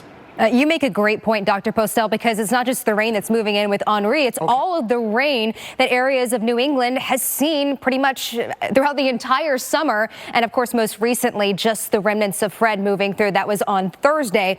We are expecting some widespread power outages, potentially Rhode Island over to Connecticut and Long Island as well. We did speak with Eversource in Connecticut earlier, and they're anticipating that if we do see some widespread power outages, they could last 5 to 10 days to get the power restored. So that means you have to prepare now for potentially a long duration without power at your house. We could see those tropical storm force winds start arriving as early as very late tonight, overnight into tomorrow morning. Likely the first area to see some of those tropical storm force winds moving in, that would be areas like Long Island. And that's actually where we find meteorologist Tevin Wooten right now. He's in Montauk. But Tevin, I know that there are certain areas of Long Island now under a voluntary evacuation. Yeah, Molly, that voluntary evacuation is going to be for Suffolk County, and they are urging residents to leave. And if you do need to leave and take the ferry, 10:40 tonight is the last ferry service and water taxi service that is canceled or suspended for us on Sunday and throughout the duration of this storm. I want to take you through where we are right now. We're to the east by about 90 miles here in Montauk, New York, and along the easternmost point of Long Island. And look at the way the waves are crashing in. Folks are not supposed to be in the water. Yes, you got kids out there playing. Some folks are wading in the water right now. But as these waves come in, I have noticed more and more waves start to curl over. And we've been out here for the past 4, 5, maybe 6 hours or so. So this, as the storm is still some 400 miles away, we are starting to see the rough surf pick up here. This will be, I would say, one of the lower size of times. Ultimately, as the storm does get closer, we will start to see these waves pick up more. The water will start to cover some of this beach into tonight and tomorrow. High tide tomorrow morning right around 9:15. Of course, we have this storm coverage for you. Coming up next, Stephanie Abrams will be live here in Montauk as well. So stick around for that and all of our crews that are covering this storm for you at home.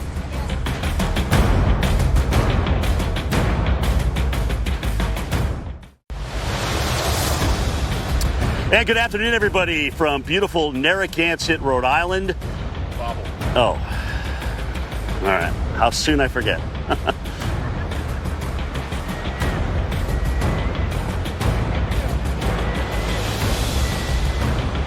And good morning, everyone. Or good afternoon, I should say. I'm so used to working mornings, I'm always going to say good afternoon, even when it's 8 o'clock at night. We are obviously watching Henri, a 75-mile-an-hour hurricane, which, could be a gift. It could not be. It may not be that by the time it gets here. But either way, we've got impacts, huge impacts to talk about with this thing. You can see the latest advisory on it from the Hurricane Center, heading off to the north-northeast at 14 miles an hour, about 180 miles to the east-southeast of Cape Hatteras in North Carolina.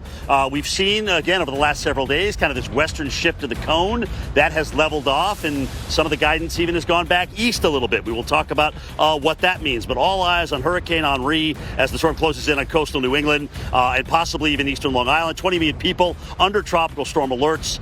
Now is the time to be ready. But, of course, we have a lot of folks out on the beach today enjoying an absolutely gorgeous day here in southern Rhode Island. Henri threatens with dangerous storm surge, inland flooding. This could be a huge inland flooding event. We're going to talk about that. And, of course, life-threatening surf which will roll in very shortly here, really all the way up the eastern seaboard. The Weather Channel is tracking Hurricane Henri all weekend long. I'm meteorologist Jim Cantore, as I said, in Narragansett, Rhode Island, in through here, so we're on the other side of the bay. We've got crews stationed all over New England now. I'm joined by meteorologist Stephanie Abrams. She is out of Montauk Point. She's picking up where Tevin left off. We've got Jen Carfagno in Bridgeport and Felicia Combs in beautiful New London, Connecticut as well. All beautiful, quintessential coastal New England towns here to talk to you from and give you the idea what's going on. So really the big change is hurricane warnings expanded a little bit farther east. So that does include us here in Narragansett Bay on both sides. So Newport and Narragansett. And we're talking about getting those tropical storm force winds in certainly by tomorrow morning and through here. They'll get worse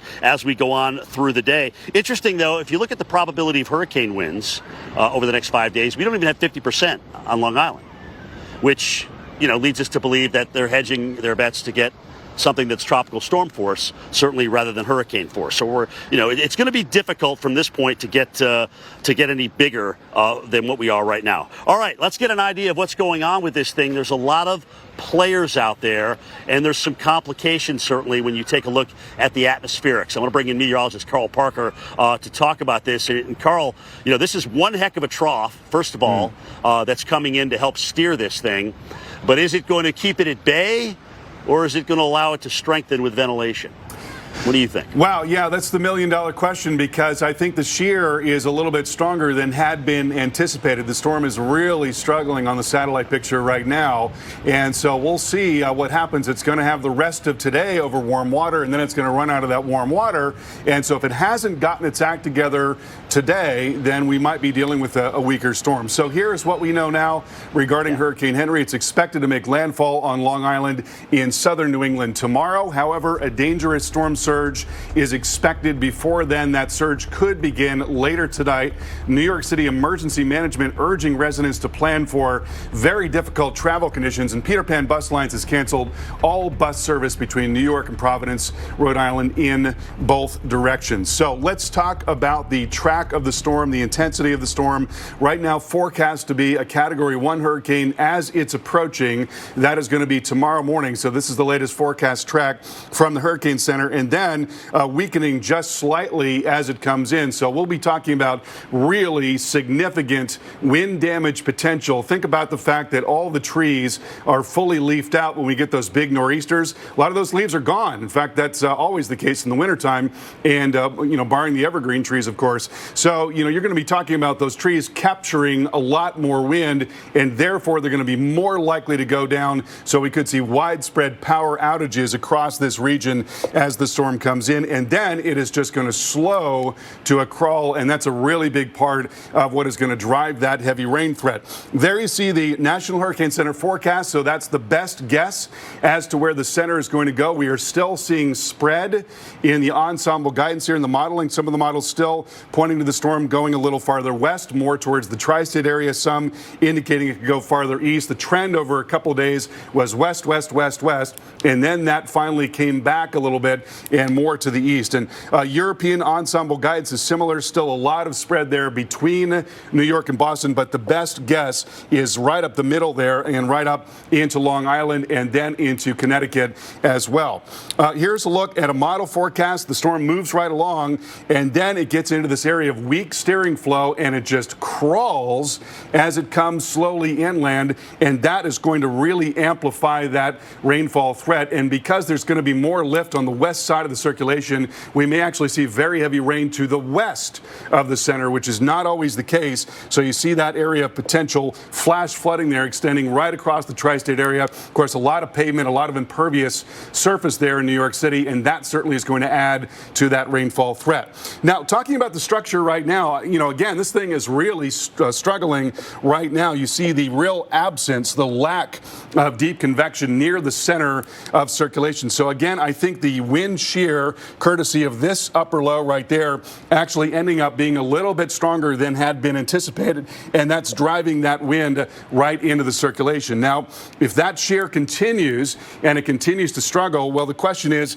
will it be able to get its act together over the next several hours? It's going to move over these very warm waters of the Gulf Stream, but beyond that, the water starts to get a lot cooler, dropping back into the middle 70s and then even the low 70s by the time you get up to say Long Island Sound there. And so what is requisite for tropical cyclones is 80 degrees. So again, if it doesn't get its act together in this space here, and that's going to be over the next, say, 6 to 12 hours, if it doesn't get its act together in that time, it is possible that it could be a weaker entity coming up in towards the south shore of New England and also Long Island. So let's hope that that is the case. Here you see the model intensity guidance, and a lot of these intensity models indicating a strong tropical storm, so it's not as aggressive as it was just yesterday. And Jim, we can certainly hope that that is the case, because this storm does have the potential to cause major problems. But regardless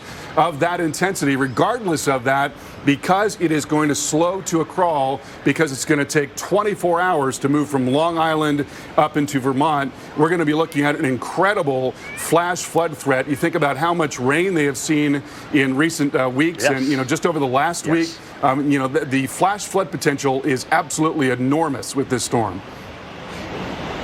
And my feelings are, Carl, and just my feeling, that will be the number one issue with this. Yes. So two things. Number one, I think buoy 41001, if Jess can get the data on that, is the center pretty close to that buoy right now that's on the ocean? Because we will probably get a pretty good idea of what this thing really is by looking at that buoy data. I know I saw 17-foot waves, so that's all coming toward the coast. We know that. Second question is, wouldn't a more eastward track favor a weaker system, or should I say, would a weaker system favor an eastward track? Yeah, I mean, that's been the indication all along. That's what the models have been struggling with. Absolutely, when you look at those ensemble tracks, when you look at the tracks that are farther to the east, that reflects weaker systems. When you look at the tracks that are farther to the west, that reflects stronger systems. And so, some of the modeling from time to time has been absolutely terrifying on this, showing a well-developed, hurricane coming into New York City. I mean, that would be absolutely awful, something that we have not seen a lot of. So, there's still some really big questions, Jim, about, what exactly is going to happen with this storm. So I like watching trends. What have they been trending doing? Coming down and also maybe shifting a little east a little bit. Carl, great stuff as always, buddy. Thank you. Let's talk a little bit about what's happening here. Again, I'm going to have Brad look around just for a second. We are at Roger Williams Beach here, and you can see just a sea of humanity out here. Roger Miller Beach. Wheeler. Roger Wheeler. I'll get it right here eventually. It's not Narragansett Beach, but we are in Narragansett. It's Roger Wheeler Beach. And you can see all the people out through here just having a great day. I mean, think about it. We don't have a lot of summer left up here. Kids are going back to school after Labor Day, and that's usually about it. So they're going to try and squeeze in whatever they can, certainly here in New England. So let's talk about timing with wind. Now, this is assuming, we will have a strong TS potential hurricane coming in. All right, you're looking at maybe 50, 60 mile per hour winds at Narragansett. Could that be the time of landfall? Now, listen to this. This would be great news, because high tide is not going to be that time. It's going to be low tide when that comes in. So we could very well deal with a low tide, which is about 4 feet in terms of how much it shifts here. So if we get a 4-foot surge, all right, and you have a low tide and a tidal shift of 4 feet, it could kind of net zero. So that could be a good thing we're going to watch. Rainfall, we'll see how far east it gets, but it really looks like a lot of the jet stream energy really pulls the deepest moisture up across New York City, up into Connecticut, up into Hudson Valley, and into eastern Pennsylvania. So that's where this super high flood risk is going to be. And certainly this is where these pre-existing wet conditions have been. And Stephanie, I'm going to bring you in now down in Montauk. We spent a good part of last week talking about those pre-existing conditions. Yeah. In terms of eastern Long Island and Montauk, give us the latest there on how they're preparing. Well, Jim, I've got to show you a lot of people out here at the beach. I don't want that, to deceive you, however, because people are preparing. We've heard of people waiting in line for gas, waiting in line at the store. But as Jim was mentioning, I think most people want to get this last, summer day that they can here, because it's only really the next weekend, and then everyone's back to school. But there's the ocean already kicking up. In fact, the storm is about 460 miles out to sea. You can't tell right now. Looks like a beautiful day, but that will be changing. So exactly when is the storm going to be here? Here's the deal. Tomorrow, is going to be a mess of a day, the entire day. I'm talking morning into the afternoon and into the evening hours. So just be prepared for the entire day tomorrow to be an absolute mess. We will see those winds gusting as we head really through Sunday into Monday up to 30 miles an hour. The worst of it Sunday afternoon with 50-mile-an-hour gusts possible in that rain. The tide, Jim was mentioning that. Don't forget it's also a full moon. In fact, a blue moon, which means you have 4 full moons within a season. So this is the third of 4 full moons for our summer season, and we'll be getting that. In fact, it'll max out at 8:01 tomorrow morning. Kind of terrible timing as this is approaching this area for landfall. That means that we have surge is going to be an issue. And coming up in a little bit later, I'm going to show you how they plan to actually protect the beach from this surge. And we could see 3 to 5 feet of it here. Jim was also mentioning those buoys, those wave heights. You see them crashing pretty big behind me in the ocean. That buoy 41001 that he was asking, there's that 17-foot surf that we're seeing there that is pretty close to the center. We can get more details on that for you as well. But it's not just here in the Northeast. In fact, the entire East Coast is dealing with those rip currents because waves propagate out in all directions. So though we are really tight in the Northeast, don't forget about those beaches all along the East Coast. And Jim, coming up in our next hit, I'm going to let you know what PSEG on Long Island, the power company here, says worst case scenario is for power. And I think you might be a little surprised by the number that they give. Steph, when we flew up yesterday, we had power, guys that do restoration with us on the plane. So they're bringing in people from the south up to the Northeast because they do plan on a lot of power outages here. And the fact that it's been so wet, it may not take as strong a wind, guys, to certainly engulf this area and produce a lot of wind damage. By the way, just kind of a little point of reference that I thought was interesting when I was doing some of my research this morning. The size of Rhode Island is 776,000 acres. The Dixie Fire right now is just over 700,000 acres. So at some point it will be as big as the state of Rhode Island, which is just kind of amazing to me. Again, as we mentioned, this buoy down to the south, which the center is going very, very close to, 17-foot waves. Those are all propagating west toward the Jersey shore and the Outer Banks, and of course coming north as well with this thing. They're going to be closing this beach here at 6 o'clock versus midnight. Roger Wheeler Beach in through here. And what we've essentially seen around Narragansett is they've been putting barriers in place to kind of restrict shoreline access. You're talking about over 400 miles of shoreline, just for this, the little town here of Narragansett Bay, how this thing goes around. So that's a lot of shoreline to cover in through. They just don't want people going out and certainly getting anywhere near the water. People are getting back. People are getting, stocking up for a couple of days of power loss, and also gasoline. That's a big thing to run those generators should they lose power. All right, let's find out how things are faring in beautiful New London, Connecticut. Felicia Combs is standing by in the Constitution State. Hey, Felicia. Hey, Jim. Yeah, today absolutely beautiful weather right now. You can see the sun is shining. You could not ask for better preparation weather, and I hope that's what everyone is doing here. New London is one of the places on the southern coast of Connecticut that is under the storm surge warning and the hurricane warning. We are looking at the possibility for feet of storm surge. Now, I'm here on the Thames River at the Thamesport Marina. You can kind of see the boats behind me here, and you'll notice that the docks, they're fairly close to the water already, and we've spoke to the assistant manager. We're actually going to speak to him a little bit more of the restaurant where we are, and he said that 3 5-foot storm surge, which is the forecast currently, would put most of these docks underwater. So of course that is a problem that you don't want to deal with there. Now we are going to see conditions beginning to deteriorate tonight and then Sunday. It's going to be a day-long thing. We're talking about that possibility of an onshore flow for hours for much of the day tomorrow through multiple high tides here in New London, across the Thames River to Groton.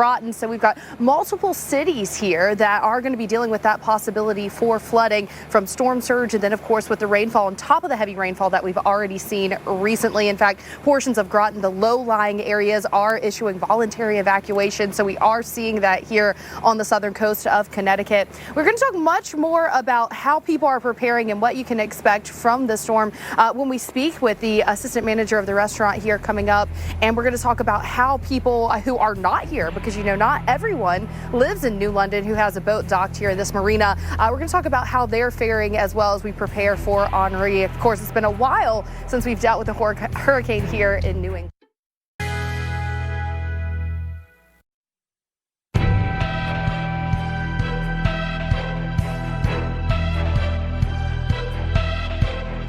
Currently in our area, 82 degrees under mostly cloudy skies.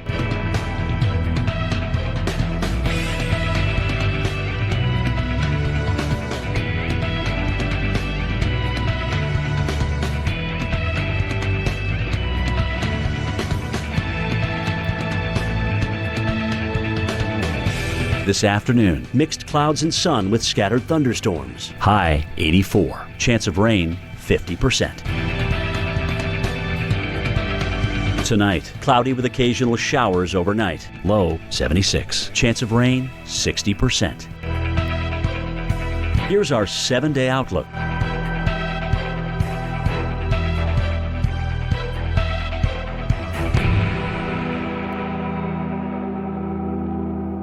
When it comes to covering the most important issue facing us and our Earth, one day does make all the difference. Now, the Weather Channel and its innovative climate team at Pattern are connecting you every day to the most fascinating stories impacting our planet. For what's now and what's next, rely on the climate experts with the most trusted name in TV news. If it's out there, it's in here. The Weather Channel. Don't drive through flooded areas. Don't drown, turn around. Our goal is going to be to ensure that people during the height of the storm really are staying off the roads. That'll be our message to people. Stay off the roads. Let our first responders take care of things. There may be times where we can't even get out there if someone gets themselves in trouble. And we hear that echoed over and over again every time we have a storm. You know, just stay in, get prepared. And I'll tell you right now, across Connecticut, you could not ask for better weather. Is it a little warm? Yeah, but there's nothing inhibiting you from getting ready for Henri. I'm meteorologist Alicia Combs coming to you from New London, Connecticut, where we have all of the risks with Henri. We are under the hurricane warning, the storm surge warning, and then also we are expecting the power outages for this area. Quick look at the forecast for Connecticut, across Rhode Island, as well into southern Massachusetts. Several inches as you look farther inland, but here along the coast, we're thinking 1-2 inches. The bigger problem here will be as these winds pick up. So light winds right now, but once these winds begin to pick up, especially when they coincide with these high tide cycles and the full moon that we have ongoing, you're going to have problems with storm surge. And that is the forecast here in New London. 3 to 5 feet of storm surge possible, as we are going to have these onshore winds for hours tomorrow. We're talking about a strong onshore winds, 30-40 miles per hour as you look farther south through the eastern portions of Long Island, 50-60 mile per hour gusts there in Montauk. And that is going to continue as we head through the day on Sunday and into Sunday night as well. And also, of course, we're going to get the rain, the heavy rain bands moving through, which could lead to some flooding, some freshwater flooding in low-lying flood-prone areas on top of the storm surge that we're expecting. So this is going to be a rain and wind event here in New London, but specifically the storm surge is what we're most worried about here in this area. But people are taking it seriously. We've seen a lot of people out and about fueling up and stocking up before Henri gets here. So that is good news. People are taking this very seriously. Of course, it's been a decade since we've been talking about a hurricane hitting New England or hitting this area. So people have been taking it seriously, making sure, especially with the possibility for multiple power outages for days, people are making sure they want to get that gas. They want to make sure they get those supplies. And we are happy to hear that. Now, we have here with me Owen Wheeler. He's the assistant manager of the Thames Sport River Marina. And we've been talking to him a little bit, very knowledgeable about what is going on here with this marina. Obviously, put the mask on to be safe. Owen, thanks so much for talking to us. So you were telling me that you've had multiple calls from people kind of worried about their boats that are here and they're not here. Correct. I've been getting a lot of calls from transients, all day just looking to find shelter anywhere they can. A lot of mariners are booked right now, so a lot of the transients are looking to stay here. The weather, I'm worried about the surge. It should get pretty high. We're pretty close to the sound, so it's a quick stop for somebody to kind of seek shelter from the storm. Yeah. Oh, and thanks so much. We're going to talk more to you coming up, but first we want to get it back into you guys. All right, Felicia, thank you so much. Well, now more than ever, people are concerned about the potential impacts from this storm and possible extended power outages. And while a portable generator may keep a refrigerator and a few small appliances running, there are safety issues if they are not operated properly. But now there is a better way to power your home with a power outage. And here's Jim Cantori with more on that.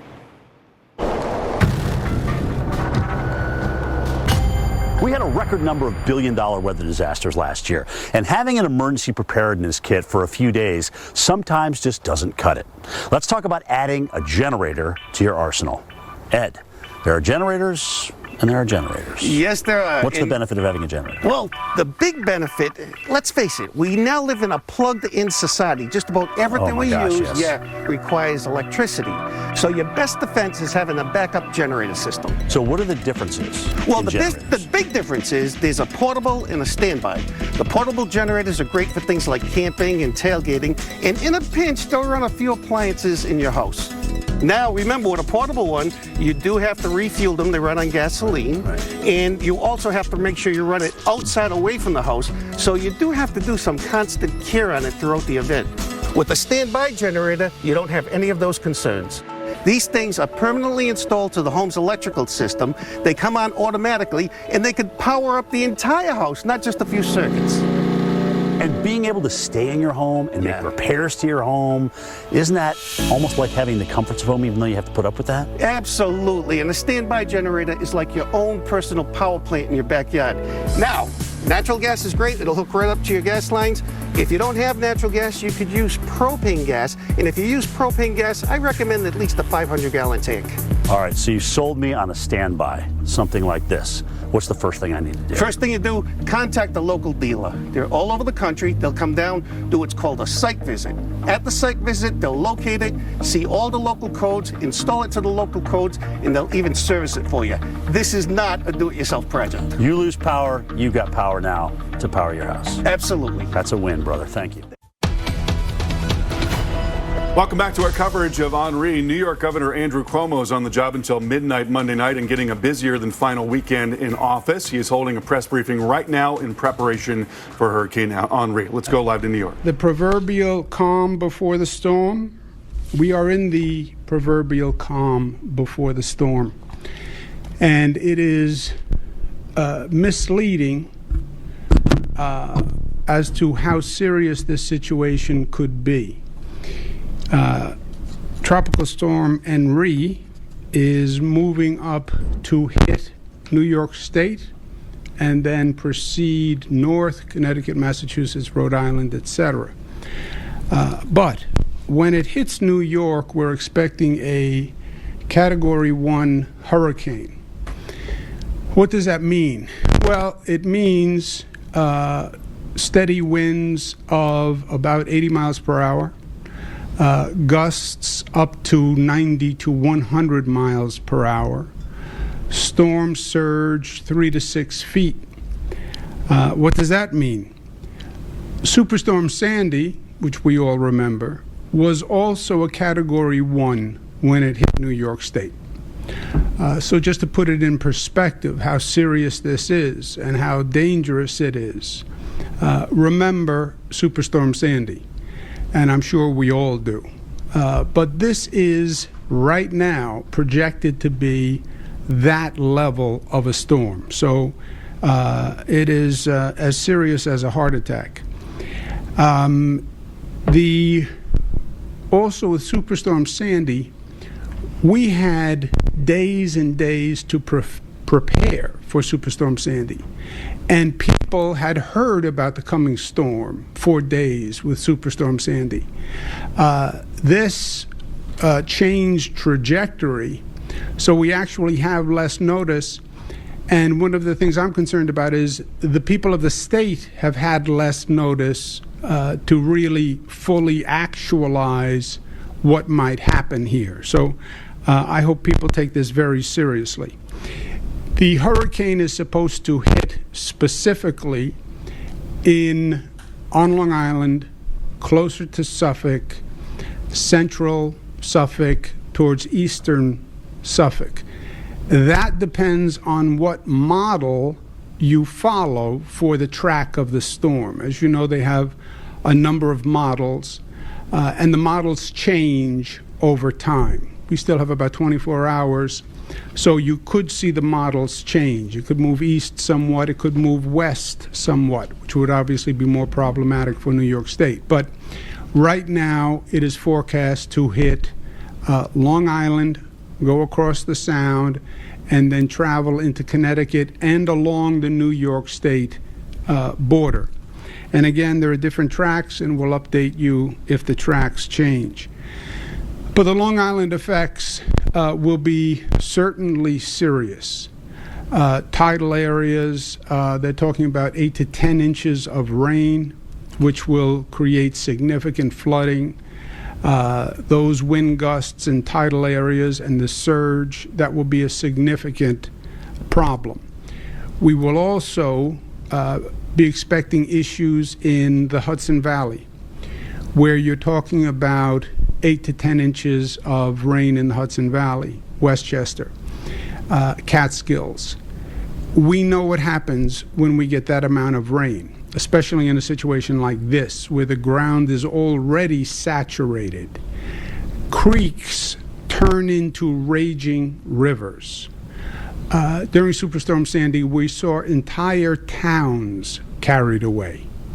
So, all right, that is New York Governor Andrew Cuomo talking about preparations in New York. And we want to go now to Jim Cantore. He is live in Narragansett in Rhode Island. Jim, the governor talking about Sandy there. This is a really different storm. Sandy was such a large storm, and this storm is not that large. But there is a similarity there, and that is that we all remember looking at the models with Sandy, wondering if it was possible that it would make that left turn. And here we have another storm facing that big blocking ridge, unusually strong high-latitude ridge. Yeah, if this thing blows up and turns left, which seems like, you know, on the lower end of the case, it could certainly do that. But I think at this point, Carl, comparing this to Superstorm Sandy is a tremendous injustice to the New Yorkers. I mean, at the moment, there is not even a storm surge watch out for New York City, nor is there a hurricane warning, as the governor stated. So those were both incorrect statements. Either way, watch out for a flood. There's going to be impacts, no question about that. The impacts we will define for you here on our Weather Channel coverage. Stick around, guys. Much more to come. You can see where those tropical storm warnings are, as well as storm surge warnings. And beaches on Long Island looking a little emptier than you might expect for the middle of August. This was yesterday evening, waves kicking up for Hurricane Henri, which is about 450 miles to our south right now. And off the sand, people are taking the storm very seriously.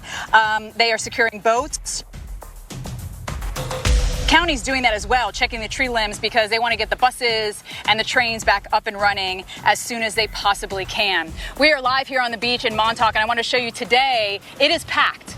But we don't have much left of summer here, so people are trying to enjoy it while they can. But I also want to show you the waves kicking up and how close it is to the community. As we take you right down here, you'll see this pile of sand that they brought in. And eventually what they're going to do is they're going to block off this area here. And so that will hopefully help stop the water. Of course, we have these big dunes that have been built, and those are solid and will help, but we will see erosion. The other issue, we have to worry about the winds. And look at all these exposed power lines here that are just dangling about. We also have the trees. This maritime oak holly forest of American,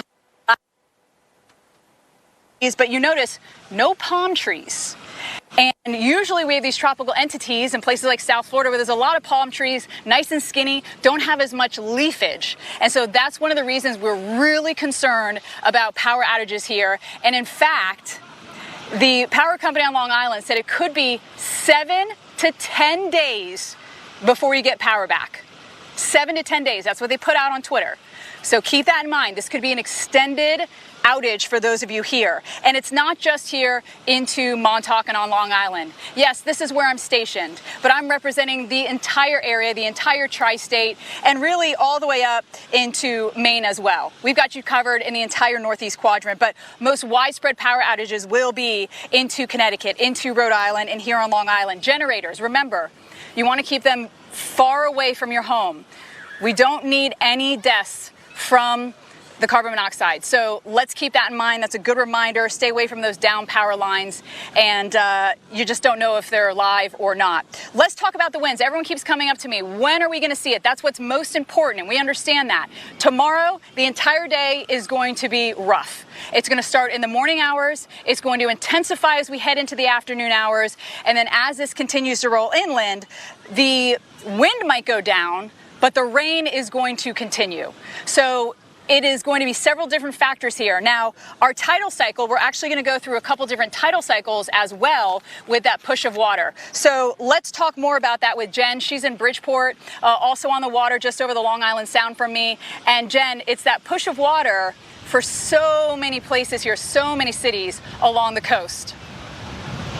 Yeah, and Steph, I'm in Connecticut. I'm in Bridgeport, Connecticut, and the word Connecticut, the state's name actually it's named after the Connecticut River, which means long tidal river. And so well inland, there are tidal implications actually to the rivers and to some of the streams and creeks too. And so that is going to be a flood factor here. The rainfall will be another. I want to give folks the lay of the land. This is the first time you're seeing me in Bridgeport, Connecticut. I'm at Seaside Park. You've got people out here too enjoying the day here, getting one last sort of beach day in. You can see the lighthouse way out in the distance, and in front of that you've got a big family gathering enjoying what is a beautiful day. Temps in the low 80s. A little bit of cloud cover has now come in, but really it's very comfortable out here. The air is just a little bit humid. But what I'm concerned about in Connecticut and in Rhode Island and on Long Island and really across the entire tri-state, including New York City, as Steph talked about, is how much rain that we could get, the concerns that we have for flash flooding, and also the risk that we will have for power outages. So let's talk about the flooding first of all. This just happened in Connecticut here last week when we had the remnants of Tropical Storm Fred come through, and we had big rainfall, 3 to 6 inches of rain really in a wide corridor from Connecticut up into Massachusetts. And you can see in West Hartford what that did here. It created roads that turned into rivers. Cars were flooded out. Folks were stuck. They had to find, dramatic reroutes here to really get them around to their destination. That's the kind of situation we could be dealing with. And really a lot of the state is in line, unfortunately, here in Connecticut for that kind of rainfall. Let's talk some specifics. And I want to mention that Hartford, you've had double your annual or your monthly rainfall because of what we just had from Fred. But not everyone had that kind of rain. Here in Bridgeport, we did not. We had some rain, but not the big flooding rain. New York City had some rain from Fred, but not as much. So the ground not as saturated leading into it. That said, we've got 2 to 3 inches of rain to come there. So the timing is going to be the winds on the increase through tomorrow. The governor of Connecticut had some great advice. He said just plan to shelter in place and hunker down starting tomorrow afternoon and continue until Monday morning here. And that's some great advice. And then kind of assess and see where things are. We're going to be watching for the rain to come in for us here as we get throughout the day tomorrow. Rain on the increase. The winds will be on the increase as well. And there's a flood watch up because of that concern for flash flooding. Look at the projected path. And we've got that overlaid with where we just picked up big rain over the last 7 days. And you can see that little corridor from northern Connecticut, Hartford, that's you, right up into Massachusetts. But then look at the model predictions of where we're expected to get some of the bigger rainfall. The European has it a little farther west than the GFS does. But interestingly, all of the models have the bigger rain amounts on the western side of the circulation. And that's going to put that right over Connecticut and especially western Connecticut and across the tri-state, including the New York City area. So being ready for heavy rainfall and the concerns that come with that is one of our big messages here. We'll have more continuing coverage on Hurricane Henri right here on the weather.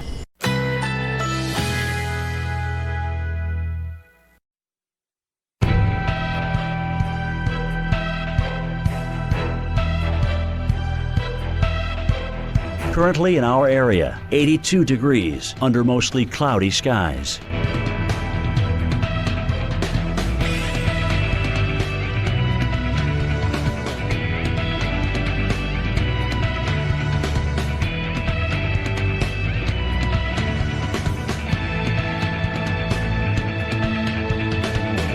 This afternoon, mixed clouds and sun with scattered thunderstorms. High 84. Chance of rain 50%.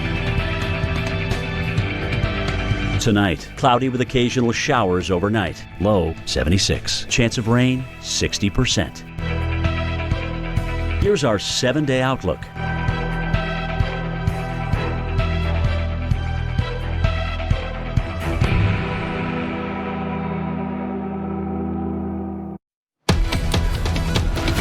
Welcome back to our coverage of Henri, now a Category 1 75-mile-per-hour storm. Not terribly well formed on satellite, but it's got some time yet. Expected to be a Category 1 as it approaches early tomorrow. Then it will really slow down, producing a prolonged period of heavy rain and strong wind. Widespread power outages possible in southern New England and Long Island as well. We want to get out to Jim Cantori. Jim, last time we talked to you, you were pointing out that it's not really fair to compare this storm to Sandy. Sandy was a much larger storm, not prompting the same level of warnings there in the New York City area. No. And that was unbelievable. But anyway, the point is there will be impacts with this, Carl. The flood is a part of it. The power outage part of it. We will have certainly a rise in water. We'll see how it accompanies, the tide cycle here in Narragansett right now. It could be between low and high tide. But either way, let's find out how the folks in Rhode Island are preparing for it. I want to bring in Ariana Dolak. She's a resident of the Ocean State, which we are standing in right now here at Narragansett. You guys are, you've been at the stores, you've been gassing up, you've been getting ready to certainly power your generators with some of that gas. What else? Everyone's just trying to make sure that we batten everything down, getting all the stuff inside that needs to come inside. Like you said, making sure the generators are all set, because that's really the biggest thing, is just how long we're going to be out with electricity. We've been through this multiple times with a lot of storms like Irene and Sandy and even Bob. So we're just kind of getting ready, making sure we have enough food, gas, and charging everything up that we can. So you're ready to lose power, essentially? Yeah, always. It's top of mind for you. Yes, especially down here. I remember Hurricane Bob being out for almost 10 to 12 days without power, and then finding the neighbor or the friend that has a generator to be able to go shower and take care of that. Just kind of being out and about and knowing, other people around this area, you think everybody's pretty much ready?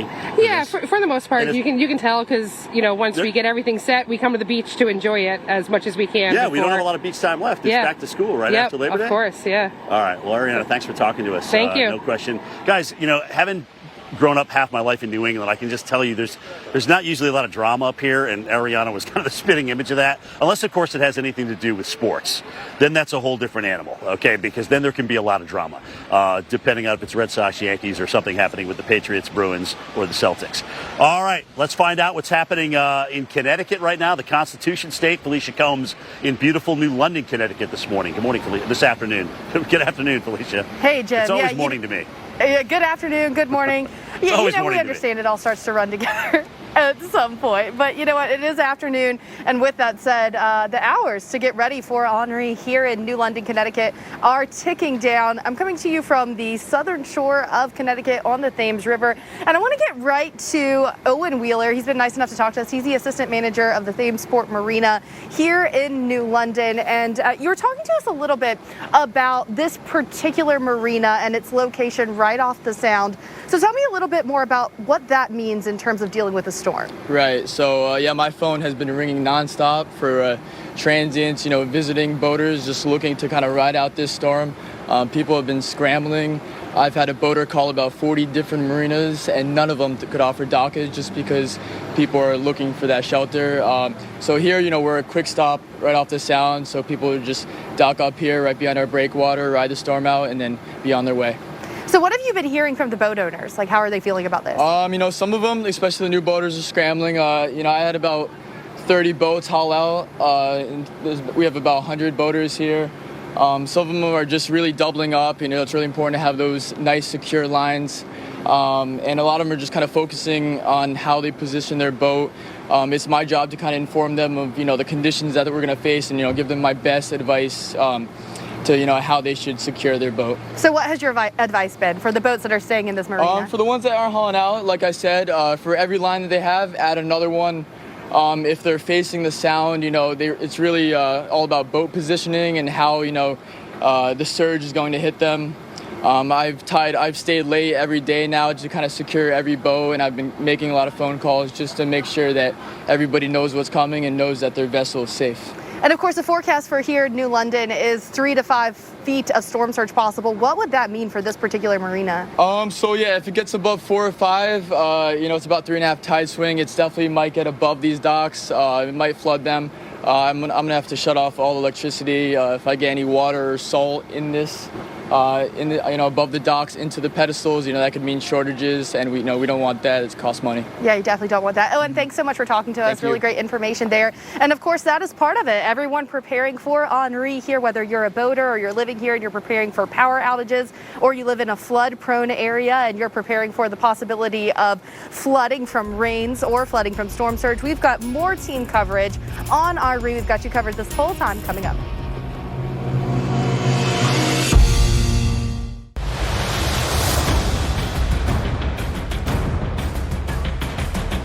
And again, guys, looking at the latest advisory, the 2 p.m., of course, this is an intermediate advisory. Still a Category 1 hurricane with 75-mile-an-hour winds, but notice a lot of the deep convection now, not very close to the center at all. It is all on the eastern side. This thing is getting whacked by the very thing that is going to steer it, the trough, which has been sitting over Appalachia in the Ohio Valley. It is going to pull it north. It has a chance when it's not shearing it to potentially ventilate it. That's why the bump up to 80 miles per hour. But as you can see, this thing's coming north and making its way across Long Island and possibly right into New England, where it slows. And that's why we're very concerned about a flooding event.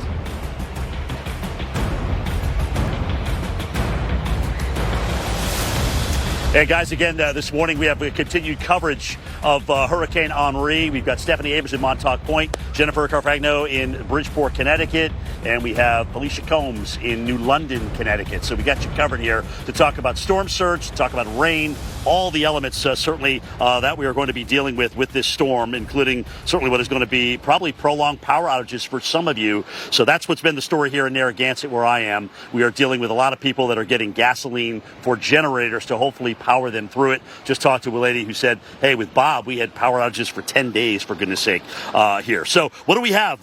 We've got our share certainly of tropical storm warnings, which go all the way down just to the south of Long Branch, New Jersey, including New York City, not hurricane warnings. Those are for Suffolk County, also out to the Hamptons. We have the coast of Connecticut and also Rhode Island and the Cape under those tropical storm warnings. So the hurricane warnings kind of bookend the tropical storm warnings. We've also got the probability of tropical storm force winds, which covers a pretty large area of real estate. That starts to come in certainly as we work our way into tomorrow morning. So we could start seeing those power outages during the morning hours. Notice, though, the probability of hurricane winds, not even 50%, making it north. So this tells me the hedging is toward a weakening storm as it's making its way inland. But that does not mean we have any shortage of impacts. And so we should focus on those, Carl. Regardless of strength, do we have a 70 TS, a 75 hurricane? Really doesn't matter. We're talking about something that small. But the slowingness and the rain impacts coming up into an area with pre-existing rainy conditions. We have some of the wettest Julys on record in a lot of these areas up here. And we had just, Fred the other day soaking these areas. So, buddy, we got no place else to put the water. Yeah, and Dr. Knapp talks about category slow. I mean, that's a whole different animal and something we've seen more of in recent years. And you add that to all the things you're talking about, we could be looking at some catastrophic flooding in some areas. And we'll get into that here in just a second. Here's what we know at this hour regarding Hurricane Henri. New York Governor Andrew Cuomo has declared a state of emergency for Long Island, New York City, and other areas, also calling up 500 members of the State National Guard to respond to flooding. The New York Metropolitan Transit Authority is deploying added personnel and pre-positioning essential backup equipment across railroads, subways, bridges, and tunnels. And the Long Island Railroad is adding an extra train leaving from Montauk this afternoon, along with 3 others already scheduled. FEMA reminding people who experience power outages to keep their generators outdoors. We could be looking at widespread power outages. So the storm expected to be a Category 1 storm as it is approaching Long Island and southern New England. That is going to be early tomorrow morning. So things really starting to go downhill in the pre-dawn hours. Now, let's talk a little bit about track. Here you see the National Hurricane Center track there in the white line, and then the GFS ensemble model tracks there. That's a lot of spread considering that we are now less than 24 hours out. A lot of times you see those ensemble tracks really tighten up at this time frame, and we've still got a spread of a good 200 miles from one end to the other. So still some chance that we could see a slight slightly different track there.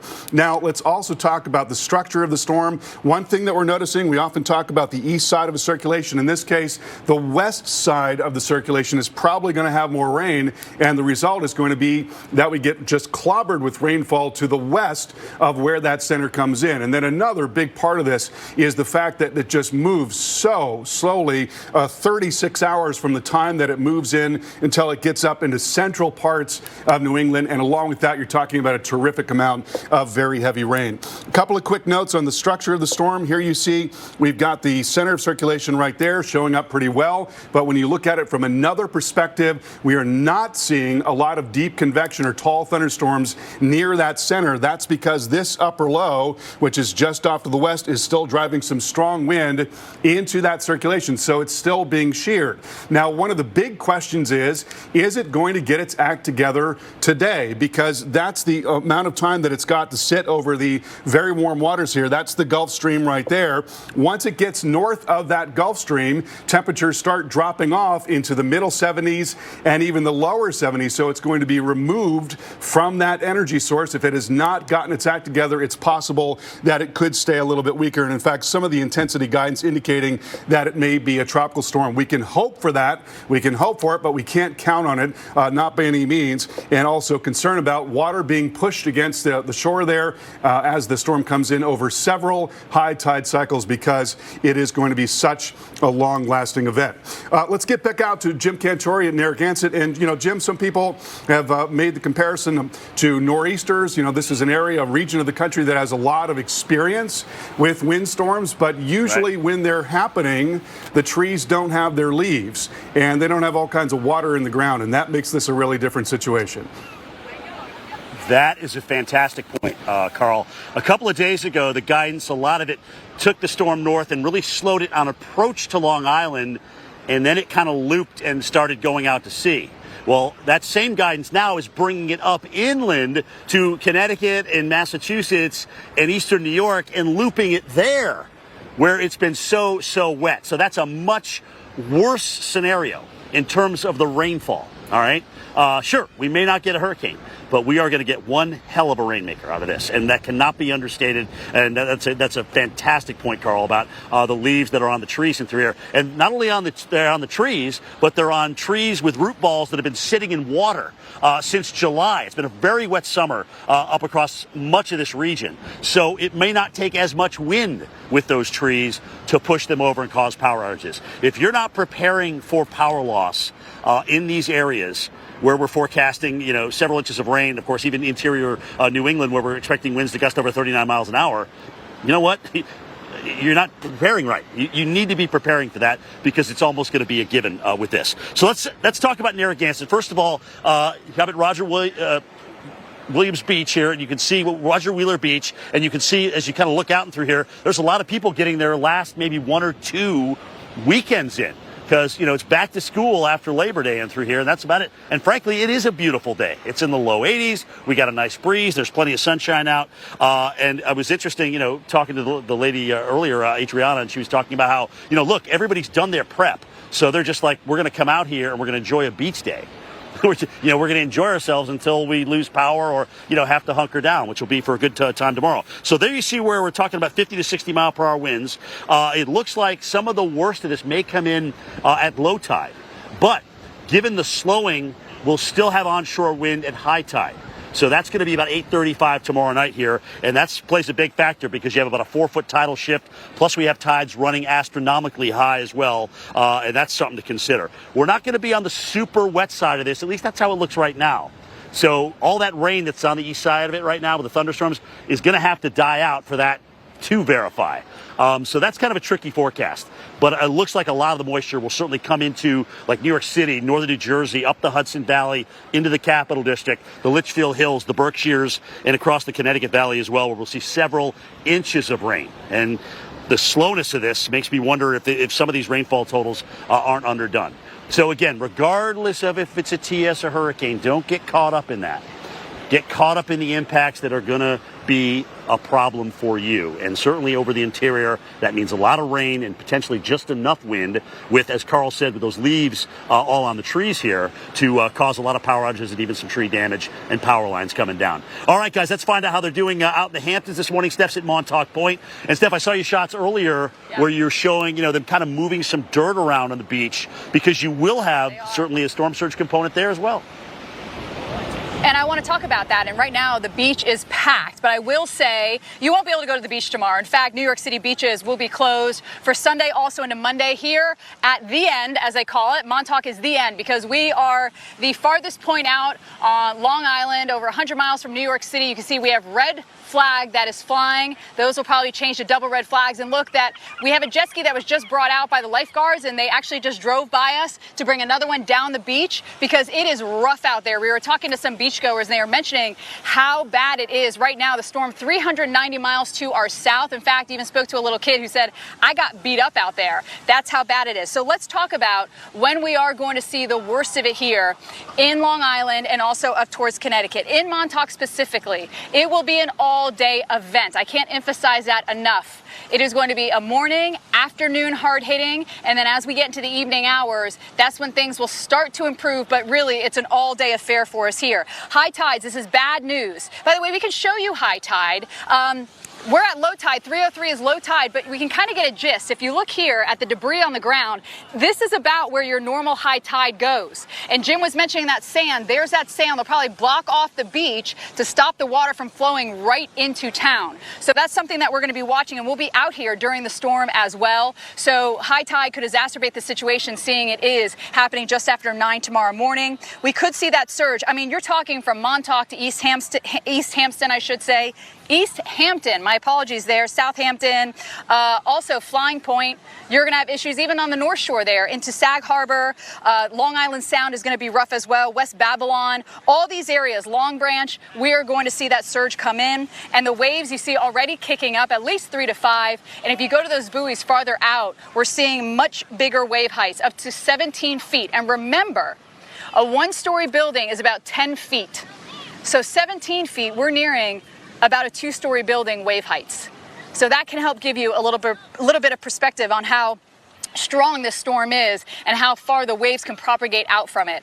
And it is not just us in the Northeast, the entire East Coast. We're really winding summer down here. Kids have started to go back to school, will continue to go back to school. And so if you're doing that last minute trip to the beach, you have to watch it up and down the East Coast with those rip current threats.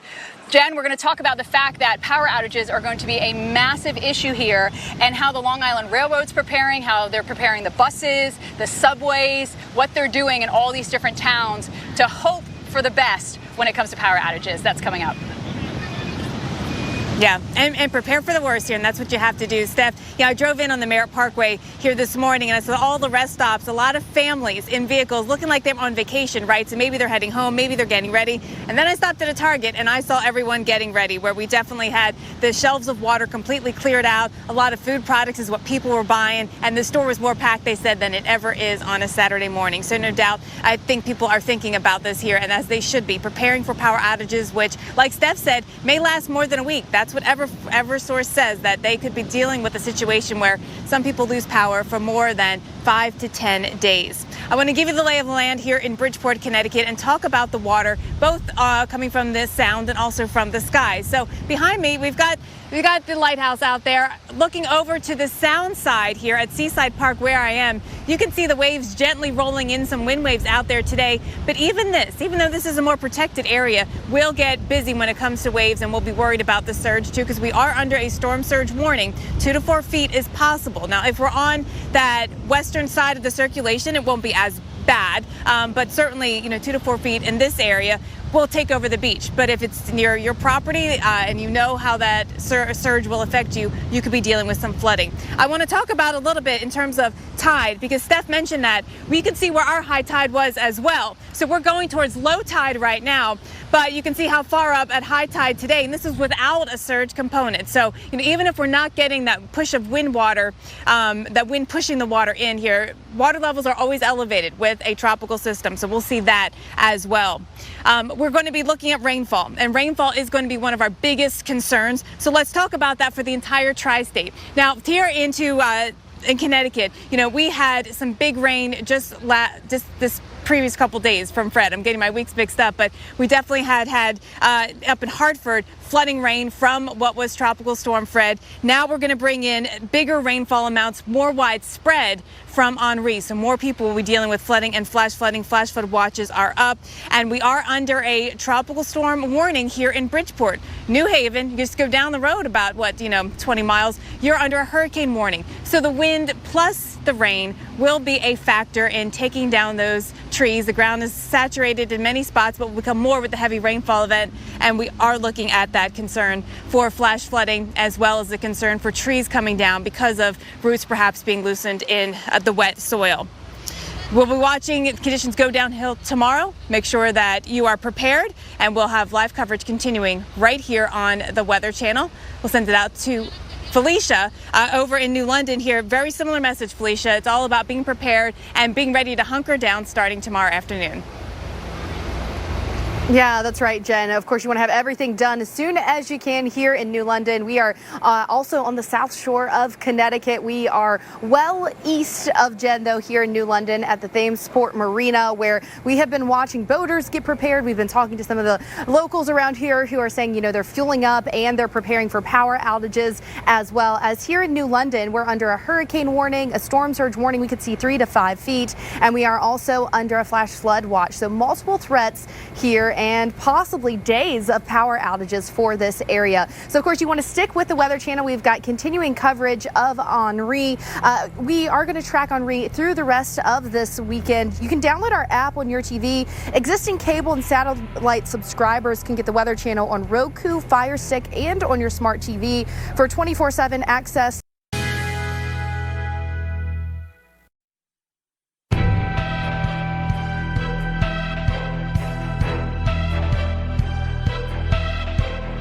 Currently in our area, 82 degrees under mostly cloudy skies.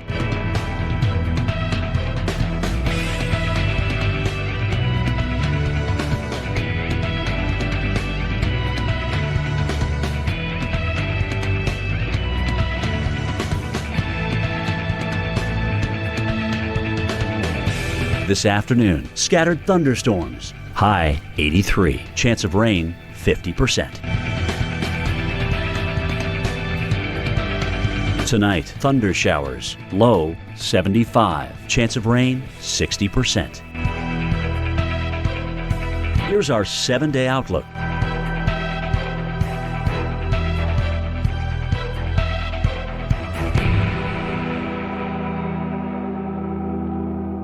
When it comes to covering the most important issue facing us and our Earth, one day does make all the difference.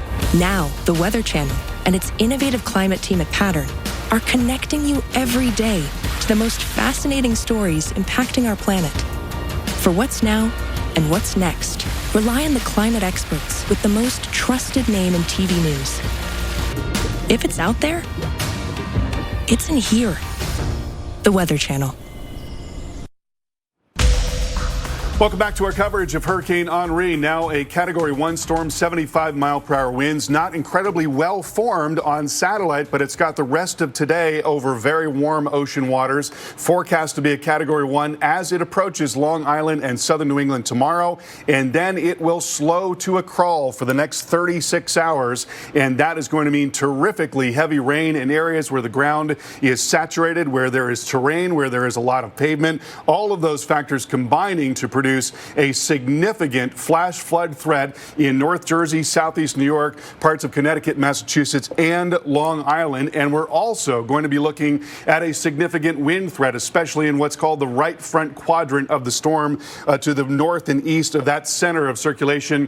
A lot of trees with leaves on them, of course, this time of the year. And you've got the saturated ground on top of that. That could really bring those trees down and cause widespread power outages in Long Island, Connecticut, and also in into Rhode Island. So some significant impacts from this storm, regardless of whether it is a low-end hurricane or a strong tropical storm. And now more than ever, people are concerned about the potential impacts from the storm, possible extended power outages. And while a portable generator may keep a refrigerator and a few small appliances running, there are some safety issues if they are not operated properly. But there is a better way to power your home after a power outage. And Jim Cantori met with Kohler home improvement expert Ed Del Grande to see the future of home generators. We had a record number of billion-dollar weather disasters last year, and having an emergency preparedness kit for a few days sometimes just doesn't cut it. Let's talk about adding a generator to your arsenal. Ed, there are generators and there are generators. Yes, there are. What's the benefit of having a generator? Well, the big benefit, let's face it, we now live in a plugged-in society. Just about everything we use requires electricity. So your best defense is having a backup generator system. So what are the differences? Well, the big difference is there's a portable and a standby. The portable generators are great for things like camping and tailgating, and in a pinch, they'll run a few appliances in your house. Now, remember, with a portable one, you do have to refuel them. They run on gasoline. And you also have to make sure you run it outside away from the house. So you do have to do some constant care on it throughout the event. With a standby generator, you don't have any of those concerns. These things are permanently installed to the home's electrical system. They come on automatically, and they could power up the entire house, not just a few circuits. And being able to stay in your home and make repairs to your home, isn't that almost like having the comforts of home, even though you have to put up with that? Absolutely. And a standby generator is like your own personal power plant in your backyard. Now, natural gas is great. It'll hook right up to your gas lines. If you don't have natural gas, you could use propane gas. And if you use propane gas, I recommend at least a 500-gallon tank. All right, so you've sold me on a standby, something like this. What's the first thing I need to do? First thing you do, contact the local dealer. They're all over the country. They'll come down, do what's called a site visit.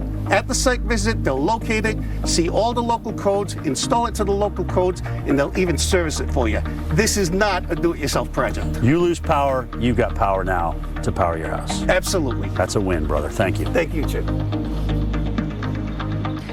Well, Tennessee right now experiencing catastrophic flooding. I-40, we're told, shut down in both directions due to high water. That's right around mile marker 153, where more than 10 inches of rain has fallen across western Middle Tennessee just this morning. Now, the Piney Grange River at 31.8 feet. That is well over the historic crest they saw there of 20.8 feet. That was set just a couple of years ago, back in 2019. And new video into the Weather Channel right now shows just how significant the flooding is there. Here's some rescue workers there helping one family get out of waist-high waters in what was the street right in front of their home. Just a devastating situation this morning for many in Tennessee, and it's ongoing. It's not over yet. We have a flash flood emergency in place here for Dickinson, Hickman, Humphreys. This goes until 3 o'clock local time. Again, catastrophic flooding. Now you'll notice the rain has moved out of the area, but take a look at the damage here it has done. We're talking about upwards of 16 inches of rain in some areas there right around Dickinson falling in the past 24 hours. Of course, nowhere for all of that water to go. So the interstate shut down. We had multiple storm reports there, multiple high water rescues taking place as a result of this deluge coming in. Now, we do expect more rain coming through this evening as well, but we should have some time to recover between now and then, and things will start to gradually improve. And hopefully whatever rain falls on top of this can in fact be handled. But there you see it. Some more rain is going to be coming in later on this evening in through Sunday. All right, make sure you stick with us for your live team coverage of Henri. Our team of meteorologists out in the field all over the Northeast preparing you ahead of the storm. Stay with us.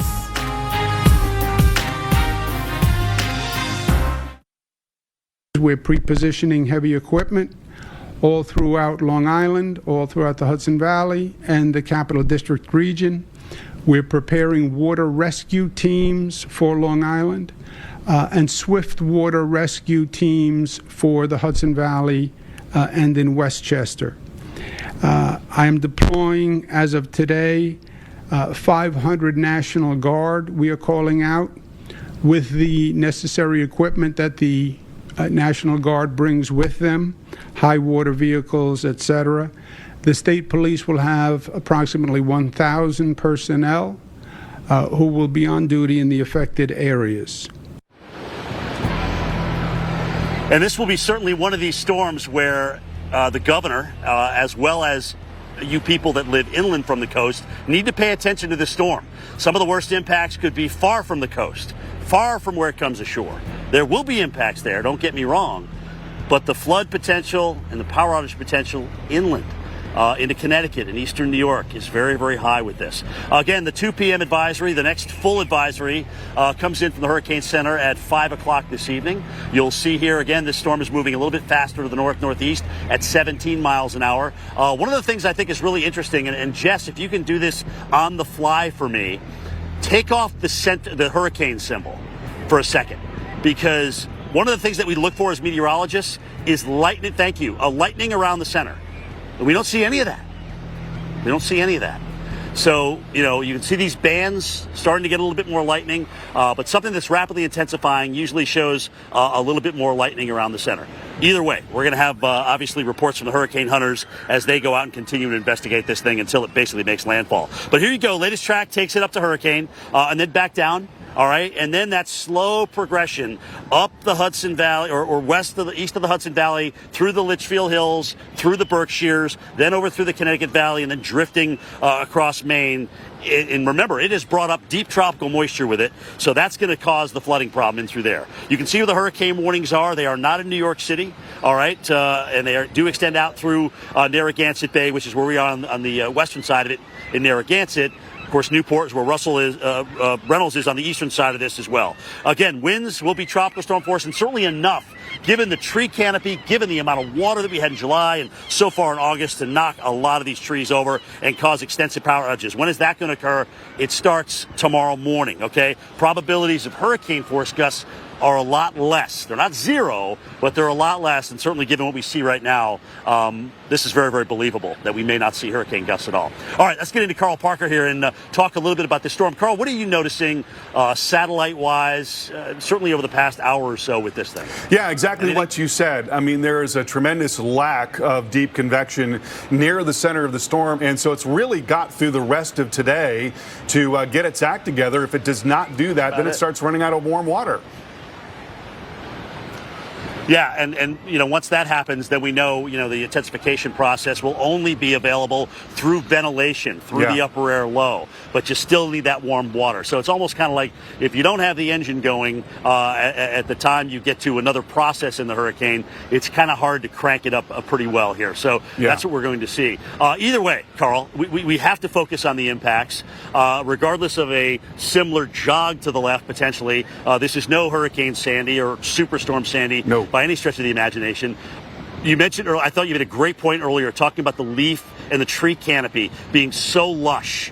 Okay, so not only are the leaves on the trees, but you've got water in the tree limbs, which makes it very, bendable and certainly susceptible to being blown over. So we just have all the excuses in the world here to lose power. Yeah, so much water in the ground over the last several weeks here, so that is definitely going to be a factor in power outages. So let's take a look at some of the latest on the storm right now. And again, from a satellite perspective, it is not very well formed right now. So it's got the rest of today. It's a Category 1 storm, 75-mile-per-hour storm. It's got the rest of today to travel over warm water. It is possible that it will become more well-formed in that period through the rest of today. But then beyond that, it gets over much, much cooler water. And so that certainly could have an impact on the ultimate intensity of the storm. And, if it were to be a weaker storm, well, then you would bring down some of the impacts just a bit. But one of the main things that we're watching is the fact that it slows down so much. And regardless of what the intensity is,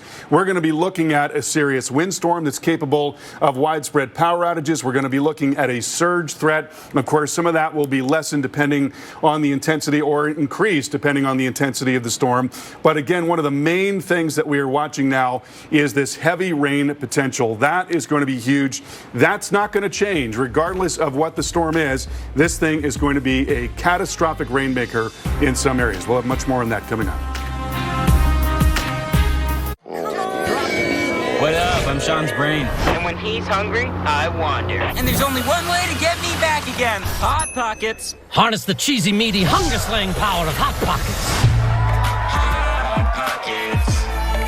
The Bissell Crosswave Cordless Max lets you vacuum and wash your floors at the same time. Dry messes, wet messes. It even freshens area rugs. And when you buy Bissell, you help save homeless pets. To learn more, go to BissellCrosswave.com.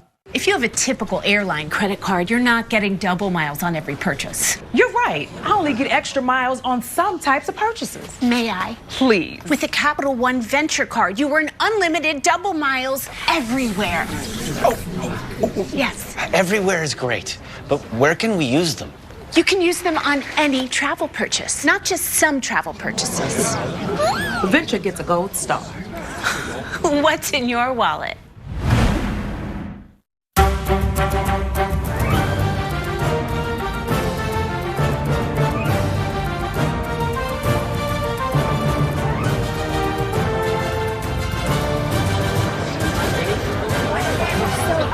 It's like a pancake. Okay, don't roll it too thin. This is a perfect thickness. Is that a tattoo? Uh-huh. Look, isn't it cute? Yeah. Is that real? It is very real.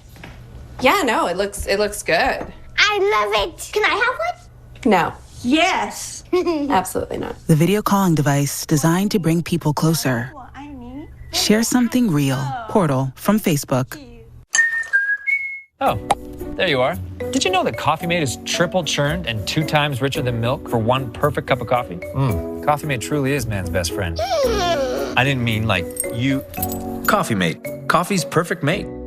Imagine a visibly healthier pet in 28 days. Purina One, natural ingredients and powerful combinations for radiant coats, sparkling eyes. Purina one visibly healthy pet. Try these Purina One True Instinct formulas for dogs.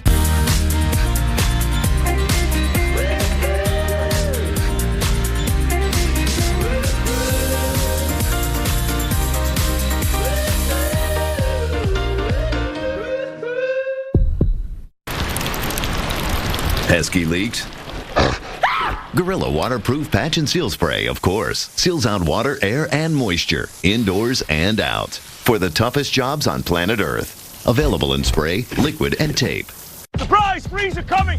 Domino's has surprise freeze! Other delivery apps add surprise fees, but Domino's is adding up to $50 million in surprise frees to online delivery orders. And we tried some unique ways to tell people they're getting free food. From Domino's! Hey, what's wrong? Nothing.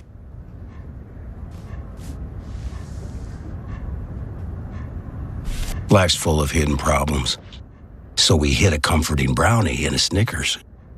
At USAA, we've been called too exclusive because we only serve those who honorably serve. All ranks, all branches, and their families. Are we still exclusive? Absolutely. And that's exactly why you should join.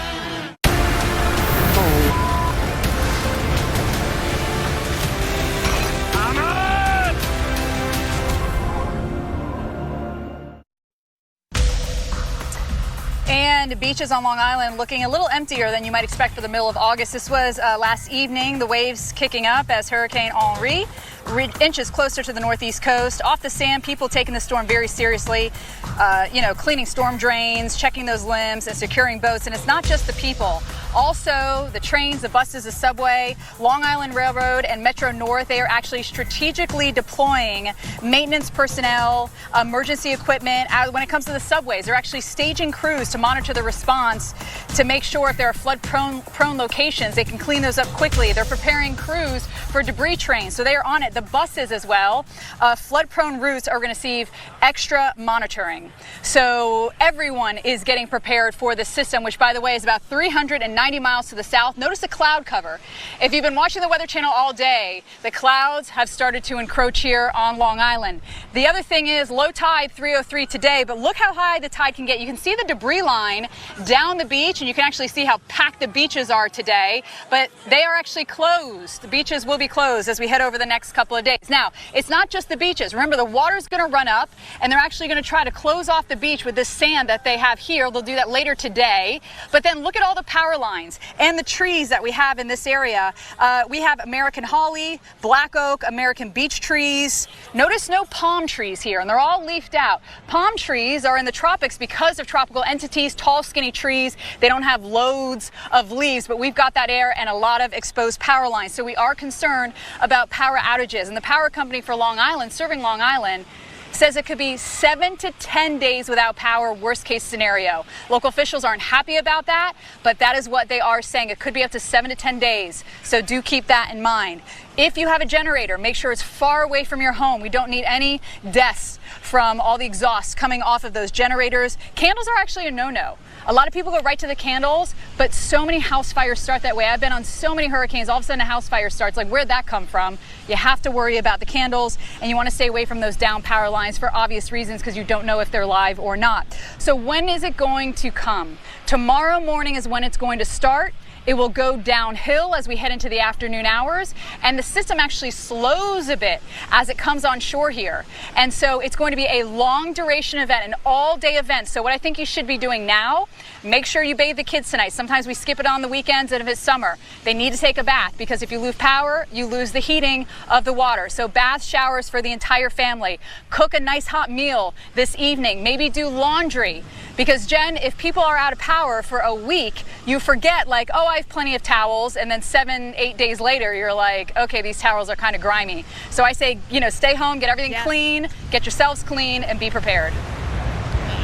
And Steph, that's the exact advice here in Connecticut too. I mean, we need to prepare for power outages here. They could be lengthy here. Eversource, the power provider, is saying that across New England, we could have anywhere from 5 to 10 day power outages for 50% of its customers. That's what they're estimating based on what they see. The wind, the rain, all going to be big factors. So it is all about being prepared. I want to actually talk with the family that's on the beach here today about getting prepared for a storm like this. We've got Eric Marco and his sons with us, Evan and Dustin. So you guys are out here just enjoying one last day before we have to deal with Henri. That's right. We're just trying to soak it in before it hits us. Yeah, no. So, Evan, I was talking to you. So tell me what you know about this hurricane coming. That it's going to be bad. You think it's going to be bad? And Dustin, what are you worried about? Are you worried about that we might lose power? Yeah. Yeah. I don't like when I don't have my fan at night. Your fan at night. It's got the good noise. That's a really good point, Dustin, because temperatures are going to get hot next week. And Evan, are you going to school next week? Yep. First day? Yep. Yep. So there's the chance that we don't have power, and that is definitely, I know, a big concern for a lot of parents, that we're going into the first week of school here. Temperatures are heating up. You might not have air conditioning, too, which is another big factor. Eric, what other problems do you think, though, you personally could deal with? You're from Fairfield, right, in Connecticut? Yes, yep. We've had trouble in the past with some water getting into the house.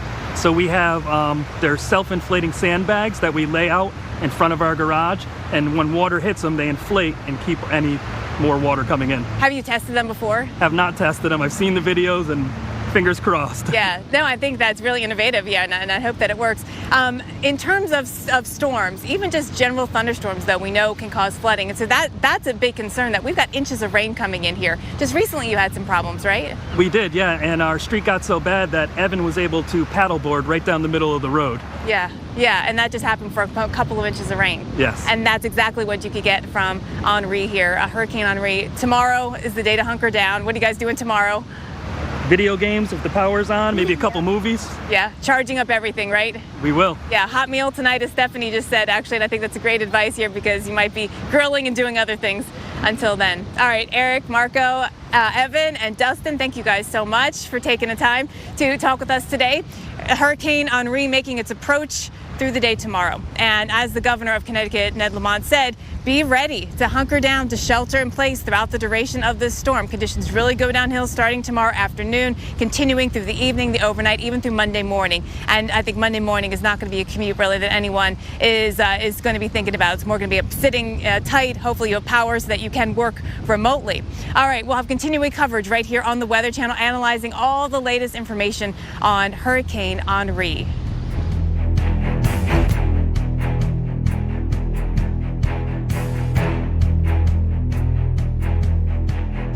Tired of clean clothes that just don't smell clean? What if your clothes could stay fresh for weeks? Now they can. This towel has already been used, and it still smells fresh. Pour a cap of Downy Unstoppables into your washing machine before each load, and enjoy fresher smelling laundry for up to 12 weeks.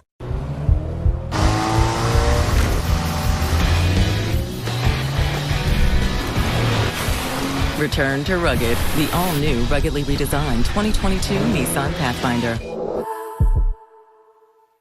I got it, you got it, I want it, you want it. When I want it, you got it. When you want it, I got it, yeah. When they want it, ain't want it, we got it, yeah.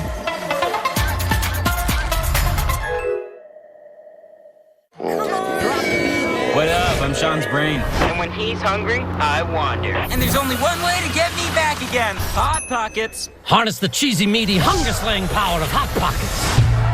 Hot Pockets. Hey, you! Domino's is giving away $15 million in surprise frees. Other delivery apps add surprise fees. At Domino's, we're giving out surprise frees instead. When you order delivery online, you could be surprised with free food. I love it. From Domino's. Tums versus mozzarella stick.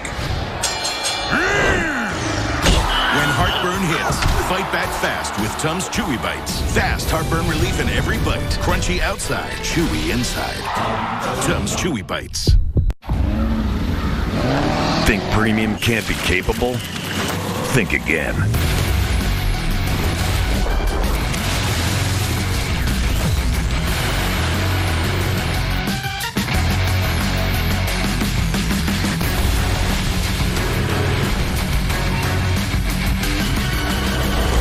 Introducing the first ever AT4 lineup. Premium and capable. That's professional grade from GMC. At Napa, we keep things moving. If it has wheels and an engine, we help keep it on the road. And if it's on the road, we have parts for it. And if you need a part, you can get it fast. At Napa, when we're not thinking about cars, we're thinking about the people who drive them. Because when it comes to serving you and our community, our motor never quits. At Spectrum Business, we're so sure we offer the best value for business, we called our competitors to see if they could beat our 200 megabit internet and phone with no added phone taxes, no fees, and no contracts. Thanks for calling. These are their actual responses. I would 100% go with Spectrum. It really doesn't make too much sense to go with us. Hear that? Spectrum Business is hard to beat. With 200 megabit internet and advanced phone for $69.98 per month, all with no added phone taxes and fees. How are they pulling a no fees and taxes? That's madness. If you guys want to avoid being under a contract, Spectrum's really the way to go. I'm going to be very honest with you. You're probably going to need to go with them. Honestly, we couldn't say it better. Get 200 megabit internet and advanced phone for $69.98 per month with over 99.9% network reliability. Call 833-919-2113. That's 833-919-2113. Innovative climate team at Pattern are connecting you every day to the most fascinating stories impacting our planet. Rely on the climate experts with the most trusted name in TV news. If it's out there, it's in here. The Weather Channel.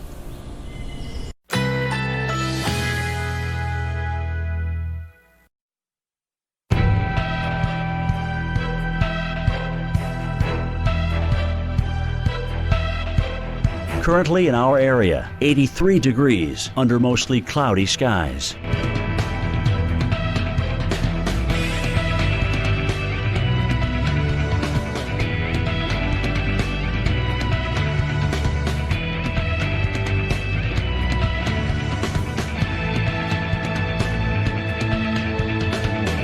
This afternoon, scattered thunderstorms. High 83. Chance of rain 50%. Tonight, thunder showers. Low 75. Chance of rain 60%. Here's our 7-day outlook.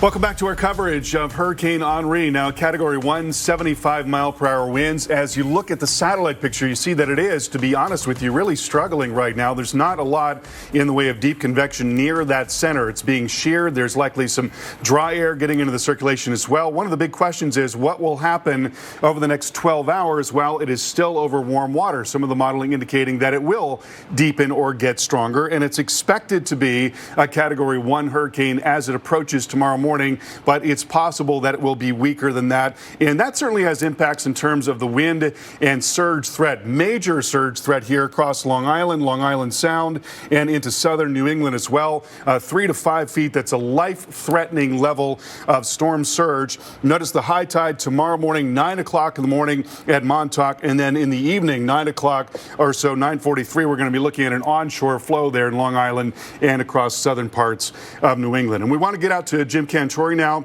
He's been reporting on the storm from Rhode Island. And, Jim, certainly that would change, what we would see in terms of wind and surge if we did see a weaker storm. But what is not going to change is this potential for a catastrophic rainfall flooding event in areas where we've had so much rain in recent weeks. Absolutely. It's so easy to focus on the coast. It's where we're spread out. It's where we should be spread out now because we're going to show you the storm coming in. But then quickly we will watch this area, especially into interior New England, into the Berkshires, into the Litchfield Hills of Connecticut, into the Hudson Valley, that could easily be just soaked with inches of rain with a storm that's slowing down. And, it's interesting, Carl, we're talking about yet another storm that's slowing down. I mean, how much longer is this trend going to continue? Let's get into some of these cities here and some of the specifics on them. Now, remember, the timing on this that we're just forecasting for is Sunday into early Monday. So it's really going to be kind of the main hit of the storm. But in places like Boston, for example, Sunday evening's your best shot at 35-plus mile-an-hour winds. Rain to come less than an inch, but there could be more after that through Tuesday because the storm is going to ooze its way to the west and then come east. So there could easily be more than that even after that. Winds will be, again, out of the northeast with the storm going to our west, and then they'll change a little bit more easterly. That's going to be the forecast for a lot of these areas. Places like Providence, Rhode Island, just up the road on the top of the bay. We're talking about Sunday, early Monday for the 30-mile-an-hour gust. 50 by the time we get into Sunday night, less than an inch. And right now, per guidance, eastern New England isn't on the super wet side of the storm.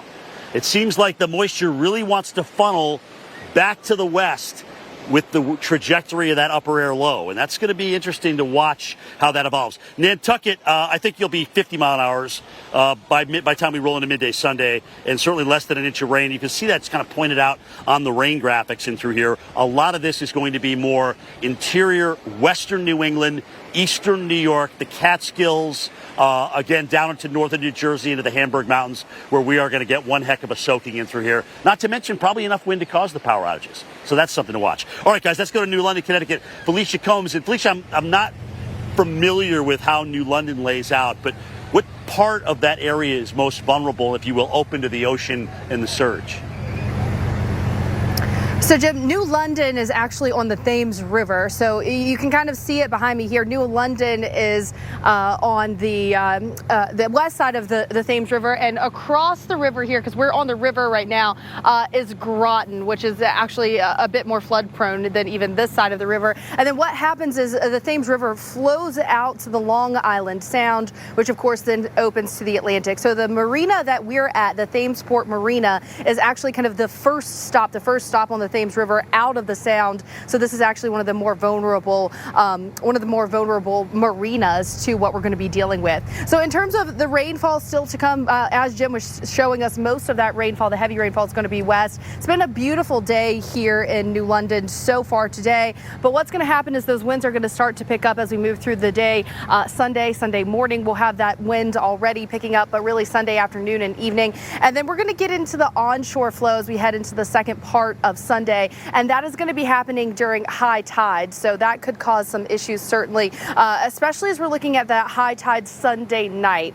We spoke with one woman who has been evacuated before, and she's actually, no, we'll save that for coming up. And you can see that we do have that rain that's going to be continuing to move through as we take a look at the forecast here. Waves of heavy rain as we move through your Sunday. So I really think this is going to be a two-parter here. We're going to have that rain starting initially, and you're going to have the offshore flow. And then the rain might not be as big of the story later on, but the wind will continue to pick up. The onshore flow is going to pick up. And then we're really worried about that storm surge because you have that compounding of hours of onshore flow as we get into the later part of your Sunday, overnight, and then, of course, with the full moon as well. So stick with the Weather Channel. We've got you covered. You can download our app on your Roku TV and watch all of our latest updates. And tonight's winning numbers are 18, 55, 39, 71, and 43. 43? Those numbers again. We won! Yes!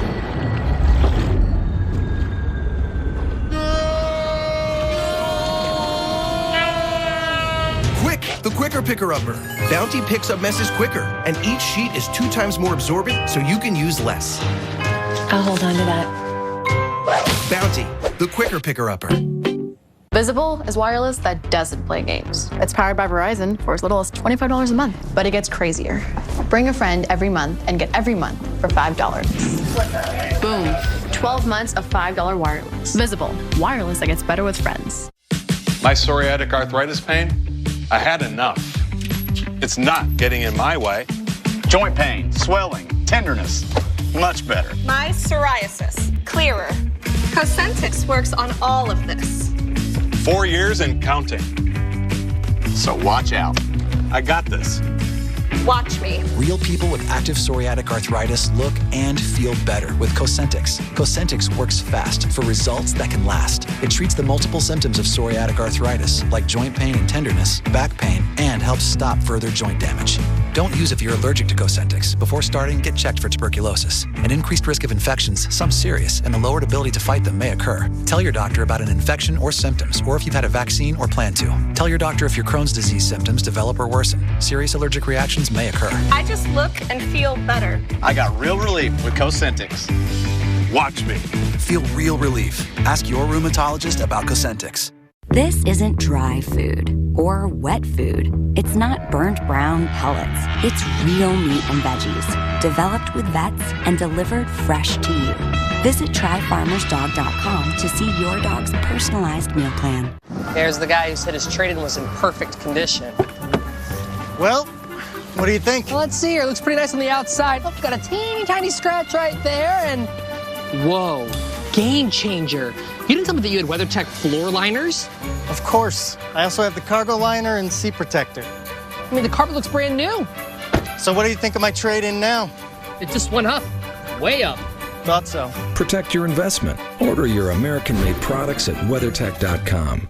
Make this the summer of sand on the floorboard and mud on the tires, where one wave introduced you to 1,000 friends you didn't know you had, and one spirit of adventure took you places you hadn't dreamed existed. Make this the summer you discovered there's only one. Make this the summer of Jeep. Get $2,250 combined cash allowance plus $500 bonus cash on select 2021 Jeep Grand Cherokee models. Plus, get 3 years no-cost maintenance with the Jeep Wave program. Busted? Original Gorilla Glue, of course. Works indoor, works outdoor. It's weatherproof, it's waterproof. It's versatile and incredibly strong for the toughest jobs on planet Earth.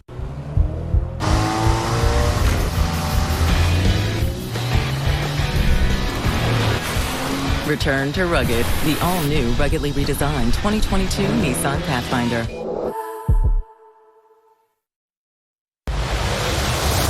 Hey, good afternoon, everybody. The Weather Channel, of course, tracking Hurricane Henri all weekend long. I'm meteorologist Jim Cantori here in Narragansett, Rhode Island here. They don't call it the Ocean State for nothing. We got plenty of ocean out there, ladies and gentlemen, and we're going to talk about how that ocean is going to impact this area in just a moment. But we've got crews stationed all over New England. Stephanie Abrams is in Montauk Point. They're going to definitely deal with some active weather. Jen Carfagna, she is in Bridgeport, Connecticut. They're going to get it there.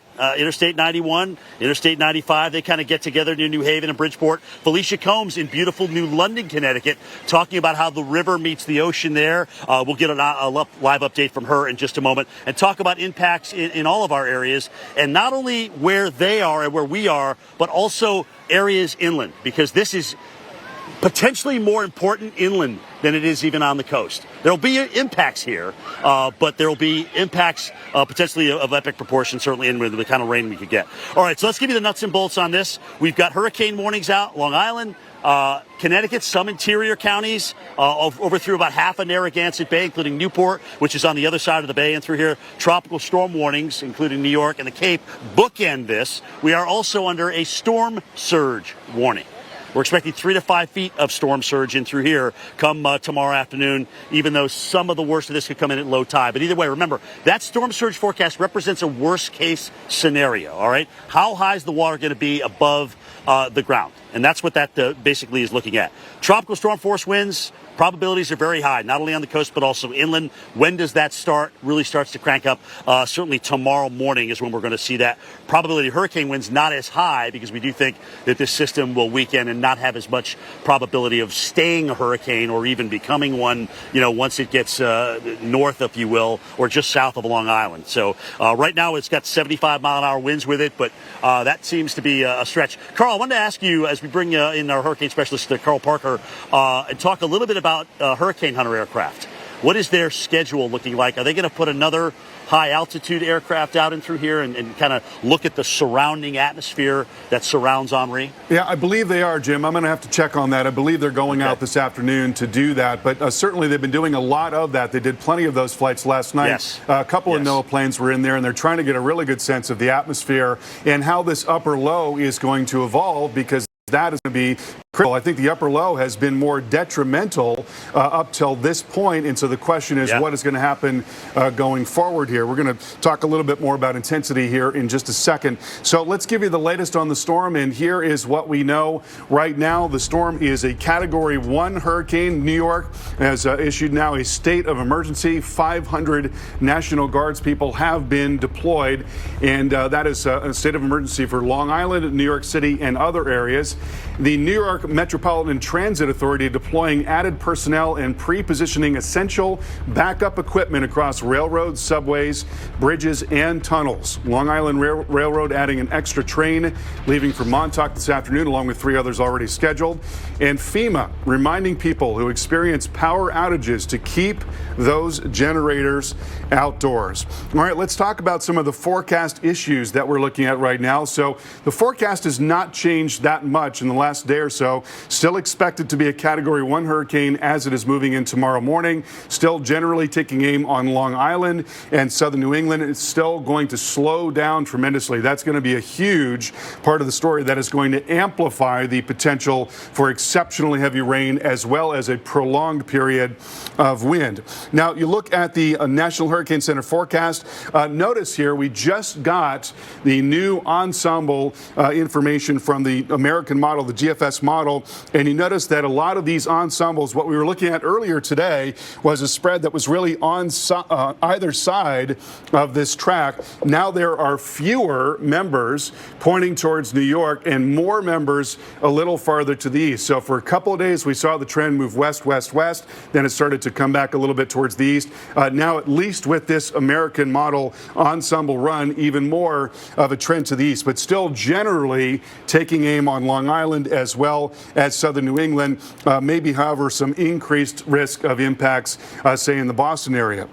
Now, here's a high-resolution model forecast. Notice the storm trucking right along here, then starts to come in tomorrow morning. That's when the winds really pick up tomorrow morning in Montauk, in Rhode Island, Connecticut. I want you to notice the structure of the storm. So there's the center. A lot of the weather is on the west side of the storm. Sometimes we talk about the right front quadrant of a hurricane. In this case, it's on the west side, and for that reason, as the storm comes in, areas to the west could get hit very hard. And then, of course, the storm just slows down that last little bit of the loop there, that representing 36 hours as this thing is just crawling across the region. And so we could be talking about really catastrophic rainfall in urban areas, in high terrain, and in areas where the water is, or the ground is saturated. It's full of water because we've seen so much rain in recent weeks here. So flash flooding likely across the tri-state area and farther out to the north and west.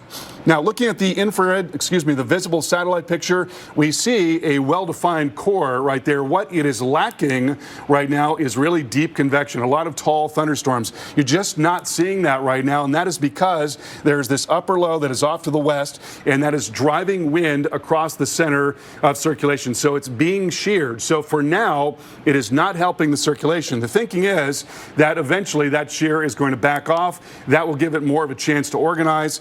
But the other thing is that it's going to be over warm water through the rest of tonight, but then going into early tomorrow morning, it starts getting out over this cooler water. So if it is not organized much better by that time, that could mean that it could be a weaker system. That having been said, it is going to produce heavy rain no matter what. Let's get back out to Jim Cantori. And Jim, you know, we can hope that if we see this weakened structure, maybe a little bit less in the way of wind or surge impact, but that rain story, that doesn't change. That's going to be what it is no matter what, and it could be catastrophic in some areas. Yeah, absolutely. So two things I want to point out from your excellent discussion, Carl. Number one, not only has the shear kind of pushed it a little bit this morning, but we've also seen dry air come in. So now the system has to take a little time and erode that away before it starts getting the core back organized. Yeah. And again, so the bottom line is we're running out of time. The other thing, I want to bring back that ensemble graphic that you showed. Sure. And again, that eastward shift a little bit. But look at how many of the members take it north, then just slide it west into eastern New York. There's a tremendous amount of consolidation there, and then come back across New England. Yes. So the time it's going to take for that remnant, whatever it looks like and whatever it is, like you said, it has the potential to produce catastrophic flooding. Yeah, and that's one thing that this model, we have what's called the IBM graph model replace the RPM model. This model doing, I think, a really good job of representing that. So, you know, there you see the storm coming in. Yeah. Now, this next period that the model is showing, this is a full 36 hours. So it's moving into Long Island Sunday, 8 o'clock in the morning. Then we go into Sunday evening. It's moved over towards the Hudson Valley. Monday morning has not moved at all. Monday evening, just then starting to come up into Western Mass. That's an incredibly long period of time. And this, by the way, is something that we have seen more of in recent years. Jim Costin, a great researcher out of the University of Wisconsin, he found that the forward speed of landfalling tropical cyclones has decreased by about 16% since 1949 in North America. And, you know, that's about temperature and pressure gradients. You increase the temperatures at high latitudes, you reduce those gradients, and you don't have as much wind to push storms along. And the problem is, not only are we slowing them down, but we got more water in the atmosphere that we got to squeeze out. Absolutely. So that's just a double problem right there. And that's the problem that we're going to be facing here in the Northeast as we go through the next couple of days. Thank you, Carl. Always a great time talking to you about this. I wanted to kind of take you back here, show you a couple of things. You can see where the last high tide came up, because this is where the debris, what we call a debris line, is. All right. Also, just kind of looking out here, notice how the swell is starting to come in now. So just this nice rolling wave just starting to build up. And this is all from Henri. And then looking up into the sky, Brad, you can see how the cloud cover is also starting to thicken up a little bit toward the south. So signs certainly of Henri's approach. We'll start getting into some of the tropical storm force winds probably tomorrow. Maybe our worst winds around midday, and maybe this will be the time where we maximize the storm surge too, all right, with this coming ashore. If that happens, it'll be closer to low tide than high tide. But then the slow movement, the onshore flow, will probably create some more issues tomorrow night at high tide, which is 8:36 here. So, you know, this is probably going to be a multiple tide cycle issue. We don't seem to be, from what we're looking at on the wet side of this storm, a lot of that wetness is west, like New York City and the Litchfield Hills, the Berkshires, you know, perhaps potentially all the way into the southeast Adirondacks, the Capital District, and then back across interior New England and through here. So that's what we'll be looking at. But there will be impacts, okay? Whether we get the worst impacts on the coast is certainly yet to be determined, but they're planning on it. And they're planning on it, too, if you take trains like they do on Long Island. Let's get down to Stephanie, who's in Montauk, Stephanie Abrams. And, Steph, they're already starting to kind of tweak the train schedules a little bit, I understand. Yeah, they are. So Long Island Railroad actually was just tweeting that they're suspending service on Montauk Branch to and from Greenport following today's last regularly scheduled departures. Sunday, they're not going to run until they check the infrastructure. So if you're thinking of getting out tonight, you've got to leave Montauk by 7:35. That's the last train. North Fork, Greenpoint, 9:03 p.m. Tomorrow, who knows when. They're probably not going to run tomorrow with all the weather that's going on, is my guess. And then we don't know what will happen on Monday. Let's talk more about the infrastructure in this town here in Montauk. Peter Van Scoip is the supervisor of East Hampton. Peter, thanks for being with us. I want to talk about this mound of sand behind us here, because you guys are going to have to do a dance between the rainwater and drainage versus the surge coming up. That sounds very tricky. It could be tricky. You know, we're required under the operation manual from the Army Corps of Engineers to plug this road end when there is storm surge of a certain height. So we'll be doing that ahead of the storm, and then we'll be monitoring the rainfall to see at which point we might open this back up in order to let rainfall, stormwater run back out into the ocean. How concerned are you about these big, beautiful dunes that you guys have here all along the beach?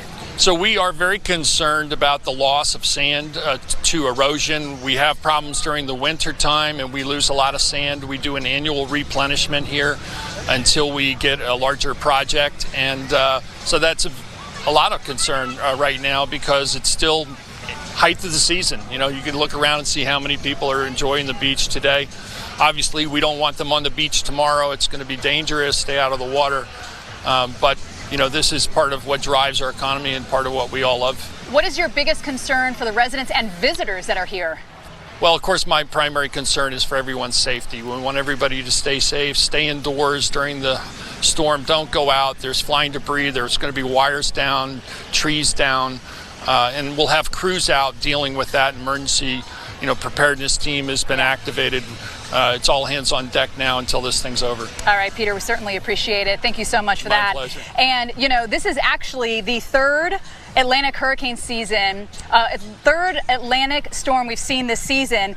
And Jen, we're actually ahead of schedule. We're ahead of schedule on naming. The H storm shouldn't happen until about September 24th. And if you look at the long-term average, the third Atlantic hurricane usually forms September 6th. So we're ahead of season. A lot of people out here. Remember, the population, it doubles or triples out here on the island. So a lot of people maybe not familiar, with what to do during the storm.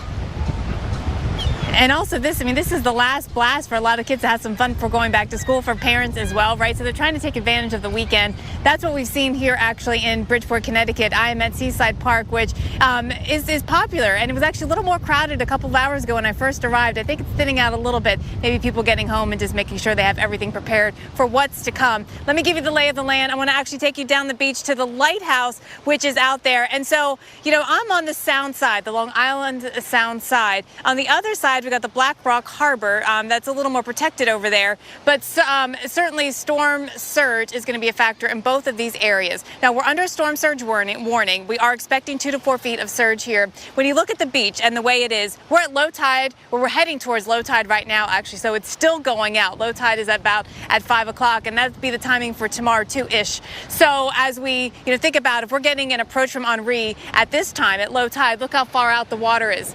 Surge may not end up being the biggest concern. It actually will be the wind and the flooding rainfall here, and I think the power outages, which we need to prepare for. As you look out beyond the beach, you can see some people in the water, less than there was earlier. And I bring that point up because I think everyone really needs to think tonight about making sure that they are ready for what is to come. We are anticipating widespread power outages. Eversource has been saying that this is the type of event that for them, they consider it a level 3 type event. They're asking people to do their part to make sure that we don't have more more power outages than we need to have, right? So make sure that your patio furniture is all secured. Your trampolines, they are secured. Anything that could fly up and become a projectile and potentially take out power lines, right? So that's this kind of thing you need to do today. And you also need to make sure you are ready to go maybe a week or more without power, have the water, have the batteries, make sure that you have some food actually that you don't necessarily have to cook, or have propane for your grill so that you could grill if necessary. All right, let's go back over to Felicia in New London, Connecticut. And Felicia, the rain there and the heavy rain and flooding concerns are also sort of a similar messages we have here.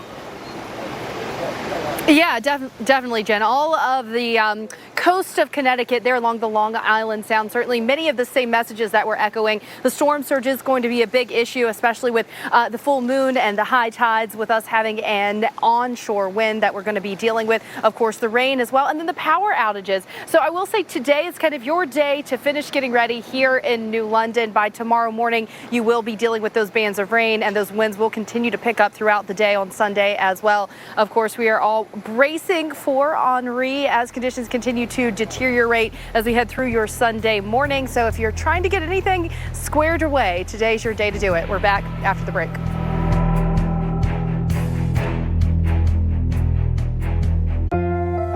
If you have diabetes, it's important to have confidence in the nutritional drink you choose. Try Boost Glucose Control. It's clinically shown to help manage blood sugar levels and contains high-quality protein to help manage hunger and support muscle health. Try Boost today.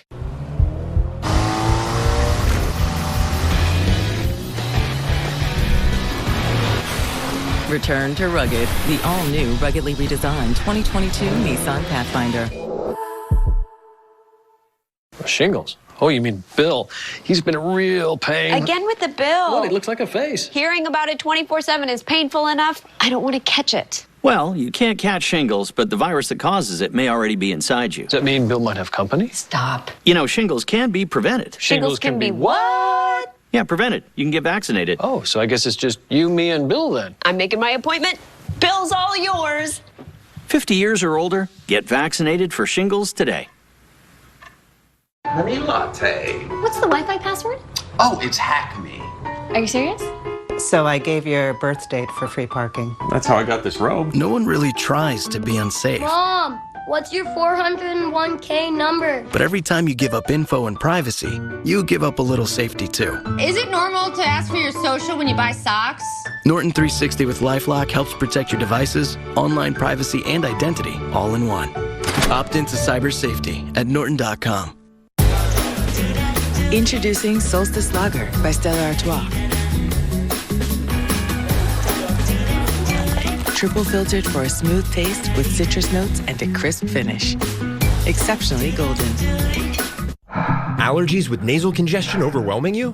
Breathe more freely with powerful Claritin D. Claritin D improves nasal airflow 2 times more than the leading allergy spray at hour 1. Claritin D. Get more airflow. 1, 2, 1, 2, 3. Only pay for what you need with customized car insurance from Liberty Mutual. Nothing rhymes with Liberty Mutual. Only pay for what you need. Liberty, liberty, liberty, liberty. I got a good feeling. Feel it in my bones, gotta shake it out. I'm going harder than before, let me hear you shout. Oh, no. I'm the talk of the town.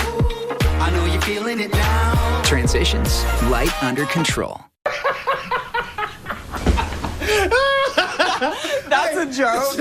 Do not repeat that to anyone. You're gonna fight. Do not repeat that to anyone.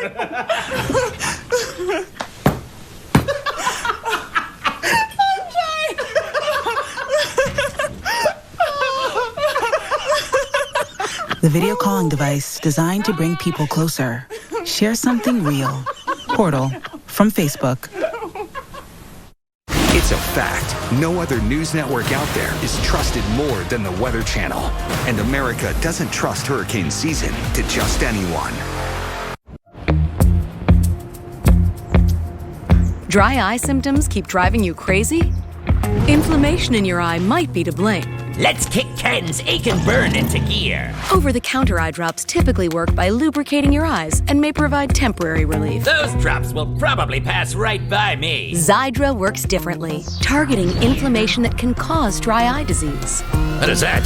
Xiidra! No! It can provide lasting relief. Xiidra is the only FDA-approved non-steroid treatment specifically for the signs and symptoms of dry eye disease. 1 drop in each eye twice a day. Don't use if you're allergic to Xiidra. Common side effects include eye irritation, discomfort, or blurred vision when applied to the eye, and unusual taste sensation. Don't touch container tip to your eye or any surface. After using Xiidra, wait 15 minutes before reinserting contacts. Got any room in your eye? Be proactive about managing your symptoms by talking to your doctor about twice daily Xiidra like I did. I prefer you didn't. Xiidra. Not today, dry eye.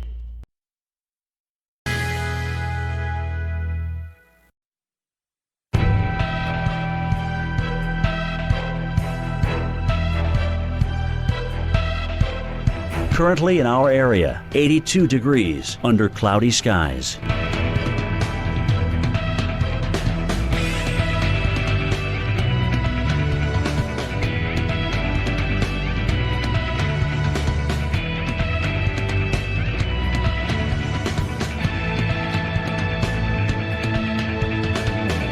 Tonight, scattered thunderstorms, low 75, chance of rain 60%. Sunday, windy with thunderstorms, high 77, 1 to 2 inches of rain expected. Here's our 7-day outlook.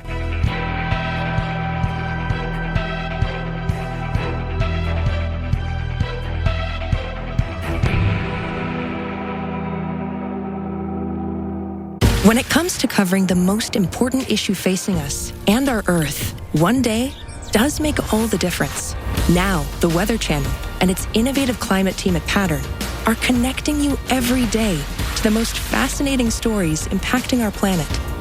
For what's now and what's next, rely on the climate experts with the most trusted name in TV news. If it's out there, it's in here. The Weather Channel. Welcome back. Rhode Island Governor Dan McKee is holding a press briefing on Hurricane Henri. Let's go ahead and listen in.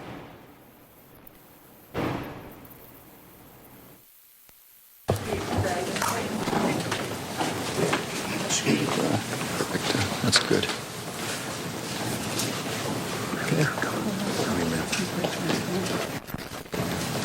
Well, good afternoon, everyone. I'm here with Lieutenant Governor Matos, Emergency Management Director Mark Pappas, and our team to update the Rhode Islanders on a Hurricane Henri and the state around-the-clock effort to ensure we are prepared. So it has moved to a Hurricane 1 status. Just a quick note of thanks to all of you for your patience, and as we shifted the time to today's press conference, I just got off a call with President Biden, with other Northeast governors, where I provided an update to the President on where things stand in Rhode Island. I also took the opportunity to ask the President for his continued support and resources to our state, not only during the hurricane, but also in the days and weeks afterwards as we deal with the cleanup. We also took an opportunity, I took the opportunity after talking to some people on the coast, especially in the Wesley area, that were really impacted by Hurricane Sandy, to make a point to the President that not only do we need help during the hurricane, but also as we recover from the hurricane, and in particular to the people on the coast with the small businesses that will need help, along with every resident in the state of Rhode Island that will be impacted. As of this morning, the storm has officially strengthened to a Category 1 hurricane. I want Rhode Islanders to really hear that. We are now preparing for a Category 1 hurricane. We know that all of Rhode Island has seen a hurricane like this since land reached land 30 years ago. So we consider this a serious matter, and we want everybody in the state of Rhode Island to consider it serious as well. While the hurricane has shifted west, Rhode Island is still in the track to receive significant impacts from this storm. So what does this mean? It means that starting tomorrow, Rhode Island is expected to see damaging winds, significant flooding, storm surge, and extended power surges. Many outages are going to be realized. People are going to be without electricity. Right now, our emergency management team, the National Guard, State Police, Rhode Island Red Cross, and the National Grid, and many partners are moving forward full speed ahead to put Rhode Island in the best possible position during this hurricane and after the hurricane. Together we are mobilized, we have resources in place, and we are in constant contact with federal partners, including the White House, FEMA, and the Coast Guard. Along with all our municipal leaders, we had a call again with all our municipal leaders and first responders that represent each one of our 39 cities and towns earlier today. Another important note, the American Red Cross will be opening 5 regional shelters beginning tonight at 8 p.m. The list is as follows: the Providence Career and Tech, Pilgrim High School in Warwick, South Kingstown High School, McCourt Middle School in Cumberland, and that's a shift from the high school, so that's a point to be made for people in that area, my hometown. It's going to McCourt Middle School, and Gaudette Middle School in Middletown. The shelters will be open to all individuals needing a safe place to shelter from the storm. Water and food will be provided. Masks will be required in the shelter at all times, and COVID-19 precautions will be closely followed. Masks will be required at all times in these shelters. My message to you, Rhode Island, is that now is the time to prepare. I know the weather is nice today. I know it's a Saturday. But we need everyone to take the time now to be ready to stay home tomorrow when conditions worsen. Get your family prepared. Check in on grandparents and older adults. Make sure they have everything that they need today. We have time to prepare, and we need to use it wisely. The best thing that you can do for you and your family, beginning at midnight tonight, is stay home through Monday morning. We urge you to stay home and stay safe. Here's what should be on your checklist. Secure your home, bring in lawn furniture, get supplies like extra food and water, charge your phones, your laptops, and other electronic devices. And that was the governor of Rhode Island updating for all the multiple threats that are going to be coming to that state from Henri. Of course, not just Rhode Island, though. I'm coming to you from New London, Connecticut, where we are under a hurricane warning and a storm surge warning. I'm at the Thamesport Marina, where you'll notice that many of the boats behind me. This is the first marina as you come out of the Long Island Sound and up the Thames Marina. This is actually one of the more vulnerable marinas because you are so close to the Sound, which of course is closer to the Atlantic. As you head farther up the river, of course, you head farther inland and you get a little bit more protection there, but nonetheless, a lot of these marinas have become full with boats seeking safe harbor. So this marina has actually received a lot of calls from boaters trying to find somewhere for safe harbor. Let's talk about the forecast with Henri here in New London, across New England, because it has been about a decade since we've been dealing with a threat from a hurricane in this area. You can see the rainfall forecast. Now, there is a flash flood watch in effect here, but I don't think it's going to be the freshwater, the rainfall flooding that's going to be the biggest deal, especially along the southern coast of Connecticut. As you look farther west, places like New Haven, Torrington, though, you can see some higher amounts adding up there, the western portions of Long Island as well. Now, currently it's been a beautiful day here in New London. Absolutely no excuse to not get out and get some of those extra batteries, get some water, make sure you have your medication, all of those things that you might need if the power is out and you can't get out and about for a few days. In New London, we are going to be experiencing high tide along with onshore winds, and that is part of the problem. It's not just the high tide, it's also the fact that it's being impacted by the astronomical tides, the fact that we're going to have a full moon. So the high tide that I'm particularly worried about for the most part would be the ones late Sunday, because that's when we're really going to have those onshore winds here in places like New London, in Groton, all along the south shore of Connecticut. It's really late Sunday where we have the onshore winds. Now the winds will begin to pick up, but they won't be onshore until later in the day.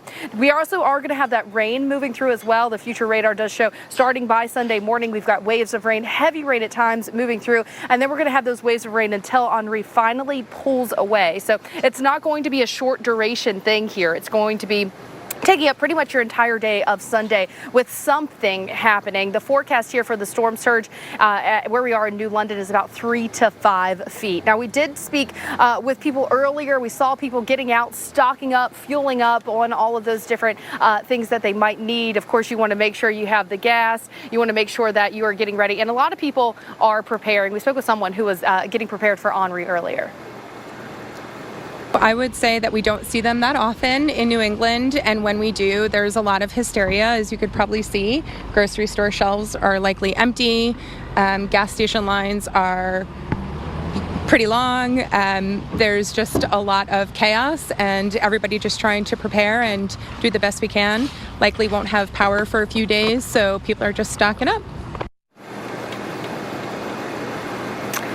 And you know, I'd love to hear that more than I'd like to hear, oh, people aren't really worried about it, because we want people to be prepared. Of course, we tell you to, hope for the best, but prepare for the worst. And if you do happen to be without, say, without power for a few days, you don't want to be unprepared for that. That is for sure, especially if it happens for some of those low-lying areas. Now, just across the river, just across the Thames River behind me is Groton, and some of the more low-lying areas of Groton have been a voluntary evacuation because those are flood-prone places. So, Carl, it's really going to depend on where you are. Not everyone is being asked to evacuate, and they're still voluntary at this point. But if you live in an area in, say, Groton, and it floods pretty easily, and you're being part of that voluntary evacuation, probably a good idea to go ahead and go. It's never fun to be stuck there for days and days waiting for that water to recede. Yeah, and so much rain's going to be coming down, and water's going to be trying to run back out to the ocean as well, and that's going to also add to those water levels. Felicia, thank you so much. Well, a storm surge warning has been issued for Long Island eastward from Mastic Beach to Montauk, and storm specialist Dr. Greg Postel shows us just how dangerous surge can be. As Hurricane Henri approaches the northeast coast, one of the most significant impacts will be storm surge. As such, the National Hurricane Center has put out storm surge watches and warnings for parts of the New England coast and nearby areas of Long Island for the possibility of life-threatening inundation. The amount of water rise above normally dry ground could exceed 1 to 3 feet in coastal Jersey, that much in western Long Island, and even more as we head into parts of eastern Long Island, Massachusetts, and Rhode Island. Now let's zoom in to LaGuardia Airport. Now it is possible with some of their simulations that we could see as much as 5 to 6 feet of water rise in and around LaGuardia, inundating the runways and some of those surrounding communities. But let's now take a look at what that really means to you in sort of an everyday sense. Let's bring that water up to 3 feet. Well, 3 feet of water that can knock you off your feet, carry a car away. Who knows what is hiding or moving around in this water. Very dangerous. But there is going to be some chance that we see water rises perhaps 5 or 6 feet with the storm surge of Henri. This is above my head and definitely life-threatening. You're going to want to be prepared for that kind of inundation, so stay tuned to all the latest updates from the National Hurricane Center. And of course, as always, stay safe, everyone. All right, thank you very much for that, Greg. And right now, the hurricane hunters are on their way, flying out to the storm. It's going to be very interesting to see what they find, as the storm has certainly been under pressure from shear over the last several hours here. Here's a look at where they are right now. They took off from Biloxi, and they're on their way out towards the center of circulation, so they should be getting there within the next hour or so. And we are really looking forward to that information that we see from them. Right now, a 75-mile-per-hour Category 1 hurricane moving north north-northeast at 17 miles per hour. As you can see from the satellite imagery, it is not terribly well formed right around that core there. There's been some stronger wind than I believe was anticipated. However, it is going to have an opportunity to become more well-defined, and we're expecting now a hurricane to be coming in to the coast tomorrow morning, and that's going to continue to slowly work on shore in that slow forward speed. That is everything. That is huge. By the time it starts coming onshore in Long Island, it's going to take another 36 hours for the storm to make its way up into western Mass and into Vermont, and that very slow motion is going to amplify the rainfall threat. You've got the ground that is full of water because of all kinds of rain in recent weeks. You've got a lot of urban areas, and runoff is much higher in those areas, and then you've got a lot of terrain on top of that. So we could be talking about really serious, possibly life-threatening flash flooding along with this storm. Then as the storm comes in, we're going to be looking at strong winds moving inland over several high tide cycles in some areas. Tomorrow morning is going to be a critical tide, especially around Montauk. We could see longshore flow driving water down through the Long Island Sound, and then tomorrow night the flow is going to be coming out of the south and into southern New England and Long Island. 3 to 5 feet of water level rise is possible over normally dry ground. That is a life-threatening level of storm surge, so you certainly want to be away from the coast as that is coming in. Hurricane warnings now up in Long Island, southern Connecticut, southern Rhode Island. Tropical storm warning for the tri-state area, and here you see the forecast power outages. And you know, the people that live in New England are not strangers to strong storms like this, but most of these storms happen in the wintertime when the trees have lost all their leaves. Well, right now the trees are fully leaved, and on top of that you've got saturated ground, which makes it easier for the root systems to topple over, and so the result is that we could be looking at widespread tree and power line damage in Long Island as well as into Connecticut and Rhode Island. Could be many, many days without power for some folks.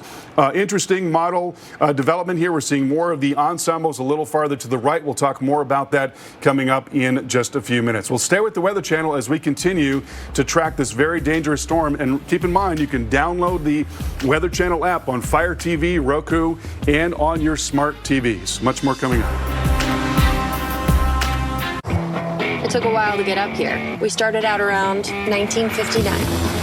A few million miles later, and voila. But we didn't do all that just to get here. We did it to give you a truck that'll take you anywhere. This is the new Nissan.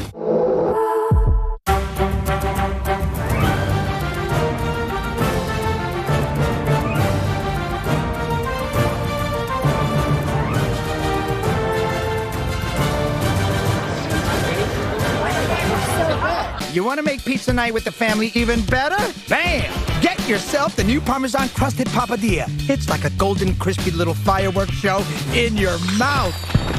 Get a new Parmesan crusted papadilla for only $7. Papa John's. Imagine a visibly healthier pet in 28 days. Purina One, natural ingredients in powerful combinations for radiant coats, sparkling eyes. Purina One visibly healthy pet. Try these Purina One True Instinct formulas for dogs. Okay, got everything ready. Got the rental, got it dropped off. Going to the championship with your tiny champion. Going. Got it.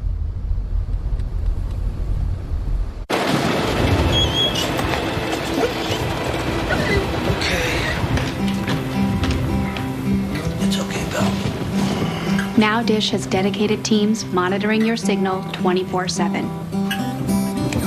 In the late summer months, when salmon are plentiful. Because we know you need dependable TV. 25 fish per day. 24/7. TV you can depend on 24/7. Dish. Tuned in to you. At Napa, we keep things moving. If it has wheels and an engine, we help keep it on the road. And if it's on the road, we have parts for it. And if you need a part, you can get it fast. At Napa, when we're not thinking about cars, we're thinking about the people who drive them. Because when it comes to serving you and our community, our motor never quits. At Loan Depot, we know home means everything. As America's lender and the official mortgage provider of Major League Baseball, we fund more than 30,000 home loans each month, providing jobs and investing in hometowns just like yours. So no matter if you're taking your little angels to see the Angels or if you're watching the first pitch at Lone Depot Park or anywhere in between, Team Lone Depot is by your side. We're at the ballpark, across the nation, and just down the street, saving you money and providing mortgage solutions that are personalized, convenient, and fast. And tailored to the most important home team of all, yours. Give us a call at 844-751-LOAN or visit us online today. Loan Depot. Home purchase, home refinance, and the official mortgage provider of Major League Baseball. Here's my new dress. What's that? Oh, Damprid. Damprid? Yeah, Damprid. Gets rid of musty odors. How? Well, Damprid attracts and traps excess moisture, eliminating the source of musty odors. Mustiness, gone. Damprid.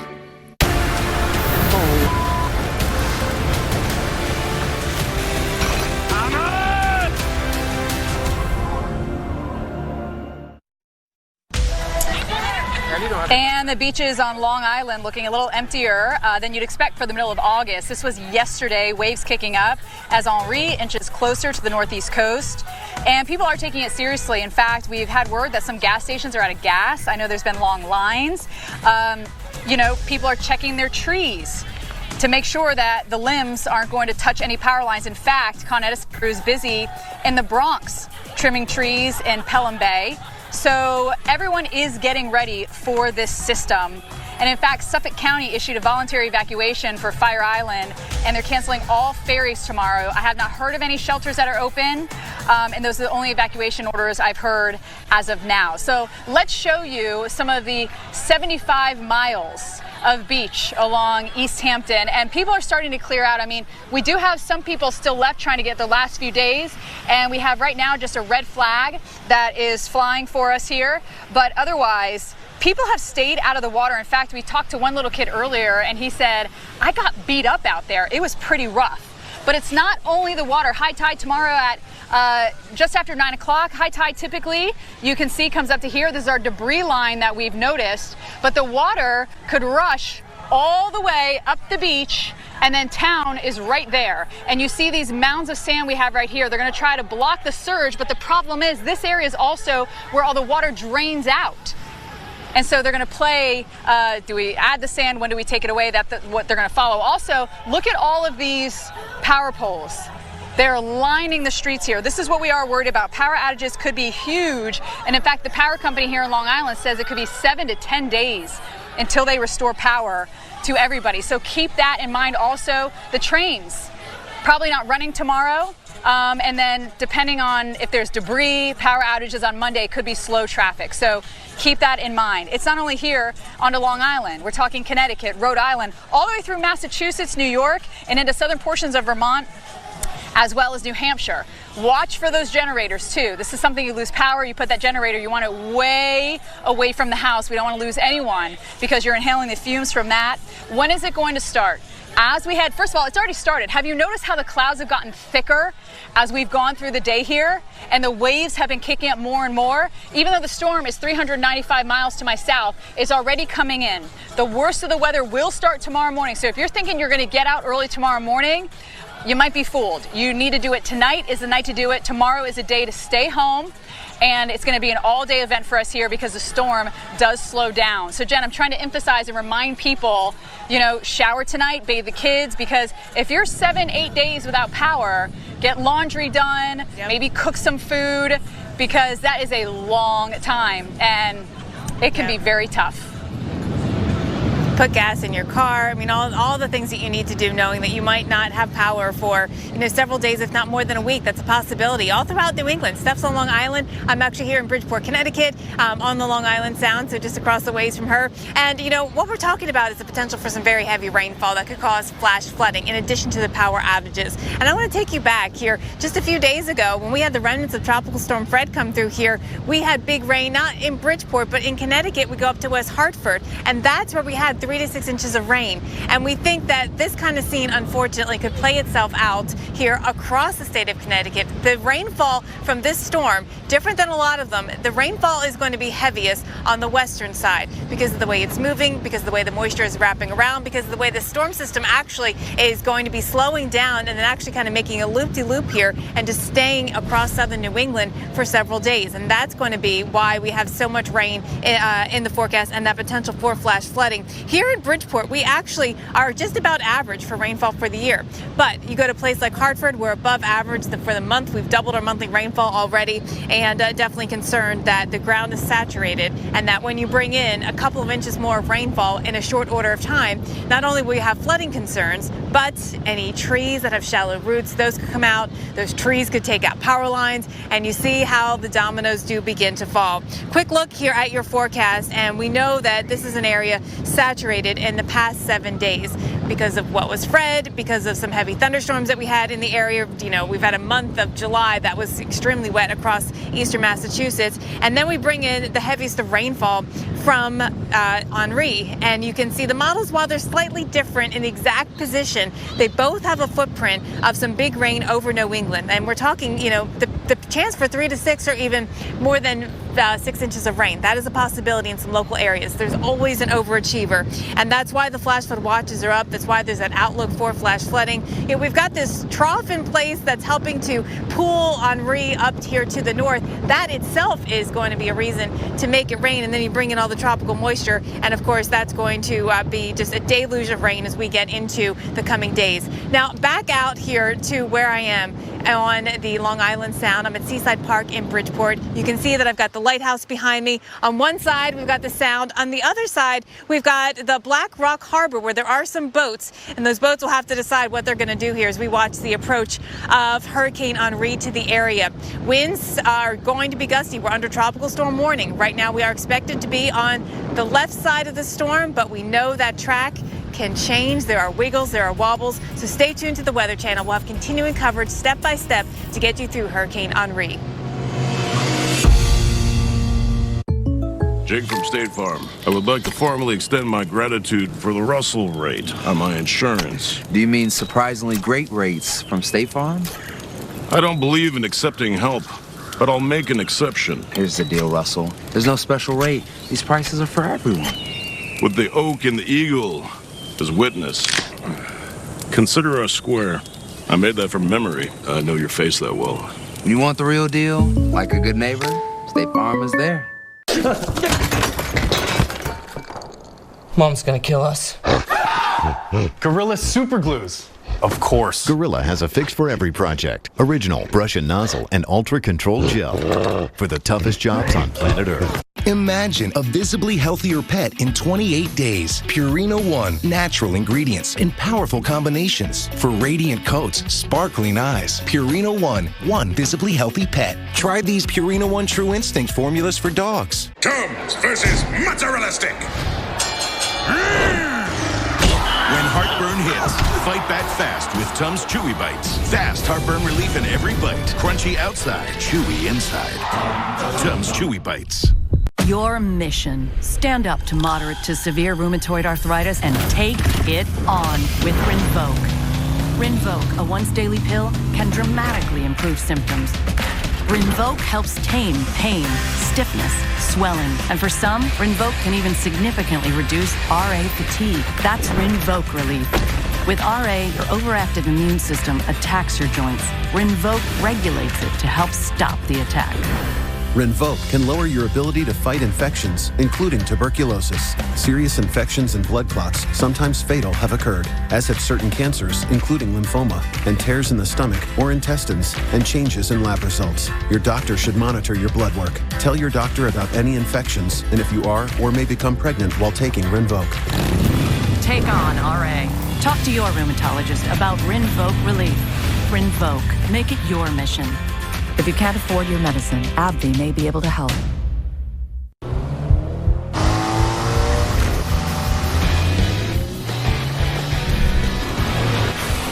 Return to rugged, the all-new ruggedly redesigned 2022 Nissan Pathfinder.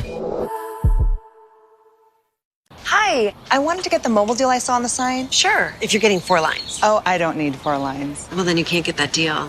But imagine what you could do with 4 lines. You can have one to call your lawyer. What? Embezzlement. Or you can use one to call your boss. Quick question, how do I tell someone if they're not getting 4 lines that each is going to cost more?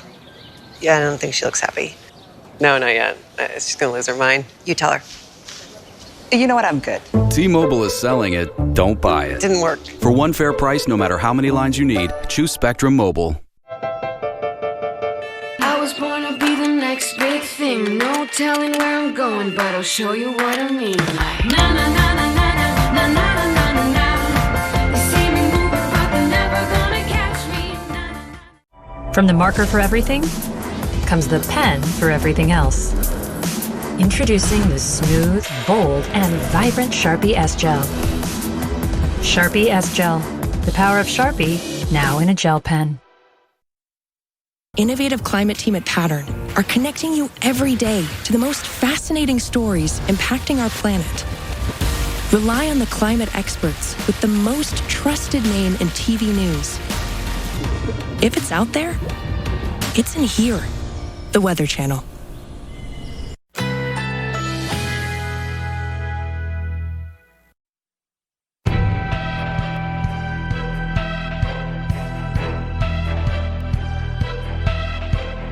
Currently in our area, 82 degrees under cloudy skies.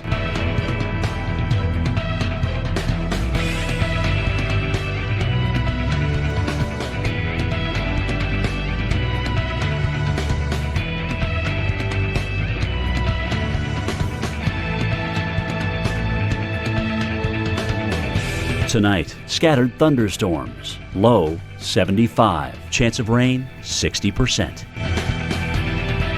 Sunday, windy with thunderstorms. High, 77. 1 to 2 inches of rain expected.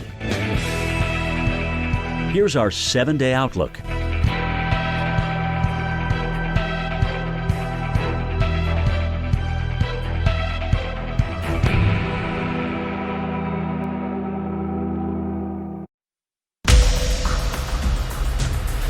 And welcome back to our continuing coverage of Hurricane Henri as we continue to watch, preparations for many, many areas. That's for sure. And, it's interesting because I talked to somebody on the beach earlier and they said, Jim, the reason why a lot of people are out here is because they've made the preparations already. They know what to expect.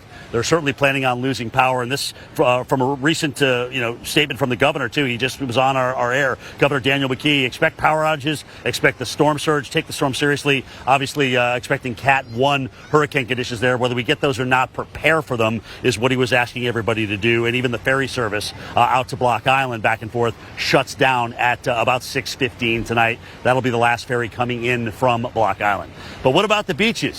They're packed now, but will they be tomorrow? I want to bring in Jack McGreen. He is a lifeguard captain with Scarborough Beach. So he's come over around the pin here a little bit to talk to us about what's happening. You don't have the seawall over there. No, so what's the difference in the waves? So compared to here, the waves are probably triple the size. Triple? They have the break wall, so it helps keeping the surf a little low, and they're more in a cove. And we're more open compared to here. Are your beaches as packed as this one? I would say about the same, yeah. About the same? All state beaches are pretty busy today. So what is it like? I mean, there's a lot of people in the water here, or there's a lot of people in the water? So here they have no restrictions, but at Scarborough and I know East Matunic, I'm not sure about Salty Brine. We're all at knee deep right now because today only we've had 5 assists at Scarborough and 5 yesterday, so people are still going out in the water as usual. And so what are you expecting as we get into tonight? I know this particular beach shuts down at around 6 o'clock. Are you guys shutting down early and then closing tomorrow? Yeah, all state beaches are closing at 6. Lots are going to be closed at 6 as well. No beaches are going to be open tomorrow. And then we're going to have a late opening on Monday at 12 o'clock. So I would say no one's going to be at the beach on Sunday. So no beach on Sunday. And then any time on when you're going to be back? Yeah, Monday we're going to have You're talking about maybe Monday? No, Monday we're going to open late. We usually open at 9 o'clock. Lifeguards are on duty, but we're going to do 12 in the afternoon. All right, Jack. Keep everybody safe and out of the water. I'll do my best. We appreciate you talking to us and giving us a brief on what's happening here at the beaches. So, again, everything's shutting down. Not surprising. Just preparing for this thing to roll on through. We talked about the ferries. Also, I just heard the Connecticut Transit Service is also suspending tomorrow. So with word on Connecticut, Let's go into New London. Felicia Combs standing by for a live report for us this afternoon. Felicia, good afternoon. Good afternoon, Jim. Yeah, thanks. That's right. It does look as though we are seeing people getting prepared and getting ready for whatever Henri is going to bring to Connecticut and taking the storm very seriously. So with that, we want to make sure you have all the most updated information. I want to bring in the mayor of New Haven, Connecticut, Mayor Justin Elicker. Of course, the past few months, Mayor Elicker, have been rough. Thanks so much for speaking with us. You guys, specifically Connecticut, have been plagued with so many power outages from storms in the past 12 months. So how are the power companies and you guys preparing people for maybe a prolonged period of a couple days without power? I would warn people that it may be even more than a few days given the winds that we're expecting and the kind of rain that's going to soak the ground and make trees that may historically not be that at risk of falling potential problems. We will be opening our Emergency Operations Center and have a representative from United Illuminating Company that is going to be located within our Emergency Operations Center. You know, they were actually pretty good in Elsa and were quite responsive and quick about addressing our issues. I think the most important thing is to make sure that residents are patient. We've got 3 municipal tree crews that are going to be out just following the storm after it leaves the area, and UI has 4 dedicated, or we also have 4 private companies that are going to help us with tree crews. Of course, UI is going to have their tree crews out as well. And of course, the power outages aren't the only thing that we're concerned about. Storm surge is a real risk for Connecticut with Henri. So what are some of the most vulnerable parts of your cities, and what are you urging residents to prepare for in terms of dealing with storm surge in those vulnerable parts? This is one of my main concerns at the moment because it's a full moon tomorrow, so we were already going to have a slightly higher tide. And if you have the combination of the significant storm surges and the amount of rain, New Haven is likely to see some pretty bad problems with flooding. In Tropical Storm Elsa, there was a lot of flooding in the city. We're actually working to recommend evacuation for certain parts of the city, parts of the East Shore neighborhood, a small section of Fairhaven that typically gets flooded, and a small section of the City Point neighborhood. We've opened 4 different sites around the city, schools, as places of refuge for residents if they need to go there, if they can't find friends or family to stay with, or put themselves up in a hotel. Mayor Elicker, very valuable information there as everyone's preparing for the storm. Thanks so much for taking some time out of your busy schedule and speaking with us. And of course, we're going to stick with you here on the Weather Channel as well. We've got continuous coverage all the way through Henri, so stay tuned.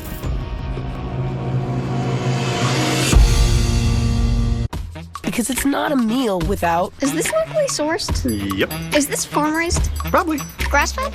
Yes. Is this vegan? No, it's chicken. Fresh groceries and more. Free same-day delivery. Walmart Plus. As someone who resembles someone else, I appreciate that Liberty Mutual knows everyone's unique. That's why they customize your car insurance, so you only pay for what you need. I mean, just because you look like someone else doesn't mean you eat off the floor or yell at the vacuum or need flea medication. Oh, yeah, that's the spot. Only pay for what you need. Liberty, liberty, liberty, liberty. Think premium can't be capable? Think again.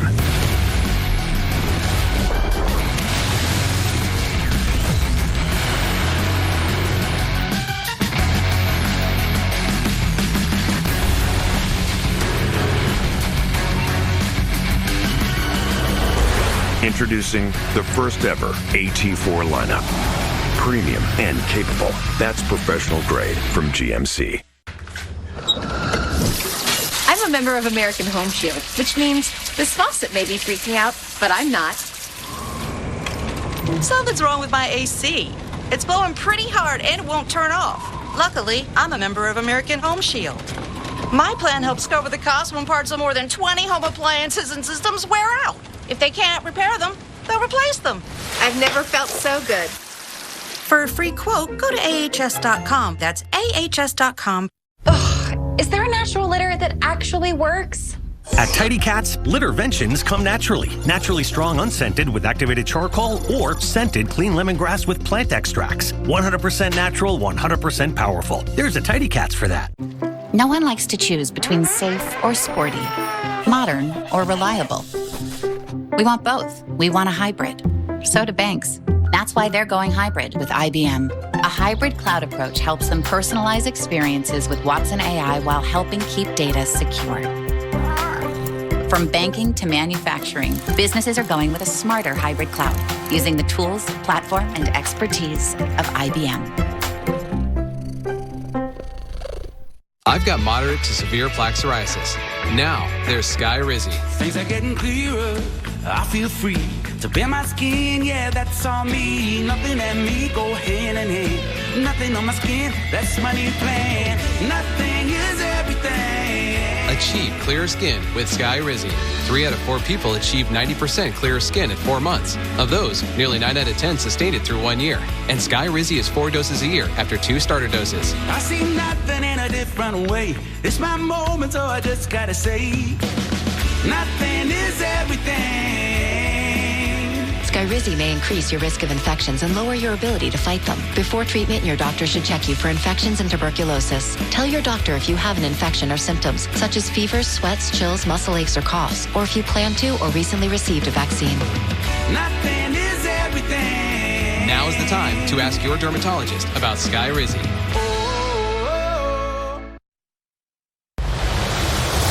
Well, you talk about the calm before the storm, a beautiful, warm beach day here at Narragansett, which is where we are here in Narragansett Bay. I'm meteorologist Jim Cantori as we continue to cover Hurricane Henri, its approach to the coast tomorrow and beyond with a lot of inland impacts.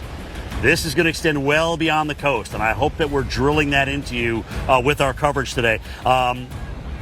We have crews all over the place. All right, we've got them at least joining me these particular hours. Meteorologist Stephanie Abrams, who is in Montauk, Jen Carfagno in Bridgeport, Connecticut, and Felicia Combs in New London, Connecticut. And speaking of Connecticut, when the governor comes on to give his press conference, we will join him with that. So just be ready to almost cut from me and go right to that. Let's show you the latest with Henri. First of all, again, it's a minimal hurricane that's pretty much struggling all day. It's running out of time to do what it's got to do, which is good.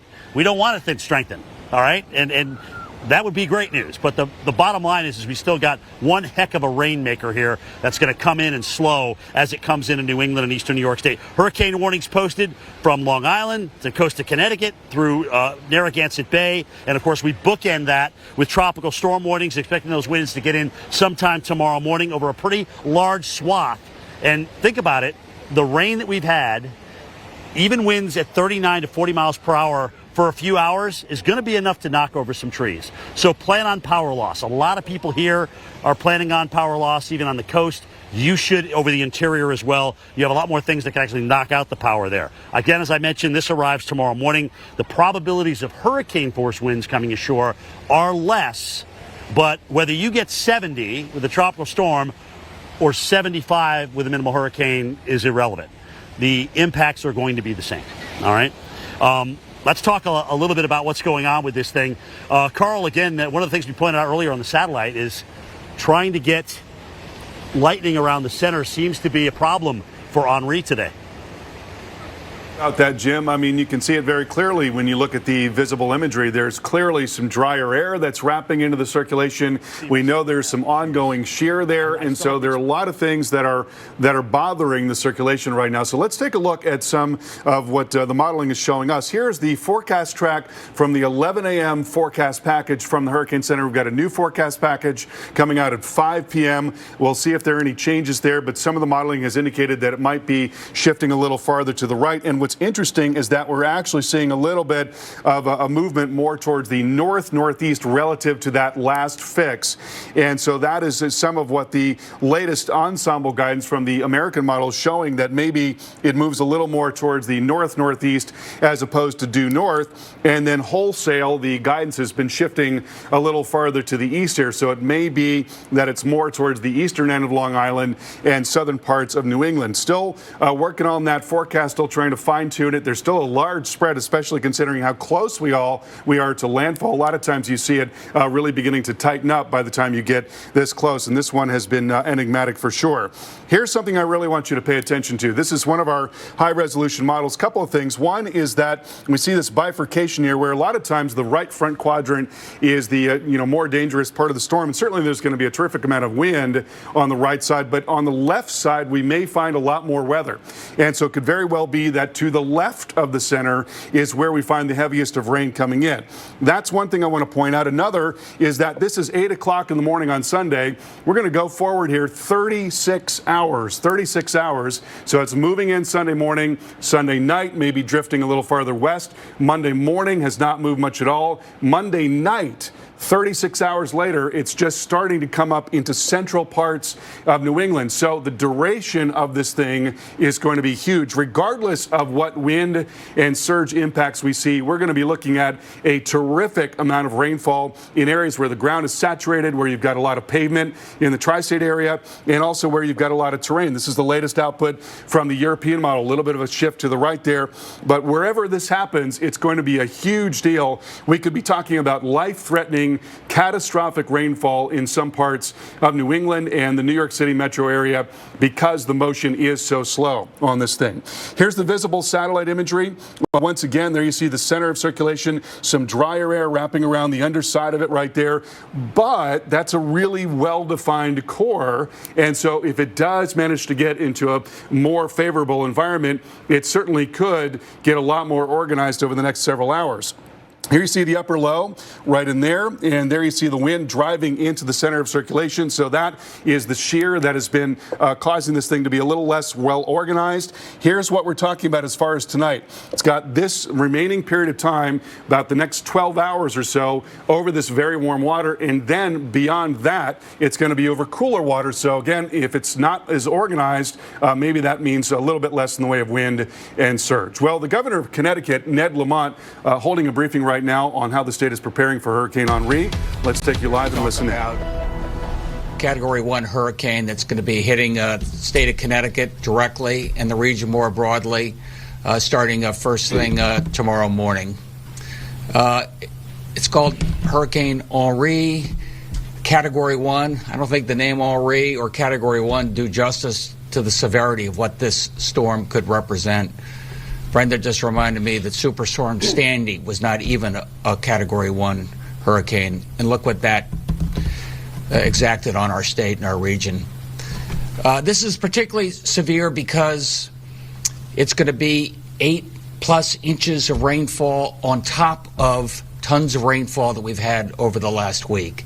And that means our ground is saturated. That means our ground sitting on top of non-porous ledge is like a sponge, and there's no more absorbent, and that leads to flooding. You combine that with the fact that we're going to have an astronomical tide. I mean astronomical in the sense that we have a very full moon, the highest tides you can have. That combined with the wind gives real risk of flooding along the coastline and interior flooding given the saturation of the soil. Saturation of the soil combined with the fact that we could have 70, 80 mile-an-hour winds, that makes the trees a lot less secure. They go over, power goes out, and Eversource and UI have warned us that there could be hundreds of thousands of outages over the next few days and beyond. That said, I'm standing here with some folks here at the Emergency Operations Center, and I want you to know that I don't think Connecticut has ever been as well prepared for a storm as we are for Hurricane Henri. We're working very closely, as you can imagine, with our utilities, in particular, Eversource, United Illuminating, and they're assuring us that they're going to have twice as many people on the ground pre-positioned as we had a year ago. That makes a big difference. And we're going to be able to respond faster and respond in a way that does everything we can to keep you safe. The other thing that we've worked on very closely with the utilities as well as the telecom companies, and if you go back here at the Emergency Operations Center, the big round table with the boards in front, we've had all the commissioners, that's DOT, Transportation, DEEP. We've got General Yvonne representing the Guard. We've got 200 Guard who have been activated, doing everything we can to make sure the lines of communication are clear. I do not want any confusion in terms of what's going on out there. You'll be able to call at any time you want 211, our emergency line, or even better, go to the online 211.org and you'll be able to get the current information, what's happening. They are plugged into each of our regional operations centers, so they'll be able to tell you by region exactly what is being remedied and how fast it can be remedied. Along the way, we just met with all the mayors and others remotely, of course, and made sure that they activate their emergency operations center town by town. Each of those operations centers is going to have a representative of the utilities assigned to that, so they get immediate response in terms of trees down. I can't promise you the trees are going to be back up and your power is back up within 48 hours, but I can tell you we're going to be able to do the best we can to get you a response in order to keep you safe. Look, I think we found out from ICEA the hard way that electricity is not a nice to have. Electricity is an absolutely essential service. We know what it means in terms of medicine. We know what it means in terms of food. We know what it means in terms of the fact that next week we could have 90-degree weather. We're tracking very closely those most at risk, including, for example, our nursing homes, making sure that if they're right in the eye of the storm, if they have to evacuate, we know where they can be evacuated to, making sure that we have the standby power so we can keep the cooling centers available and we can keep people safe. I just urge you on a personal note, as I've said before, two things. Stay safe, stay home. Get yourself a little extra gasoline. Make sure you have your phones all charged. Make sure you have 3, 4, 5 days worth of food stored. Make sure you have the phone number of some people that maybe are living alone and need a little extra assurance, so you can reach out to them and care for them and make sure they're taken care of. But I can tell you here on behalf of Susan and myself and all the folks at the Emergency Operations Center, we're prepared for what could be a tough storm. And we're going to hold the utilities accountable. But right now, we got the folks on the ground ready to hit the ground running and do everything we can to keep you safe. With that, any of us here are happy to take any questions. And the governor of Connecticut just finishing up his briefing now, beginning to take questions for, folks that obviously are concerned about what Henri is going to bring in to the state of Connecticut. Very similar to what we heard certainly from the governor of Rhode Island in, talking about how they want everybody to be prepared and prepare for delays. Things are going to be closing down, all those kind of things. So, tomorrow's just going to be kind of a rough day. And then we're not out of the woods. It is not, and he also mentioned, which I thought was great, the fact that this is not just a coastal situation. Sure, we've got the astronomical high tides. We know we're going to get a water rise with the storm coming ashore, but we also have the inland flooding event. And he was very aware of how wet it has been this summer across interior New England. So that's exactly what you heard in this area. So let's go ahead and show you what we got going around here in Narragansett, which is where I am on the other side of the bay, the west side of the bay. Waves have been really picking up during our live shots. It's kind of amazing. Not only have we seen that, but we've also heard that. So they're a lot noisier than they were. You can see where the waves have run up at high tide, and they've brought some of the debris with them. We do expect this to get a lot higher, all right? So, sure, we're watching the tides. Low tide is going to be around 2 o'clock tomorrow afternoon. Then high tide is going to be around 8:30. And what we could see is a 3 to 5 foot storm surge maximized. So we're talking about 3 to 5 feet above the ground that I'm standing on right now. That's a worst case scenario, certainly, that they present to you because they want you to get ready for that. So in a worst case scenario, you're talking about water that is probably going to run up the beach and probably inundate the beach in through here. And then you got waves on top of that. Now, granted, they're not as big as they are in other beaches that don't have seawalls out there to protect them from the waves, but they'll be high. And they'll be certainly in a situation where they will come in and do some damage potentially to the beach. So that's one of the concerns here. The wind will move in. We'll have potential power outages. A lot of people talking about getting gas over the last 24 hours, having that gas ready for your generators. Please do not operate the generator inside a closed garage. Sorry.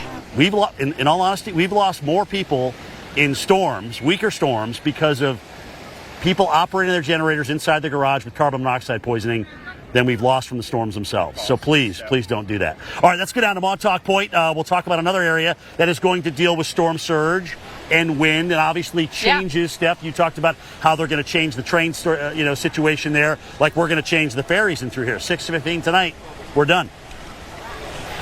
And that's the thing, too. Fire Island, voluntary evacuations and, a lot of transportation will not be running here. And, Jim, we've actually moved just in town a smidge to give you a little bit of a different perspective. We've been on the beach all morning long, and that's where we were. You see that mound of sand we were talking about all morning long? That's meant to block off the beach from the surge coming in. The problem is the water is supposed to drain down the street out into the beach. So they're going to have to play a little bit of a cat and mouse game of letting enough water drain out while stopping the surge from coming on in. The Connecticut governor, he was mentioning about how the ground is so saturated. In Long Island, believe it or not, we're about average for rainfall, but in Connecticut, in Hartford, 4.8 inches above average for the year. Boston and Worcester, both 6 inches above average for the year. So it is definitely wet out there. When will the worst come? That's what everyone keeps asking us here around 10. When is it coming? When is it coming?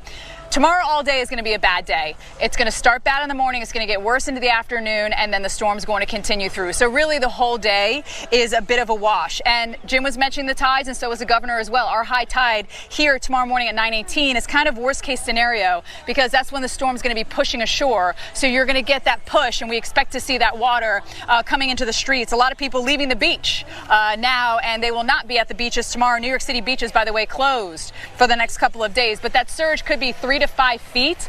So keep that in mind. A lot of low-lying areas, maybe get your car a little bit higher if you're concerned. And those waves have been kicking up to 17 feet already today. And remember, a one-story building is about 10 feet. This could go up 2 stories, essentially. So we're talking about wave heights, by the way, not the surge coming up here 2 feet. The wave heights, though, could be up to 17 feet and higher than that. So let's go to Felicia now because, yes, we talk about the coast, but Felicia, this is going to go in and it kind of slows down a little bit. And we can have very heavy rain on the west side of the system going all the way deep into New England.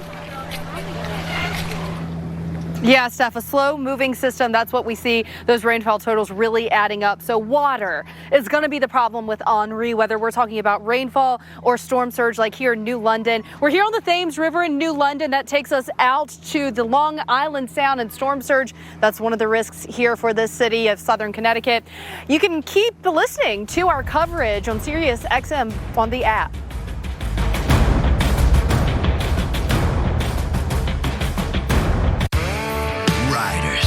Wanderers on the road of life.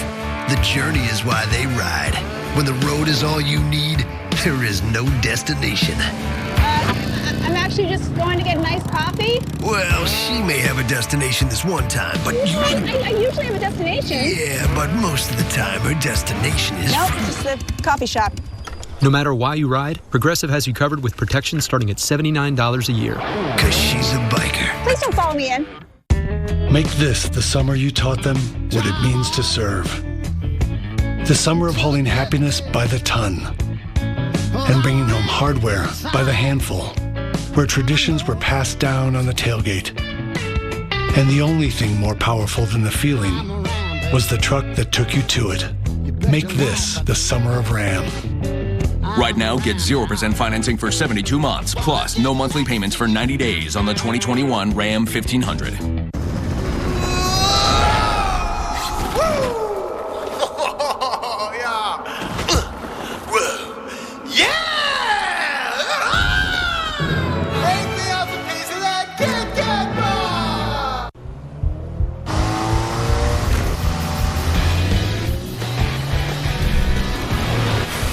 Return to rugged, the all-new ruggedly redesigned 2022 Nissan Pathfinder.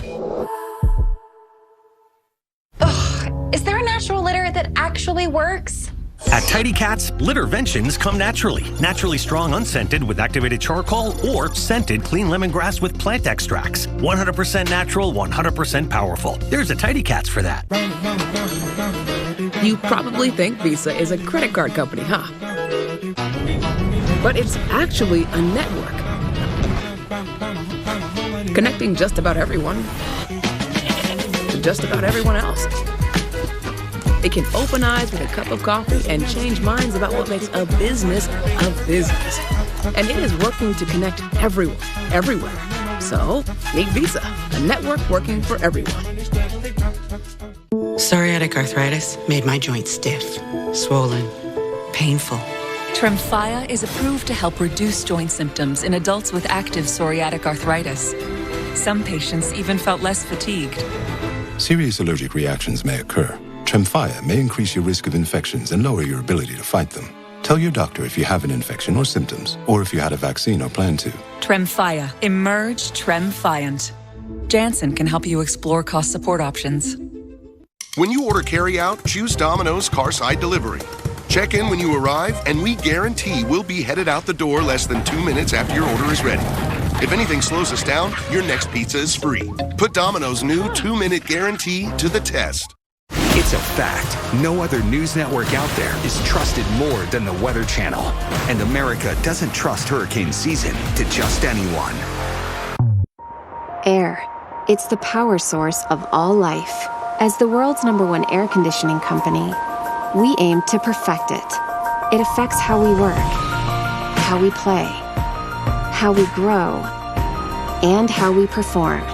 It's the one thing we all share, and at Daikin, nothing could be more important. Perfect your air with ABCO at perfectingtheair.com. Over 150,000 people with non-valvular AFib have left blood thinners behind with Watchman, a safe one-time procedure that reduces stroke risk and bleeding worry for life. Watchman, it's one time for a lifetime. To run a growing business is to be on a journey. And along the ride, you'll find many challenges. Your Dell Technologies advisor is here to help, so you can stop at nothing for your customers.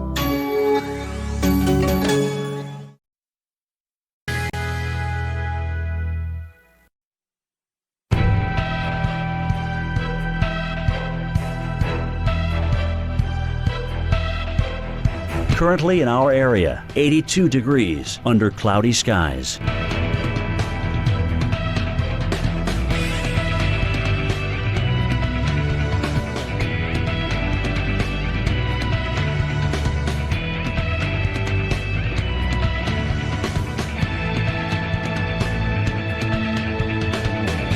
Tonight, scattered thunderstorms, low 75, chance of rain 70%. Sunday, windy with thunderstorms, high 77. 1 to 2 inches of rain expected. Here's our 7-day outlook.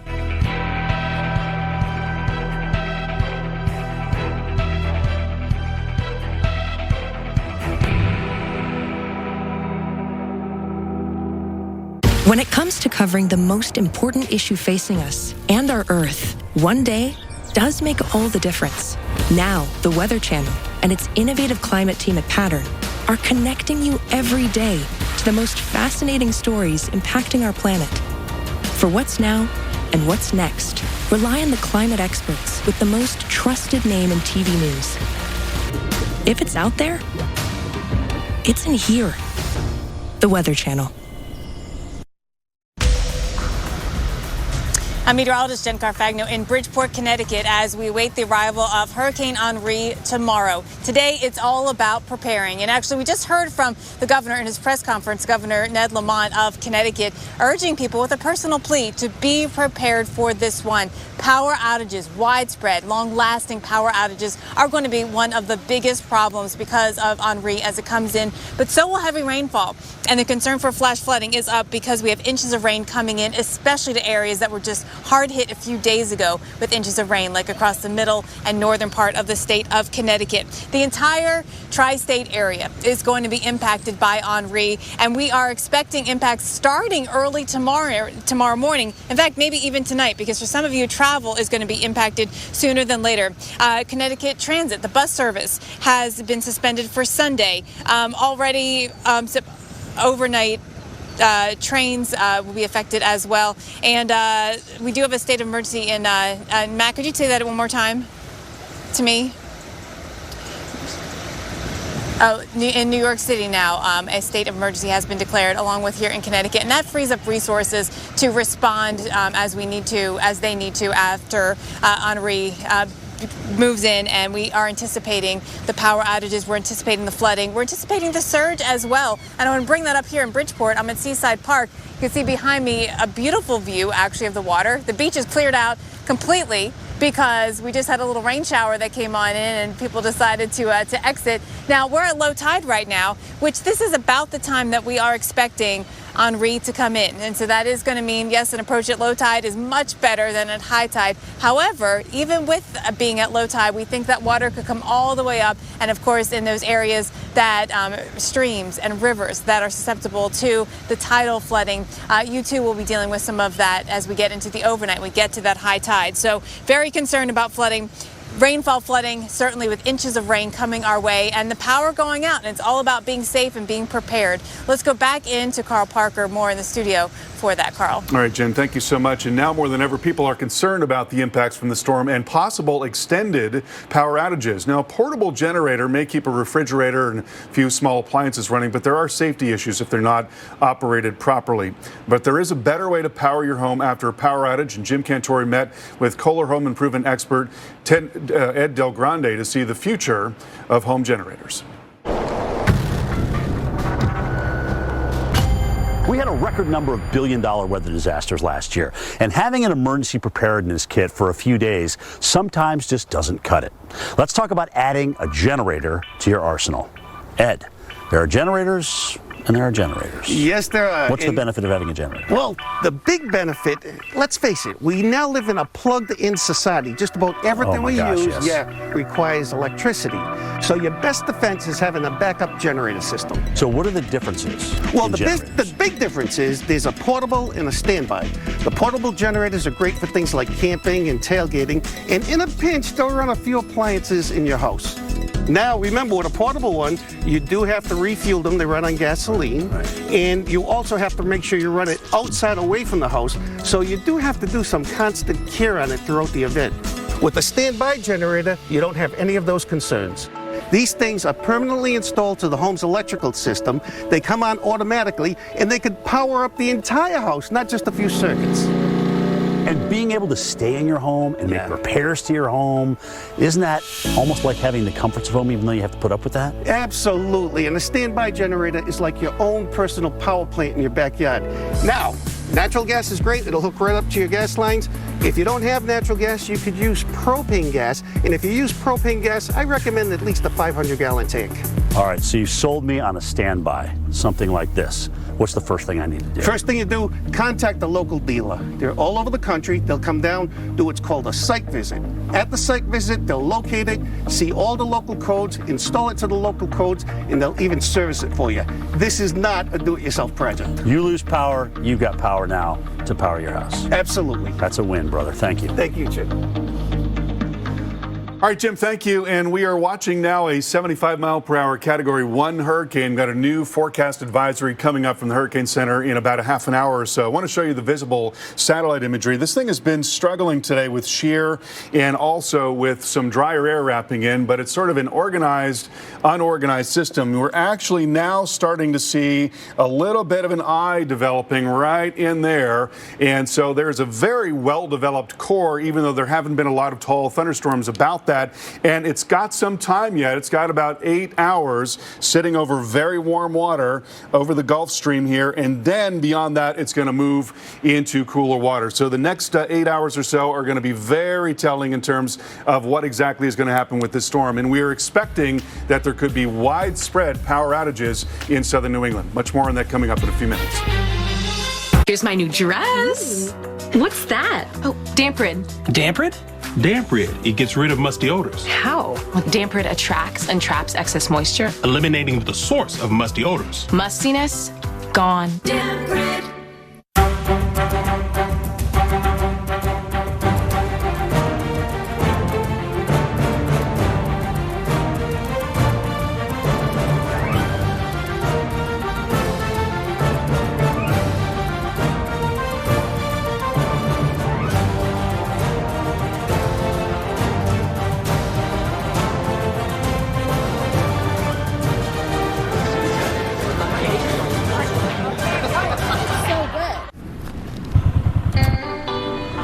Don't be fooled by the bike or judge him by his jacket.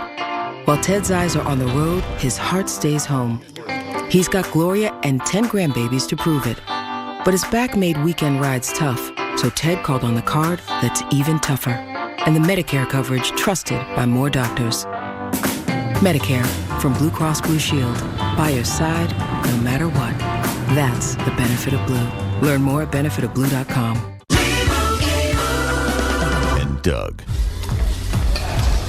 Oh, are you using Liberty Mutual's coverage customizer tool? Sorry? Well, since you asked, it finds discounts and policy recommendations, so you only pay for what you need. Limo, you're an animal! Who's got the bird legs now? Only pay for what you need. Liberty, liberty, liberty, liberty.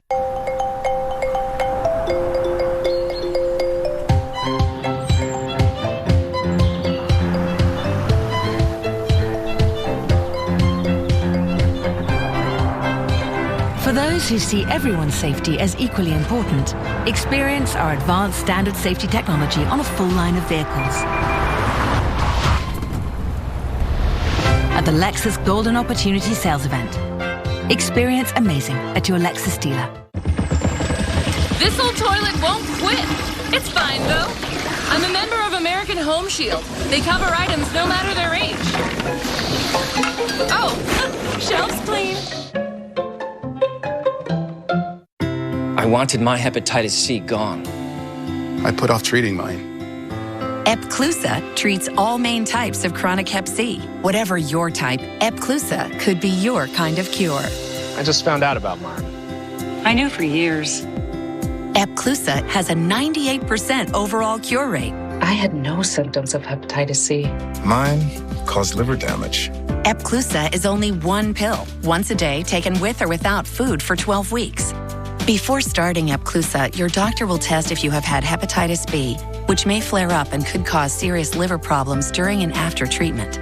Tell your doctor if you have had hepatitis B, other liver or kidney problems, HIV or other medical conditions, and all medicines you take, including herbal supplements. Taking amiodarone with Epclusa may cause a serious slowing of your heart rate. Common side effects include headache and tiredness. Ask your doctor today if Epclusa is your kind of cure. It's a fact. No other news network out there is trusted more than the Weather Channel. This is epic! Trusted to be there, where and when you need us. Trusted to work around the clock until every threat is over. We're in this for the long haul. Because America doesn't trust hurricane season to just anyone. Welcome back to the Weather Channel. Tennessee right now experiencing catastrophic flooding. I-40 shut down in both directions due to high water around mile marker 153. Yeah, nearly 10 inches or more of rain has fallen across western Middle Tennessee today. Piney River gauge at 31.8 feet, so that is well over the historic crest they saw there of 20.8 feet. That record set just 2 years ago in 2019. And new video in right now to the Weather Channel shows just how significant the flooding is out there. In fact, we have rescue workers here helping a family get out of waist-high waters in what was the street right in front of their home. So really just a devastating situation there in Tennessee, and it is not over yet. So the heaviest of the rain has now moved out of the flooded area. However, we do have more rain coming in later on tonight and into the overnight hours. So this is a look at through tomorrow morning, what we're expecting, at least some rain falling on top of this already completely saturated ground there in Tennessee.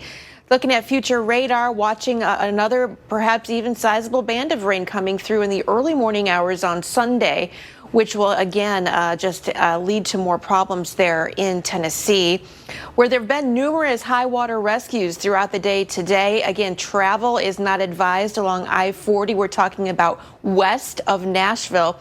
Dickinson, Hickman, and Humphreys counties, you're under a flash flood emergency until 5 o'clock.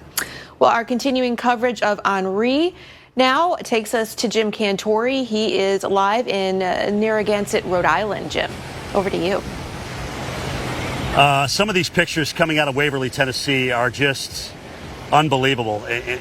Seeing people on their roofs, people being rescued. The city's completely shut off due to any kind of vehicles there because there's just so much water. We'll continue to update you on that, as we will Henri. Expecting a new advisory here within the half hour from the National Hurricane Center. This will be a complete advisory, and what I mean by that is you'll get a new cone. You'll get, certainly their thinking on what the intensity is going through, and what, when the hurricane hunters are going to be out there, what they've seen, and all those sort of things. But certainly we will see impacts, not only what's expected along the coast, but what's expected inland. And the kind of water that this thing is bringing up into interior Connecticut, Massachusetts, New York, northern New Jersey, even northern Rhode Island, in some cases may be very, very harsh to deal with because of the kind of summer that we've had so far. So flash flooding and certainly power outages with flooding are going to be a huge concern. This may become more of an inland issue than what we see on the coast. It wouldn't surprise me at all. So hurricane warnings, we've got them bookended by the tropical storm warnings between New York City and Cape Cod. All right, so here we are in Narragansett Bay. We're under the hurricane warning. We are also under a storm surge warning. We're expecting 3 to 5 feet here. And we mentioned earlier the ferries that leave this area from Narragansett out to Block Island.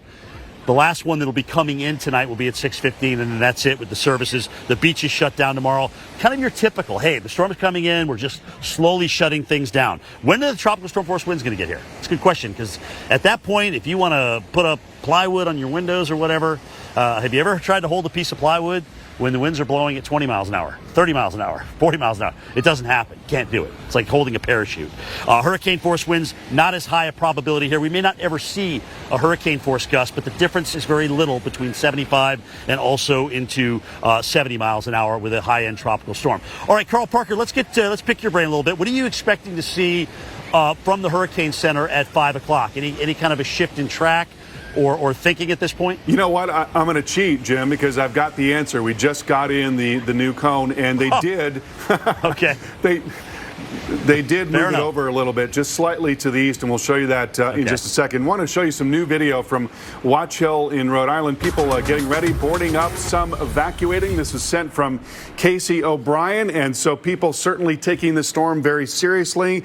And again, we've got the brand new advisory from the National Hurricane Center as of 5 p.m. Still a Category 1, 75-mile-per-hour storm, picking up a slight amount of speed, moving northeast now at 18 miles per hour. And let's get a look at the latest forecast track and intensities from the Hurricane Center. And so there again is the latest data on the storm. Here is the new forecast track. And so just a very, very slight shift to the right. We've been seeing a little of the, more of the guidance moving a little farther east. And so basically it's, implicating Long Island and the southern part of the New England coast, and a little bit of narrowing too, which is what you would expect as the forecast errors decrease as you get closer in time. But we're expecting, pretty much the same thing. A strong tropical storm or possibly a hurricane coming into Long Island early tomorrow morning, and then slowly moving up through southern New England over the next 36 hours after that. We'll have much more coming up. Facing leaks takes strength. So here's to the strong who trust in our performance and comfortable, long-lasting protection. Because your strength is supported by ours. Depend. The only thing stronger than us is you. Pain hits fast. So get relief fast. Only Tylenol Rapid Release Gels have laser-drilled holes. They release medicine fast for fast pain relief. Tylenol Rapid Release Gels. It took a while to get up here. We started out around 1959. A few million miles later, and voila. But we didn't do all that just to get here. We did it to give you a truck that'll take you anywhere. This is the new Nissan.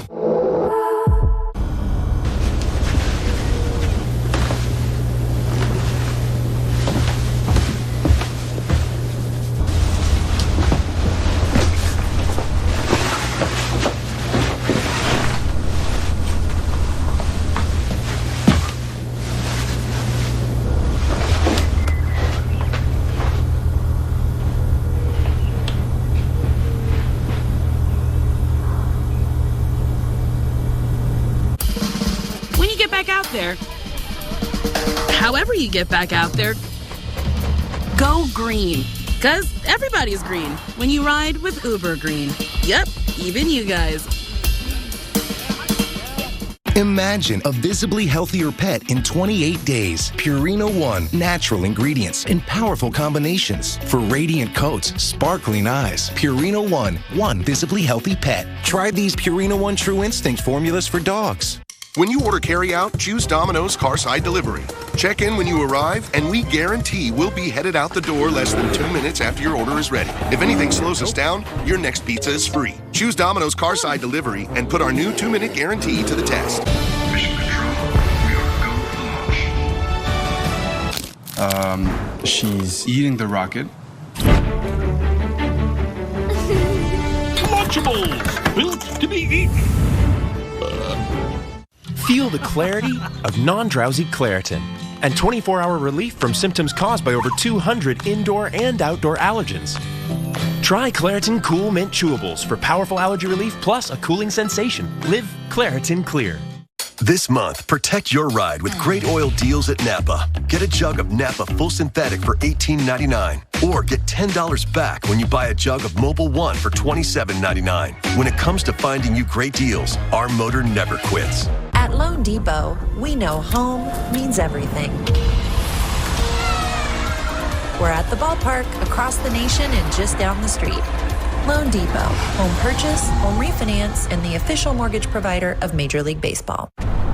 Oh, that spin class was brutal. Well, you can try using the Buick's massaging seat. Ooh, yeah, that's nice. Can I use Apple CarPlay to put some music on? Sure, it's wireless. What's your Buick's Wi-Fi password? It's Buick Envision. That's a really tight spot. I used to hate parallel parking. Me too. The all-new Buick Envision, built around you, all of you. Pay no interest for 72 months, plus current eligible Buick owners get $500 purchase allowance on 2021 Buick SUV models.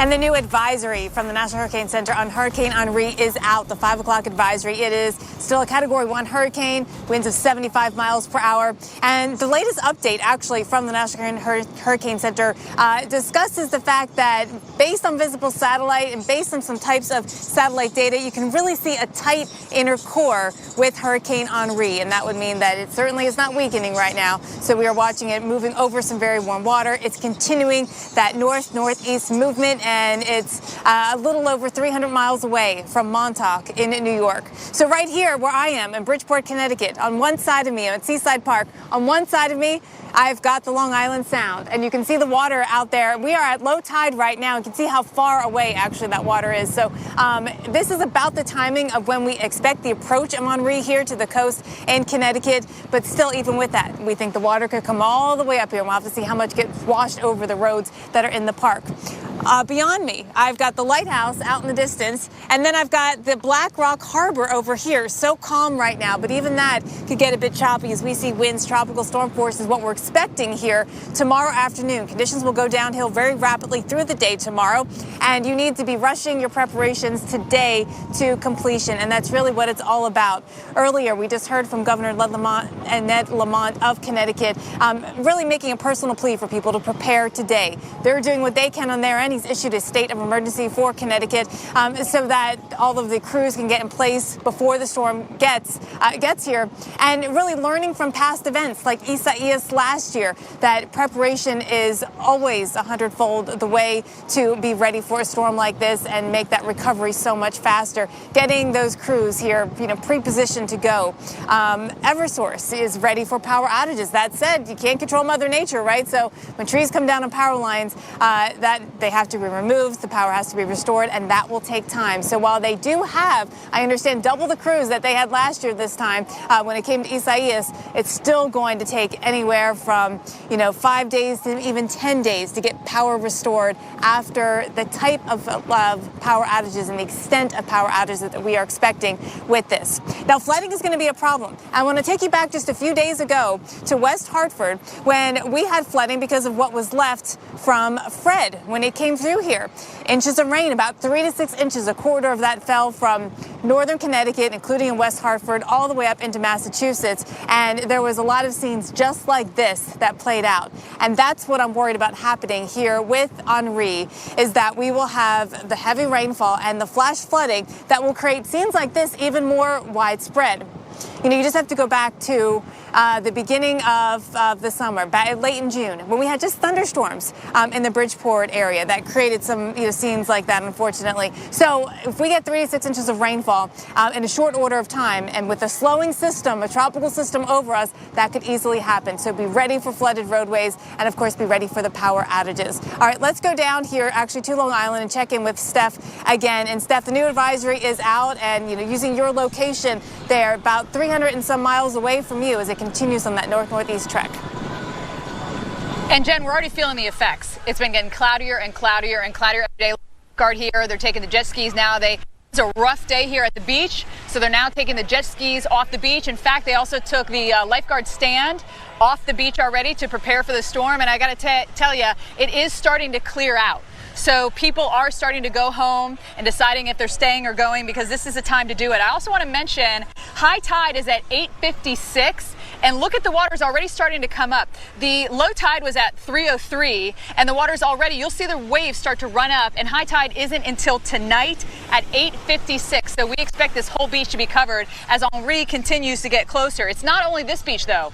All the beaches here are going to start clearing out. We have lifeguards in Long Island Beach in New York as well. They were clearing out all of the chairs and getting everything, secured down so things didn't go flying and get destroyed when the storm comes ashore, because it's not only the waves and the surge and the rain, it's the wind as well. Power outages could be significant, not only in Long Island, but Connecticut, Rhode Island, Massachusetts, and inland as well as the storm moves inland.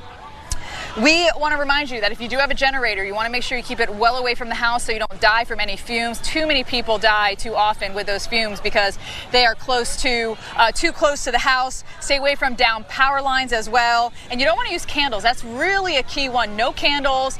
And tape on the windows doesn't do anything either, by the way. So just a reminder for the rest of hurricane season.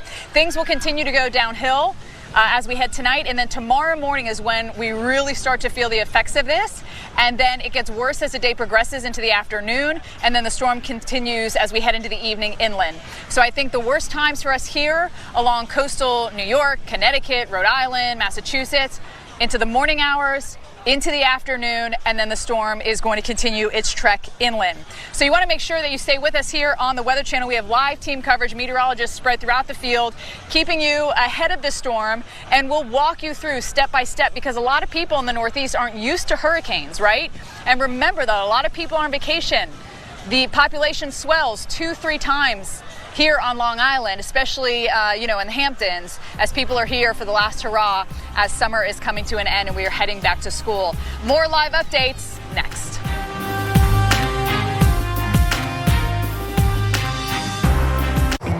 It took a while to get up here. We started out around 1959.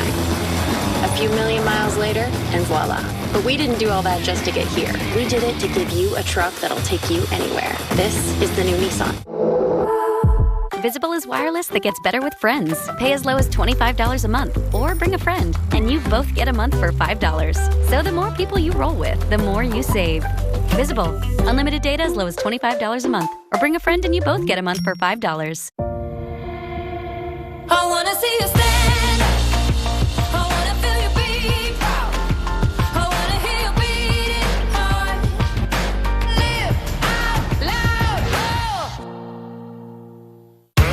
Riders, the lone wolves of the great highway. All they need is a bike and a full tank of gas. Their only friend, the open road. I have friends. Well, he may have friends, but he rides alone. That's Jeremy right there. We're literally riding together. He gets touchy when you talk about his lack of friends. Can you help me out here? No matter why you ride, Progressive has you covered with protection starting at $79 a year. Well, I wouldn't need friends, to be fair. And still. Spicy chicken nugs. We didn't say Wendy's, but you probably thought Wendy's. And you thought right. But you probably didn't think they'd be free with any purchase through the Wendy's app. Make this the summer you taught them what it means to serve.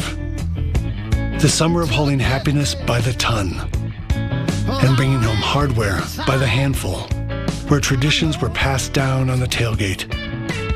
And the only thing more powerful than the feeling was the truck that took you to it. Make this the summer of Ram.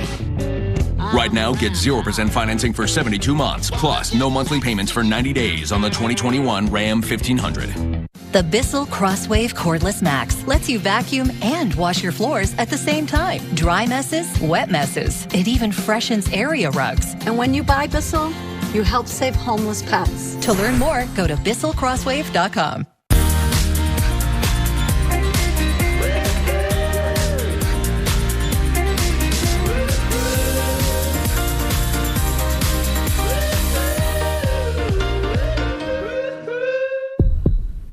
Real people are finding real savings with Spectrum Mobile. I switched because we wanted great service for less money. With Spectrum Mobile, I'm saving over $650 a year. We've actually saved $612 in half a year. Use the Spectrum Mobile Savings Calculator to find out how much you could save. Then get our unlimited data plan for $45 a line or our Buy the Gig plan for $14 a gig. Call 844-230-8821. Well, the idea that we can mix and match plans is great. This way we can adjust the plan to what our needs are at the moment. These guys are unlimited, I'm by the gig, and I've got more money in my wallet. Get the flexibility you want with the savings you need, all with free nationwide talk and text and no contracts. Call 844-230-8821. We're paying a lot less and getting a whole lot more. I'm wondering why I didn't switch to Spectrum Mobile a lot sooner than what I actually did. Get Spectrum Mobile with our unlimited data plan for $45 a line or our Buy the Gig plan for $14 a gig. Visit a Spectrum store, go to spectrummobile.com or call 844-230-8821. Innovative climate team at Pattern are connecting you every day to the most fascinating stories impacting our planet. Rely on the climate experts with the most trusted name in TV news. If it's out there, it's in here, the Weather Channel.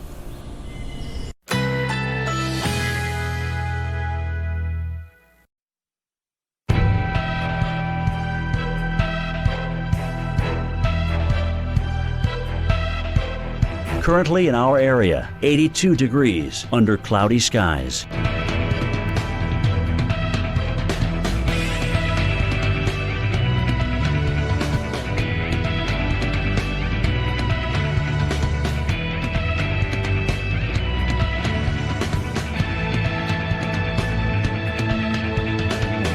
Tonight, scattered thunderstorms. Low, 75. Chance of rain, 70%. Sunday, windy with thunderstorms. High, 77. 1 to 2 inches of rain expected. Here's our 7-day outlook.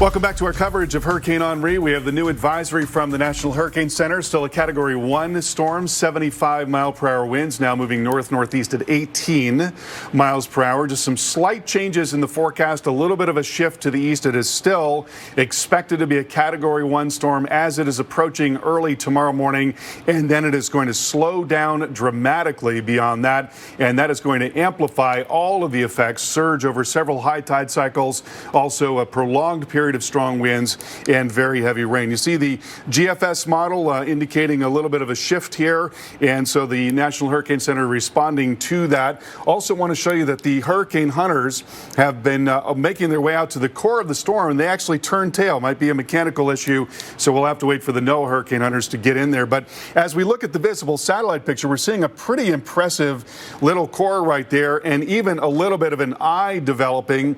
And so certainly the core, Jim, has been more organized, even as a lot of the deep convection has really not been present around the center of circulation. And, you know, this next several hours, that's going to be the critical period. It's going to be passing over very warm water over the Gulf Stream. And if the upper level environment becomes a little more favorable, it's got a real shot here to get much more organized.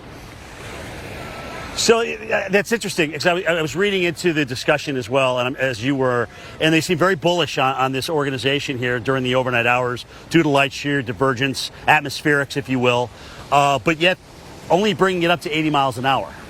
So it's kind of like it could, but we're not going to really go there yet. The other thing, too, I was, in their key messages at the end, Carl, I was thinking I wanted to see the inland flood threat beefed up a little bit. And I was kind of surprised I didn't see that. I thought, given what we know in terms of speed, slowing down, the amount of water, the pre-existing conditions, that would be kind of a little bit more of a beefy line there. But either way, it's a great discussion, as always is from those guys, and they do lay out the key points for you, which means everyone from the coast through the interior certainly needs to pay attention to this thing as it comes in. You mentioned the shift to the right and through here. And what we're expecting here in Narragansett is the waves to continue to increase in size. All right, we've really seen that since we've been out of here with you, since 1 o'clock this afternoon. We've seen them kind of roll in. It's been a great beach day for a lot of folks. Just now, really, are the thicker high clouds beginning to roll on in. You can see where the waves brought the debris line up at the last high tide. That next high tide coming in past 8 o'clock tonight may go a little bit farther. Tomorrow we're at low tide at 2, and then 8:30 at night we are at high tide once again. So we'll see what's left of that onshore flow when this thing finally comes ashore to see how high that water gets. Our maximum surge forecast, 3 to 5 feet. So that's 3 to 5 feet above where I'm standing, and whatever waves, of course, roll in on top of that. So that's what we're looking at here at Narragansett. We are hunkered down. I think a big push today has been for people to get gas. A lot of people have generators here. They're used to losing power. And the ferry service shuts down tonight at 6:15 out toward Block Island. All right, I'm sorry. Kelly, where am I going? I'm sorry? Felicia. Okay, let's go out to New London, Connecticut. Felicia Combs. Felicia, I should have known that. I've been tossing to you the entire afternoon. Why didn't I remember that? Anyway, over to you. You've had a lot going on, Jim. I won't take it personally. As everyone gets ready for the hurricane here in New London, we're getting ready as well. So let's talk about it because where we are particularly, I want to show you. I want to give you an idea of exactly where New London sits. So we're on the Thames River, and I want you to look out here just so you can get a grasp of how much water really is around us. So you see the boats. That's actually a mooring field. Those are the boats that have dropped anchor and they're going to ride out the storm. They should be great, with the exception of the rope breaking. So let's hope that doesn't happen for anyone. Beyond that is the Long Island Sound, and beyond that, of course, is the Atlantic. So where we are here in New London, Connecticut, the storm surge forecast is for 3 to 5 feet of storm surge. So we do have a storm surge warning in effect here. Now, what I'm standing on, this is actually a pretty cool kind of structure that we have going on. This piling here is actually dug down deep into well beyond the water, but this is a moving dock. So this is what we call a floating dock here. So it's able to go up and down with the rising of the water, with the rising of the storm surge or the falling. Now, if you look a little bit farther to my right, this is a stationary dock. This is what you have the boats kind of getting hooked up to. This has been here for much longer. Our floating dock has only been here for a few years. The stationary dock, obviously, much longer. But you'll notice that that's where we see most of the boats hooked up to, and 3 to 5 feet storm surge could definitely overtop that stationary dock. So it's something that they're worried about here at this particular marina. Of course, with this latest forecast, we've got to keep a very close eye on Henri and what it's going to mean for that storm surge. Of course, make sure you stay with the Weather Channel. We've got a bunch of different ways you can stay up with us. We're tracking Henri throughout the weekend. You can stream live coverage on channel 271 in the Sirius XM app or web player through Monday evening. And of course, download the app on your Roku TV and stay up with the Weather Channel in that way. With the Capital One Venture Card, you earn unlimited double miles everywhere. But where can we use them? You can use them on any travel purchase, not just some travel purchases. Venture gets a gold star. What's in your wallet?